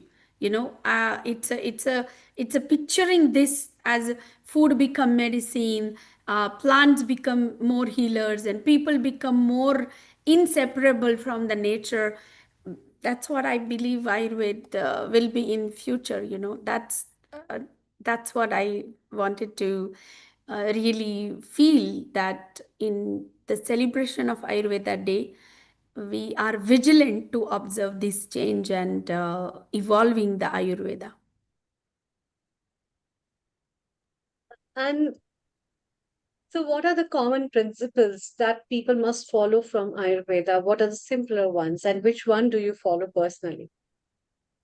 Which one do you like to follow personally? This could be the best message given by my guru, Dr. Prata Joshi ji, when I asked him the same question, and I follow that very significantly in my life also. He said the verse, and we all know that is Ayurvedeshu Vidheya Paramadaraha. Have you heard about this? It's the first when we learn, right? So the profound meaning of the Charaka Shloka that I follow as a principle is those who are devoted to Ayurveda must be vigilant and never be negligent. When you are a believer of Ayurveda, you are a passionate about Ayurveda, you are a healer of Ayurveda, the direct instructions given by the sages, they say that Ayurveda is not just a theory. Okay, it requires a discipline, It requires careful practice. It requires a responsibility for not only the healers and patients, but the approach is more of a experiential awareness. So, for example, I will tell you, if I want to prescribe a Panchakarma procedure to my patient, Charaka has mentioned that a healer, a Vaidya, should actually experience that first. If I am having that responsibility, I am having that passion, parama adar to Ayurveda's dinacharya and rutucharya, have I practiced that? How much I myself able to scale it up and proudly say that yes, I get up 5 a.m. And I have always put that myself into that question, like out of 5 days, how many times I am able to do that. So that makes me eligible. Videya paramadara buddhi, that tells your mind and body that what you practicing in yourself, then you are eligibility increases as a healer to guide your patients. And that is a sadhak and sadhana type. And I feel that Ayurveda's approach for healers and patients must be with that respect, with that awareness, with that parama adara, with that upper passionate, not having any negligence towards it. So this is what I practice every day and ask myself, mirror myself into the scale, like no one is perfect, but how much of Ayurveda principles you are indulging yourself into your own life. That's really wonderful. And And one, what do you think? Yes, yes, Dr. Anukul, you have a question. Let's I, let's have your comments I, first before I move further. Yes, please. I just have one comment on the artificial intelligence, Yeah. and that is about artificial intelligence is a very awkward tool, and I think there's going to be a lot of caution because I've been using it for quite some time. I've also done a course on it, and I've been and in fact, in my next meeting in some other place, I'll be getting an artificial intelligence person to talk about dharma and artificial intelligence. And it's a very pertinent thing only because if the artificial intelligence will lead you to something wrong. And the biggest thing about artificial intelligence is to be able to check how much it is correct. And therefore, to be able to find that out, you have got to be a good expert because many of us can use artificial intelligence in the courts. And you'll be surprised how often some of the solicitors have been caught for giving wrong references. And they found that it would be given by the artificial intelligence. Therefore, in the court, we have to be clearly stating also in our document that I have used artificial intelligence as one of the means of completing my documentation. And it's very, very important because artificial intelligence can misguide you as well. So that's why you have to have a better expert. It can misguide you. Very true. I feel the integration of AI serve Ayurveda, or Dharma guide the AI, or Ayurveda gives the AI purpose, is very ultimate goal to remind ourselves that uh, that the data is not everything, or analytical understanding in AI is not everything, but it's more of a accessible, customizable guide with the dharma. So dharma that ensures that technology empowers the healing, inclusivity, and sustainability. It's not the exploitation or harm to any kind. That we have to preserve, and that is where a human mind will be upper hand. When it comes to AI, they are saying that AI will take over most of the human jobs, or most of, but the skill and wisdom based guidance will be sustainable going forward. For example, there will be more jobs of a plumber, and there are more jobs of being electrician.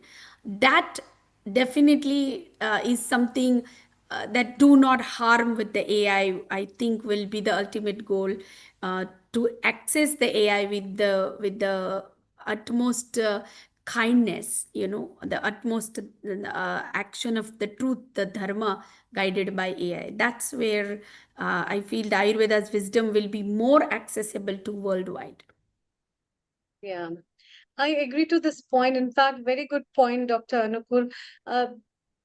The thing is that the dependency on Ayurveda, AI, as well as the blind faith on AI itself is not right, because ultimately AI will be feeding what is being fed to its processors, right? So in at the background, what we are working on and how those things can be better interpreted, your intellect, as Dr. Danada said, can oh, can explain and versatile add a versatility to it in relation to the context of what has been asked by it. And that's where we give it, so it cannot be taken as an aptavachan or an aptopdesha that is there, but then using your own logics on where in which context these things have been talked about is very, very essential. Yes, yes. I think what we are looking in AI usage in Ayurveda is, personally, as Ayurveda physician, I would say it's more predictable science. It will become more analytical assistance to our own practice, and that is going to be very ethically strong when it comes into the picture of wisdom of balance that Ayurveda wants to establish, the balance in the nature, in the spirit, and in your own physical body. So if I have a good analysis of a season, I know now temperatures, I know so many details about the nature, then how can I make my own body's parameters to match, to make that genome versus the versified, diversified nature's rhythm with my rhythm. If my heartbeat is at a certain rate, how could I, by hugging the tree, calm down that? And those could be more analytical versions of ethical actions of how the integration of AI versus making the body balance more and look into more analytical and predictable way. Yes, that is established now to proven that hugging trees in a certain way helps my palpitations or anxiety calm down. And by saying that, then we have a predictable understanding, and that will be more powerful tool. That's what I am thinking will happen to our foods. Uh, we will uh, we will also, but in this process I agree with you, what is happening is we are losing a cognitive power, buddhi, because we are immediately asking the questions to everyone. We don't not necessarily remember the phone numbers of probably your spouse, maybe but do you remember more than 5 people's phone number nowadays?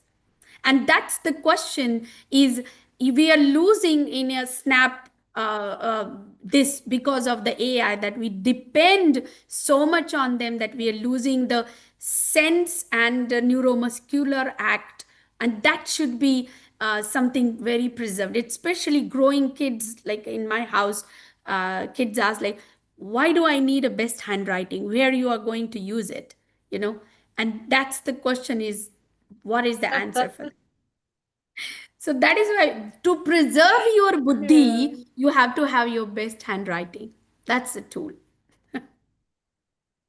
Mm, yeah, that's very nice. Yeah. Thank you, Dr. Danada. Before we wind up and we are about to close this episode of today with a thank note, and with that thank note, I would request you to close this episode with the shloka from your side, right? Um, Thank you, Dr. Anupul, for being with us. And thank you, Dr. Bhairav Kulkarni, who has made complete hour of production of the episode, as well as our guests who have joined today and made this episode, again, a big success.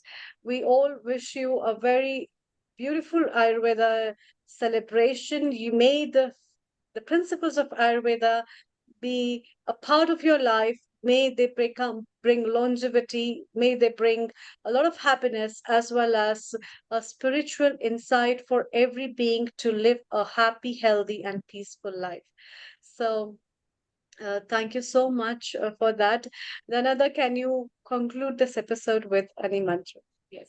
Yes, since we all celebrating Ayurveda Day, all of you know that Bhagwan Dhanvantari is the god of Ayurveda. He is also incarnation of Lord Vishnu. And Dhanvantari Stavan is very apt for reciting today for Ayurveda's God to bless us with the health and wealth and prosperity. So here we go. Um, ॐ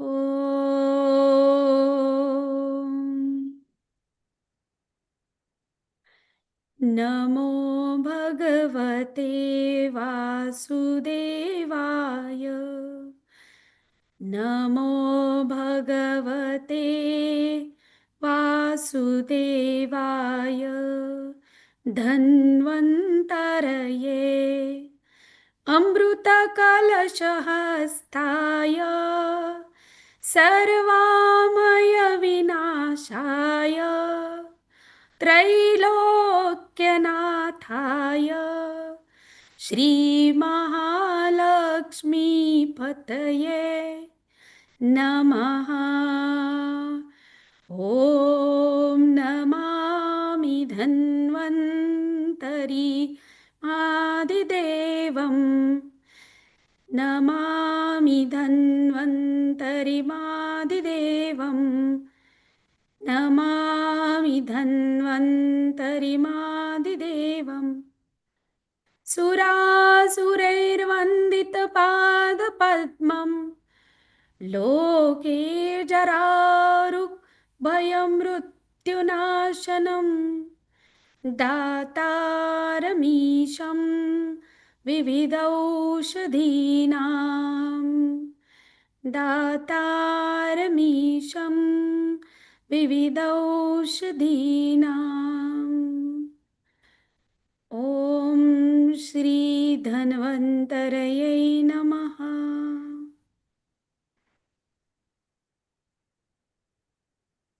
हरि ओम तत्सत्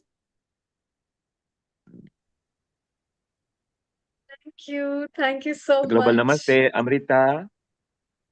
What Hmm? a wonderful session. Me and Nishit were Oh, you watching. are still there. Yeah, Amrita, you have stopped. Okay, thank you. Amrita, you have stopped recording, but go to the host and stop the live stream as well. So go to the host. We are still outside. People can hear us. Go to the host tools and stop live streaming. When you press it, you will stop it.